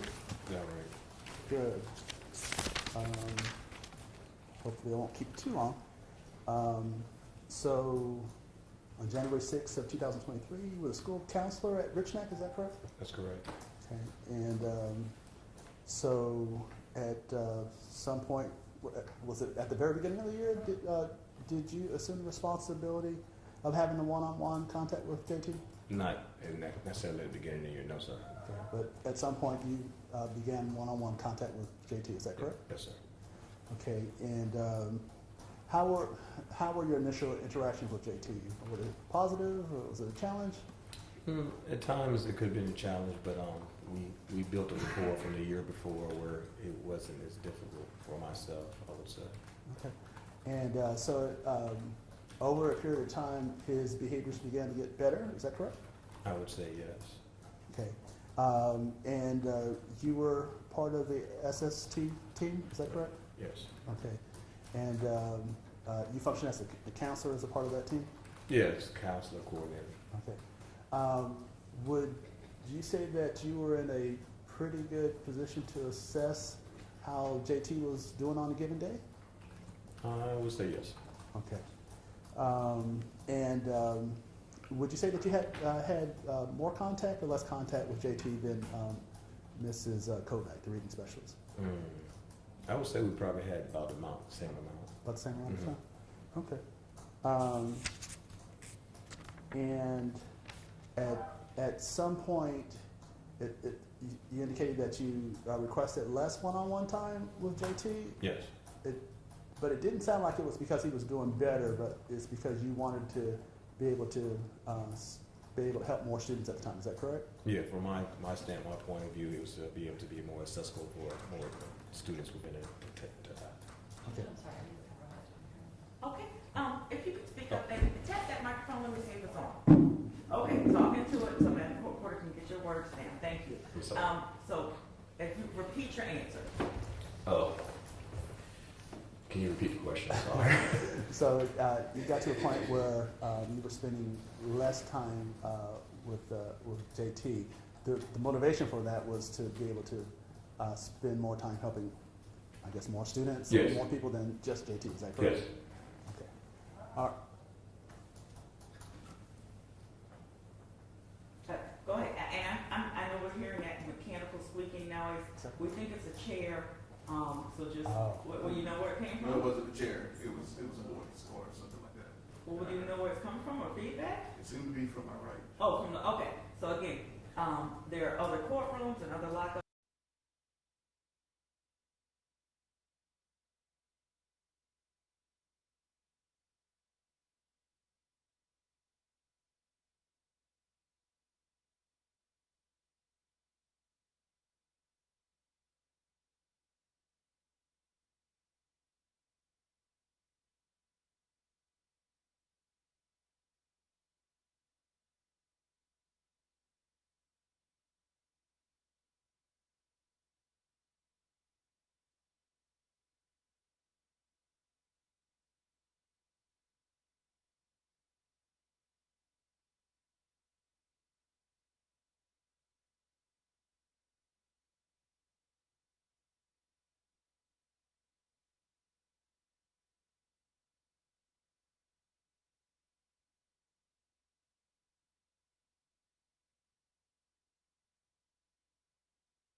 Hello, Mr. Wells. You just mentioned speaking with a student with the first initial R. Correct. Did you ever tell Dr. Parker what R has said to you? I believe I mentioned what he had mentioned to me, yes. You believe you did. Do you know for certain whether you I did? can't be certain. Okay. Would you be surprised if you did not do that? No, I wouldn't be surprised. Okay. No further questions. Anything further from the Commonwealth? Judge, based on that, I'm going to need a couple of minutes Okay. before redirect, I guess. All right. So we'll take this is a good time for stretch break and after lunch restroom break. So it's 3:25. Let's come back at 3:35. Sir, so you're still on the oath, but you can step down and retire to the witness room, and we'll bring you back out, and we'll have the jurors go back to the jury room. Thank you all. 10-minute recess. Please rise for the jury.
approach counsel briefly? You may.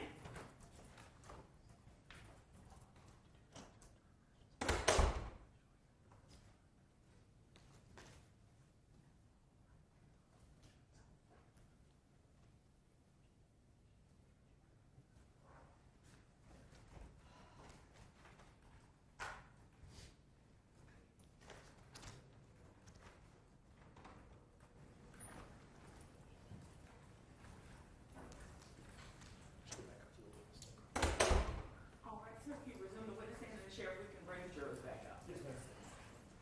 Yes, you need to come and connect the audio. Oh, please come on up.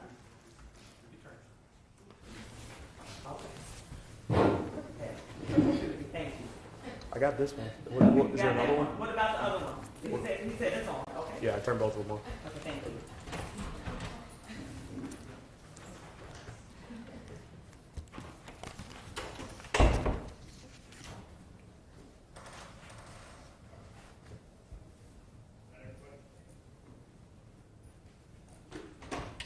Please rise for the jury.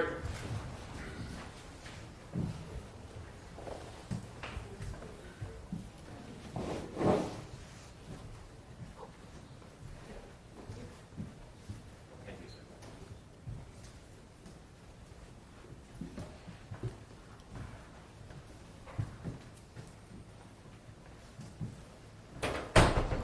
Jurors in the box. You all may have a seat, thank you. You may resume your redirect. I'm not sure, are we a redirect or re-redirect? This is redirect. Okay. Yes, Proceed, be quick.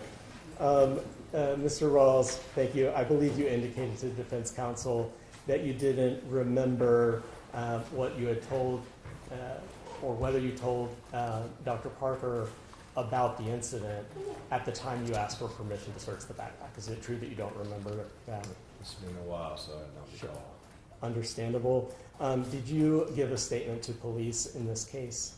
Yes. And if I were able to provide you with a transcript of that, might it refresh your memory about what you said to Dr. Parker? Okay. May I approach, Judge? Okay, yes, and you responded yes, correct? Yes. Okay, and he nodded his head, I just wanted to make sure it was recorded. Yes, you may approach. Thank you.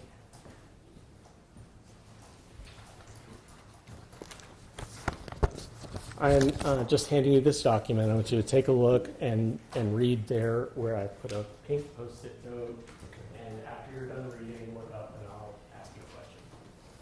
I said, Oh, no, Hold on, don't read. Yeah, sorry. Read it to your. Just read it silently, and then I'll ask you a question about it. Sorry.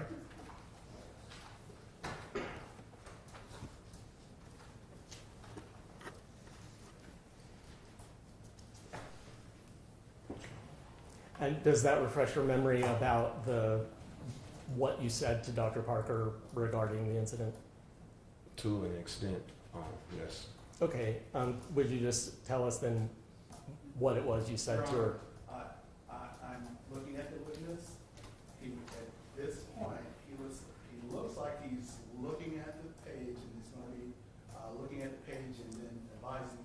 So his memory has been refreshed. I'll take it back.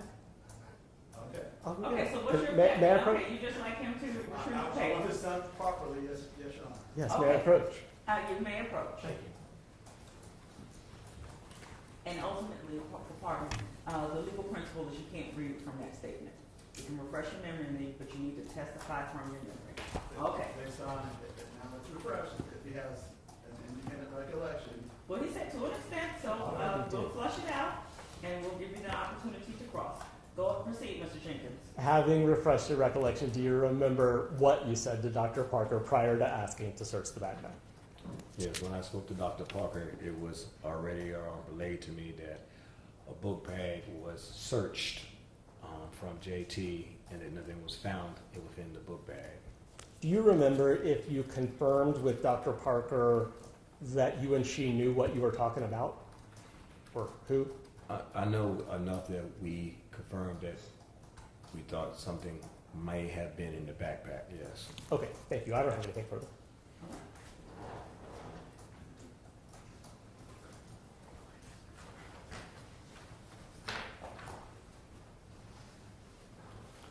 And Mr. Rawls, and from what you just recounted, nothing was in the backpack, correct? It had been searched and nothing was there, correct? That's what was told to me, yes. Okay. And at that point, you did not believe there was any credible threat, correct? Well, that's when. Objection asked and answered on recross. Oh, I'll withdraw the question, Your Honor. All right, thank you. All right, anything further for this witness? No, Your Honor. All right, and the status for Mr. Ross, may he be excused of this and need to remain in duty? I'd ask, oh, I'm sorry. No, I'll follow you. I'd ask that he be released. Oh, no, we're gonna ask that you can name. So we're gonna ask that he be I agree to that. We'll ask that he be constructively sequestered, remain available for recall. Are you, is that suitable to the defense? Yes, sure. Okay, and do you all have his phone number? No, I'm off that. But you have it? Absolutely, I do. Be happy to facilitate that happening. Okay, so Mr. Ross, what that means is you are still a witness. You still have the ability to be recalled. So do not discuss this case, do not discuss your testimony, but you do not have to stay in the courthouse, you do not have to stay in the witness room. You can leave and go about your daily business. You will either get a phone call, 1, to come back to the courtroom, or 2, that the trial is over and that you are no longer a sequestered witness. All right, any questions, sir? No. All right, thank you. You may step down. Next witness.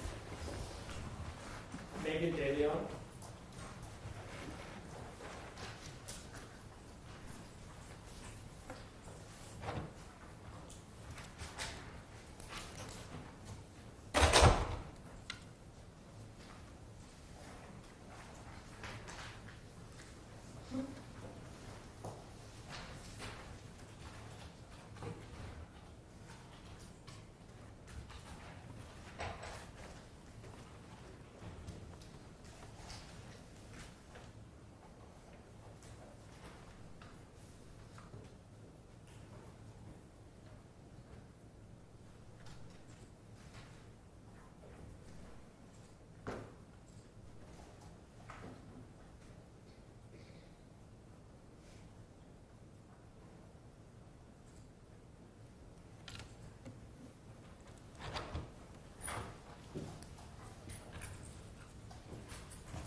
Do you swear affirm the testimony you're about to give is the truth, whole truth, and nothing but the truth? Thank you, ma'am. If you walk around, please, to the witness stand. Watch your step. The chair and microphone are adjustable. All right, you may proceed. Good afternoon. Would you please tell us your name? Megan DeLeon. Ms. DeLeon, do you have a daughter? I do. I want to just caution you, and I know we've discussed this, but during the course of this trial, we're not using any children's names, only using initials or referring to your daughter if you prefer. Back in January of 2023, was your daughter attending school? Yes. Where? Richneck Elementary. Is that here in Newport News? Yes. And what are your daughter's initials? SD. On January 6th of 2023, did you become aware of an incident that caused you to go to the school early? Yes. And when you got to the school, did you immediately see SD, your No. daughter? Do you eventually see her that day? Yes, when they bring her out to me. Okay. When you first see her, describe, without telling me anything she said, just describe her demeanor, how she appeared to you and how she interacted with you. Initially, she just seemed happy to see me and her dad. It was later on in the evening when she kind of showed different behavior. By different behaviors, you mean different than prior to the events of January 3rd? Describe what behaviors you observed. Just that evening, it was a very hectic day, so we just ordered a pizza in and just tried to put some show on to kind of... But the doorbell rang just for the pizza, and she just got very scared, jumped from her seat. The sound of a doorbell and other sounds like that for many months to come just scared her. What kinds of sounds would scare her? Slamming of a door, I know just loud bangs. She described the sound as a ladder falling when the gun went off. And so loud sounds have startled her. Your Honor, I'm going to object to her statement. Sounded like a ladder when the gun went off. Sounds like she's testifying as to statements that SC may have stated. If that's what she has done, I'm objecting to your statement. If the request is to strike sounds like a ladder when the gun went off, I agree to that. Okay, so struck, don't consider that, please. Next question. So what other behavioral changes, if any, related to SD did you notice in the immediate days and weeks? Not understanding why this happened. She loved her teacher. She said the teacher was kind, and she just understood why anyone wanted to hurt her. And who was her teacher, if you know? Miss Warner. So Ms. Zwerner, was Ms. Zwerner's classroom her homeroom? Yes. Okay. As a result of what you observed with SD, did you seek help for her of some kind? Yes. We went to just regular counseling through our insurance, and then also spiritual counseling through my church. And how long did that go on for? 6 months. Your Honor, objection, Response. These are the injuries that the neglect caused, the trauma to the children, and I believe that that is relevant.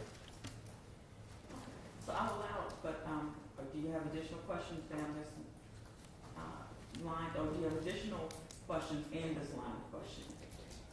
Only to elicit any additional different things that she noticed in her daughter. Okay, I'll allow it. You may proceed. Okay. We're from January 3rd to present. Any additional things you've noticed in your daughter that were not present prior to the January 3rd incident? She's very, she doesn't want to talk about it. She keeps everything close hold. She holds in a lot of feelings and emotions. Recently, she went back to counseling. This is the time they said to start doing. They get to give her some time and re-engage with a counselor, and they said that she has depression, anxiety, and one other thing where she's always on alert all the time. Thank you. I don't have any more questions for you, but thank you.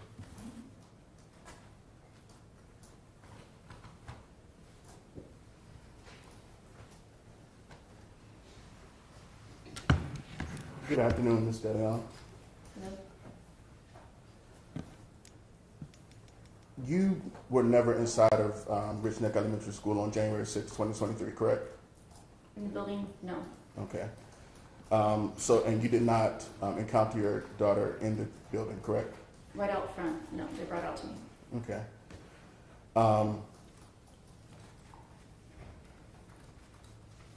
You filed a civil lawsuit arising from the events of January 6, 2023, correct?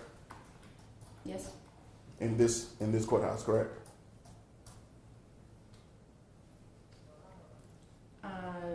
In this courthouse, well, through Newport News, yes. Is that what you mean by that? There's a pending lawsuit in Newport News Circuit Court, correct? Yes. Okay. And you've named Dr. Parker as a defendant in that case? Well, I prefer not to talk about my pending civil case. If it's more of a personal. I'm going to object, Judge, and ask that we not talk about a child's civil matter on TV, that we have to not continue the broadcast while she's speaking about the civil suit that is her child's, really, not hers. The court's ruling will be the same as earlier, so the objection will be overruled. She's been cautioned that we're only using initials, but the question party has a right to cross-examine about interest in the case. And you just asked who the named parties, not what your opinion is. And I think you said I prefer not to share my opinion on it. so non-responsive as well. Repeat your question, Mr. T. Thank you, Your Honor.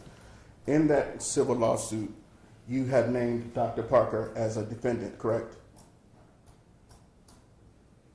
Yes, I believe so. Okay. And you are seeking money damages from the defendants in that case, correct? I'm more seeking justice for my daughter and what she went through.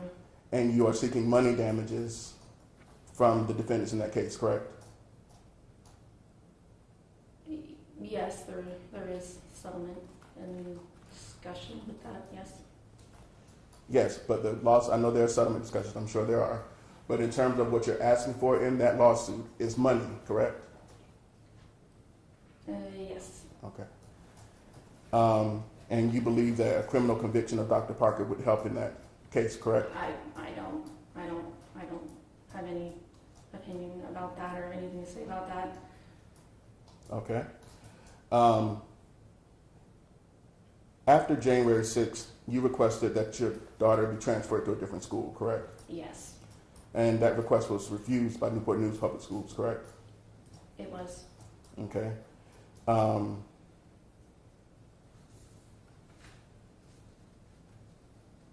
further questions. Thank you. Anything further from the Commonwealth? No, Your Honor. And the status of this witness?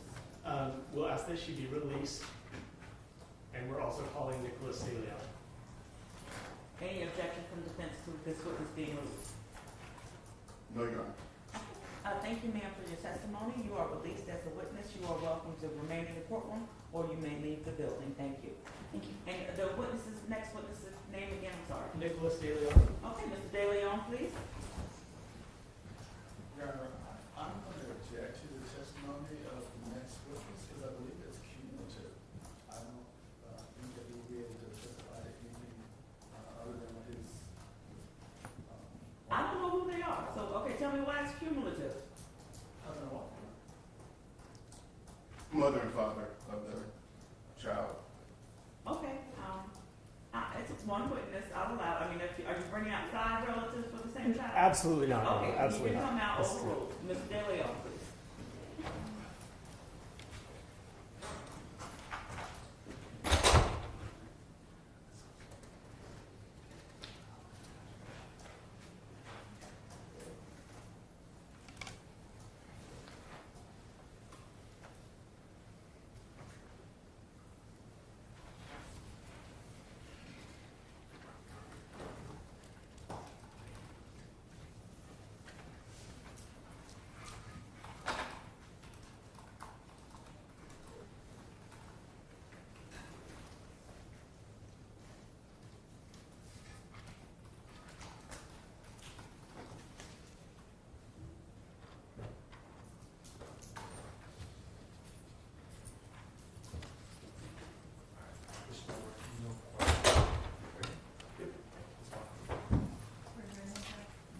Do you swear or affirm the testimony you're about to give is the truth, whole truth, and nothing but the truth? Yes.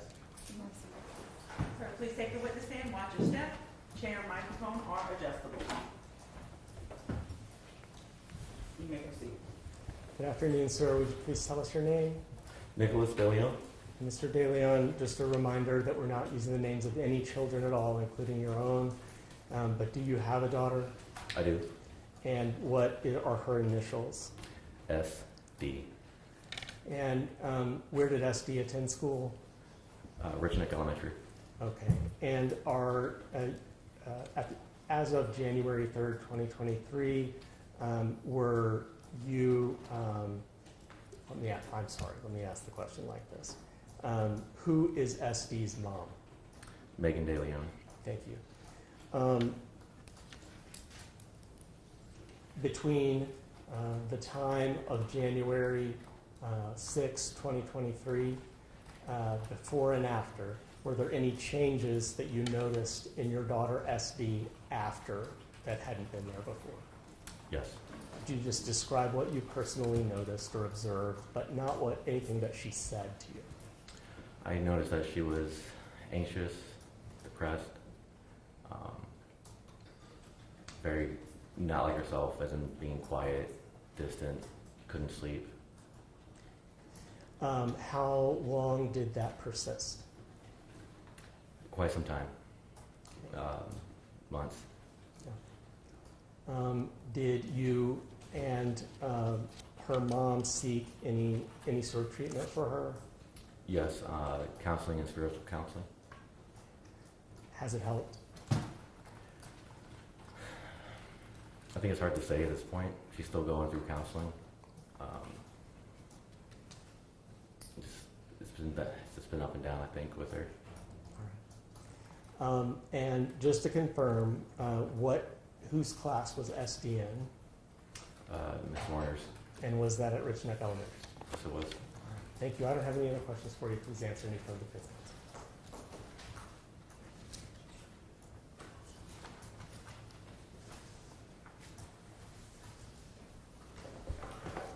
Good afternoon, Mr. DeLeon. Good afternoon. All right. You mentioned your daughter, SD. You don't have any knowledge of whether SD was in the classroom when Ms. Zwerner was shot, do you? I was not there in person, but that is her classroom. I understand. But you don't have any idea whether she was actually in the classroom, correct? From what I understand, that she was in the classroom. And what are you basing your understanding? Is that from somebody told you?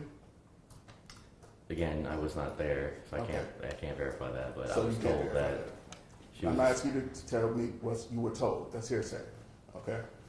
Now you are aware that your wife, or I don't know the status of your relationship, but Megan DeLeon has filed a lawsuit on behalf of your daughter in this courtroom, correct? I mean, this courthouse, correct? Yes. Okay. And that you're aware that Dr. Parker is a named defendant in that lawsuit, correct? That's correct. Okay. And you're aware that money damages from Dr. Parker are being sought in that lawsuit, correct? Correct. Okay. And so you have a financial interest in a criminal conviction of Dr. Parker, correct? I don't. It's on behalf of my daughter. Oh, so you believe your daughter has a financial interest in the conviction of Dr. Parker? Today? That's a separate case. That's Answer my a question. separate suit. Answer my question. Do you believe that your daughter has a financial interest in the criminal conviction of Dr. Parker? Today, I don't believe so, no. Do you believe that a criminal conviction of Dr. Parker will help in that civil lawsuit? Objection Not to my asked and answered. He said no. No, it has not been asked and answered. Your Honor, I asked a different question. It was a different question, and I think you already answered it. Are you asking this answer to be struck? Yes, it's irrelevant and duplicative. Okay. Overruled, and your answer was no, sir, if I heard you correctly? Correct. Okay, thank you. No Any further. additional questions? No further questions, Your Honor. All right. Any redirect? No, Your Honor. And status of this witness? I would ask that he be released. Any objection? No objection. Okay, thank you, sir. You're excused from your duties as a witness. You may stay in the courtroom or leave, as you see fit. Next witness? Commonwealth will call Tanisha Richardson.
further for this witness? No, Your Honor, I ask that she be released. Any objection to her being released? No, Your Honor. Thank you, ma'am. You are excused as the witness. You may stay in the courtroom or leave the building. Next witness? The next witness will be Ramon Gonzalez. Your Honor, I anticipate having this witness plus one more.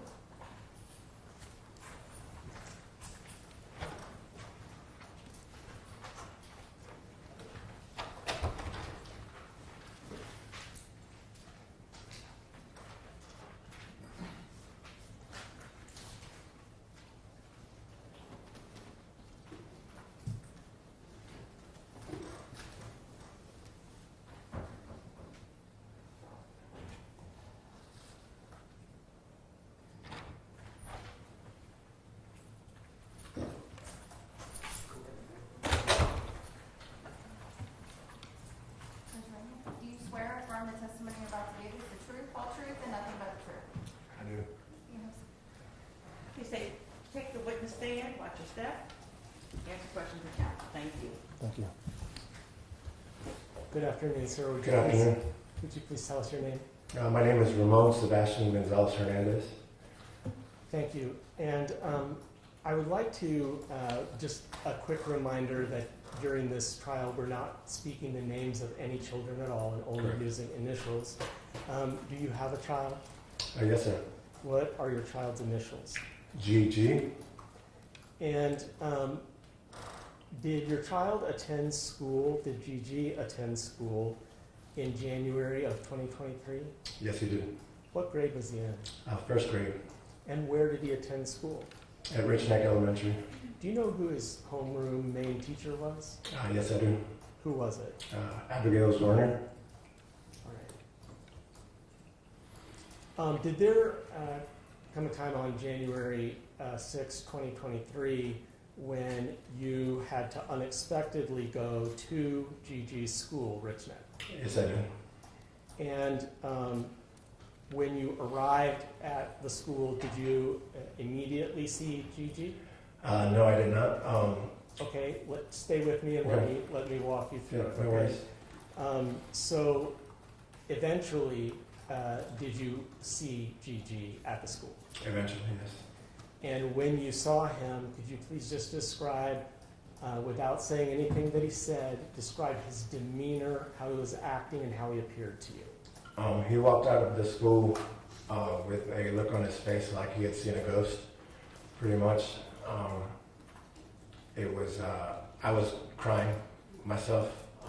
He wasn't crying, but he was in shock, like complete, utter shock. Okay. And from that moment forward, did you notice any changes in behavior from GG as opposed to before January 6th? Yes, at home he was a little bit snappier with his brother. Whenever they would argue, he would be a little bit more aggressive. Other things like he had to sleep with him every night because he just felt more comfortable. Bedwetting almost every night. Things like that. And were all of those things new after January? That was new after that. He loved to sleep by himself before that. And did your family seek some help and treatment for GG? Yes, we did. Right after the incident, we went, I want to say 2 or 3 times, and he was very adamant that he didn't want to go because we wanted to keep his life as normal as possible after the incident. So wasn't trying to force it down his throat, you know. And has he, at any time between then and now, has he sought any treatment? Not since then, no. Okay. And how long did any concerning behaviors that you've described last? It still lasts to this day. Getting better gradually, I think. But still, he has a lot of mood swings, and the whole bedwetting thing still happens. Yeah, it's pretty rough. Did your family incur any expenses as a result of this? As far as with the For GG, as a result of this, did you have some expenses? not with the therapy that was provided, so we didn't have any expenses as far as that. Okay, thank you. I don't have anything else for you. Okay, thank you.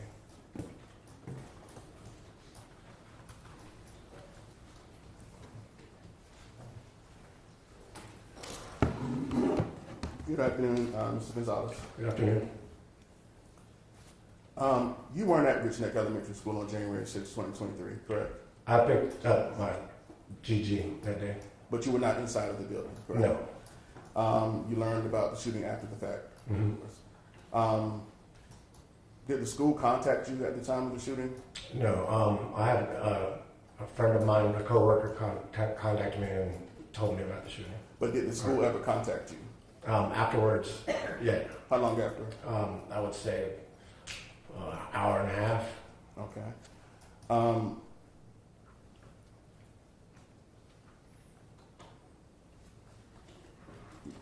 Your child was not in the classroom where the shooting occurred, correct? Yes, he was. Okay. And you're saying he was a student in that classroom? He was a student in Ms. Zwerner's classroom. Okay. And you filed a civil lawsuit in this case, stemming from the events of January 6, 2023? I don't feel comfortable talking about that. And Your Honor, I'd like to note my continuing objection. Okay, so noted. Sir, you do need to answer the question, please. Yes. Okay. And you have named Dr. Parker as a defendant, correct? Yes. All right. You're seeking money damages from Dr. Parker in that case, correct? Yes. Okay. And a criminal conviction of Dr. Parker would be helpful to that lawsuit, wouldn't it? I'm not sure about that. Okay. No further questions, Your Honor. Anything from the Commonwealth? No, Your Honor, I said he be released, please. Any objection from defense? No objection, Your Honor. All right, thank you, sir, for your testimony. You may step down, and by release, you can leave the courtroom or stay in the courtroom, but you're no longer needed as a witness. Thank you. Down that way? And the Commonwealth will call Sarah Gonzalez. Your Honor, again, we're going to object. This is a duplicative witness that adds nothing to the case. This is the last other parent of the child, the second parent of the child. So noted, overruled. You can bring out the witness. Thank you. And this is the last witness? This is the last witness. Okay. And I'm not rushing, I'm just trying to line up I the understand. day. I understand. I will take a moment to double check that this is Understood, that we're understood. yes.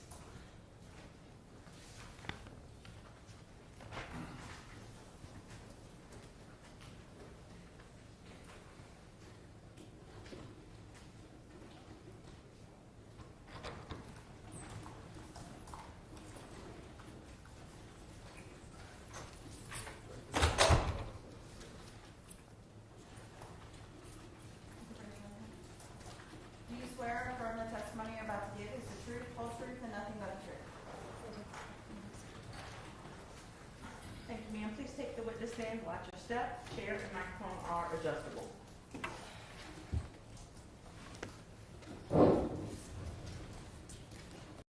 You may proceed.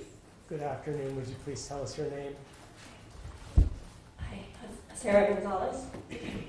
Ms. Gonzalez, do you have a child? Yes. Remember that we're only using initials or referring to your child as my child. What are the initials of your child? G. And who is Gigi's father? Ramon Gonzalez Hernandez. Okay.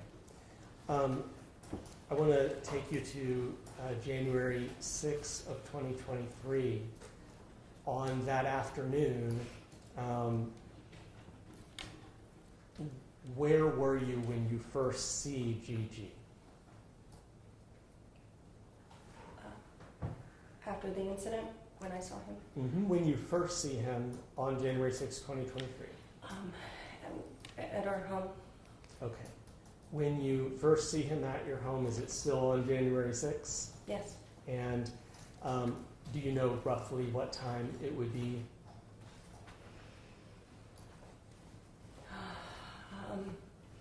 It was in the evening. Okay. Could you just describe for me Without telling me anything he said, but could you describe his demeanor, how he appeared, and how he was acting toward you?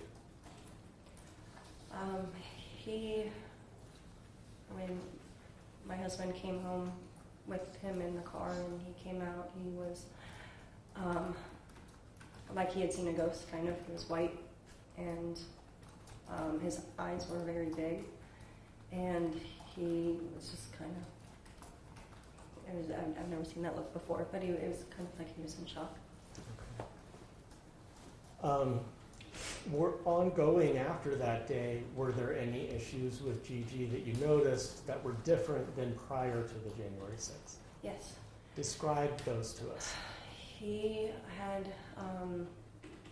couldn't sleep by himself anymore. He had to sleep with someone else, and to this day he still sleeps with his older brother, and just refuses to sleep by himself. And he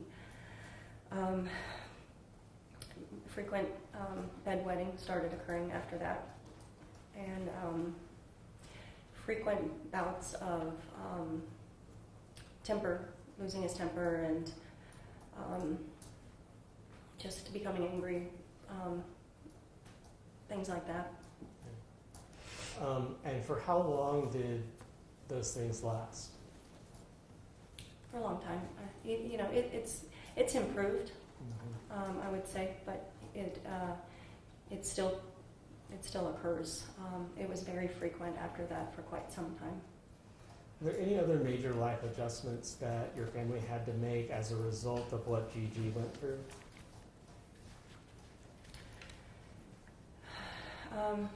Just trying to internalize it and move forward, and it's the impact on my husband and myself. It was pretty significant and caused a lot of anxiety, and just Objection relevance to the impact on going forward. I agree, Judge. We won't go down that road. Okay, so we won't consider that just to the child. Next question. I don't have any more questions. Thank you so much. Please answer any questions from defense counsel.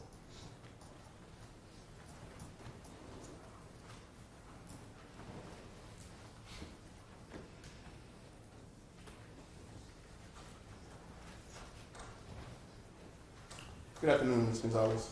Good afternoon.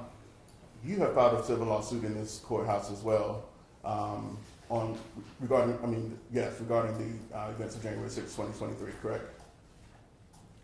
I don't feel comfortable speaking on that as it's relevant to my son. Okay, objection noted. Can you give me the answer, please? Repeat the question. You have filed a civil lawsuit related to the events of January 6, 2023 in this circuit court, correct? Correct. And you have named Dr. Parker as a defendant in that matter, correct? Correct. And you're seeking money damages from Dr. Parker and the other defendants, correct? Am I still liable to speak on this? Yes, ma'am. You need to answer the question, please. Yes. Okay. In fact, you and several other parents are represented by the same attorney, right? Objection, Judge, that is not who they are represented by the civil suit. Is not in any way relevant. Response. I think it's relevant. We have a series of witnesses, all filing civil lawsuits, and represented by the same attorney. I think it's totally relevant to these proceedings. And I object to counsel saying they're all represented by the same attorney. He's not testifying. Correct. That's not evidence. Well, I'm going to sustain the objection. Who their attorneys are is not relevant. But that there's a lawsuit is relevant for cross-examination. Next question. And a criminal conviction of Dr. Parker would help in that lawsuit, right? I imagine, yes. What was your answer? I'm sorry? Yes. Okay. So you have a financial interest in these proceedings, right?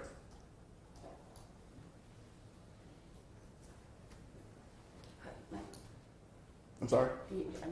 I imagine that's part of it, yes. Okay. No further questions. That's all for this witness, Judge, and I would ask that she be released. Any objections? Okay, ma'am. So you are excused from being a witness. Thank you for your testimony. That means you can stay in the courtroom or you may leave. And watch your step as you step down. Judge, may I have just Absolutely. Less than 1 minute. Yes, sir. You can sit down. Thank you, ma'am. And the sheriff will direct you.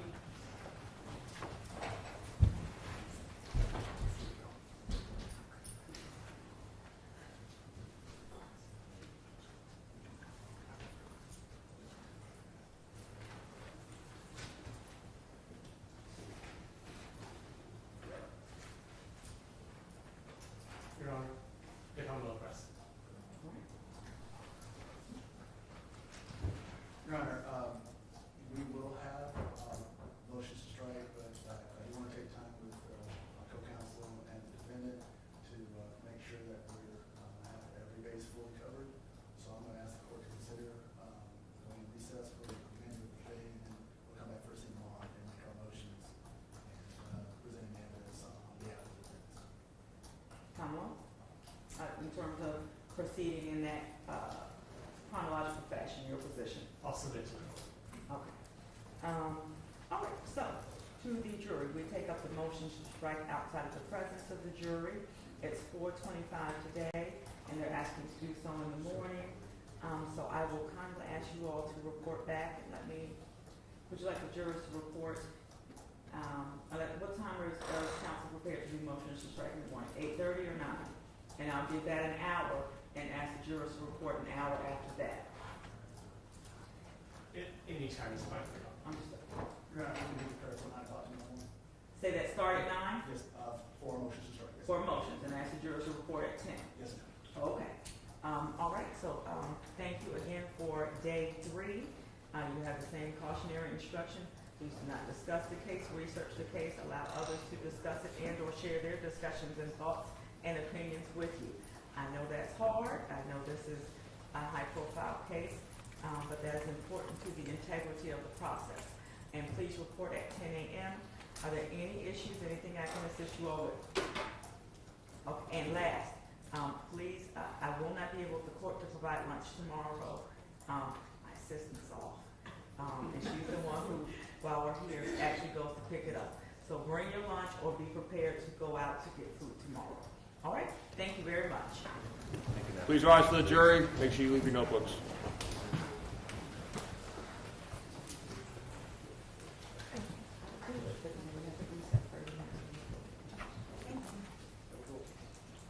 Somebody's coming to get you. Come to get you. Come to get you. Not right now. Yes, sir. We'll get you later. They're going to take care of you right over there. Thank you, Sheriff. Anything else from the Commonwealth of Defense to take up before we make our evening recess? No, Your Honor. No, Your Honor. All right, we'll be in recess. Thank you. See you all at 9 a.m. Thank you.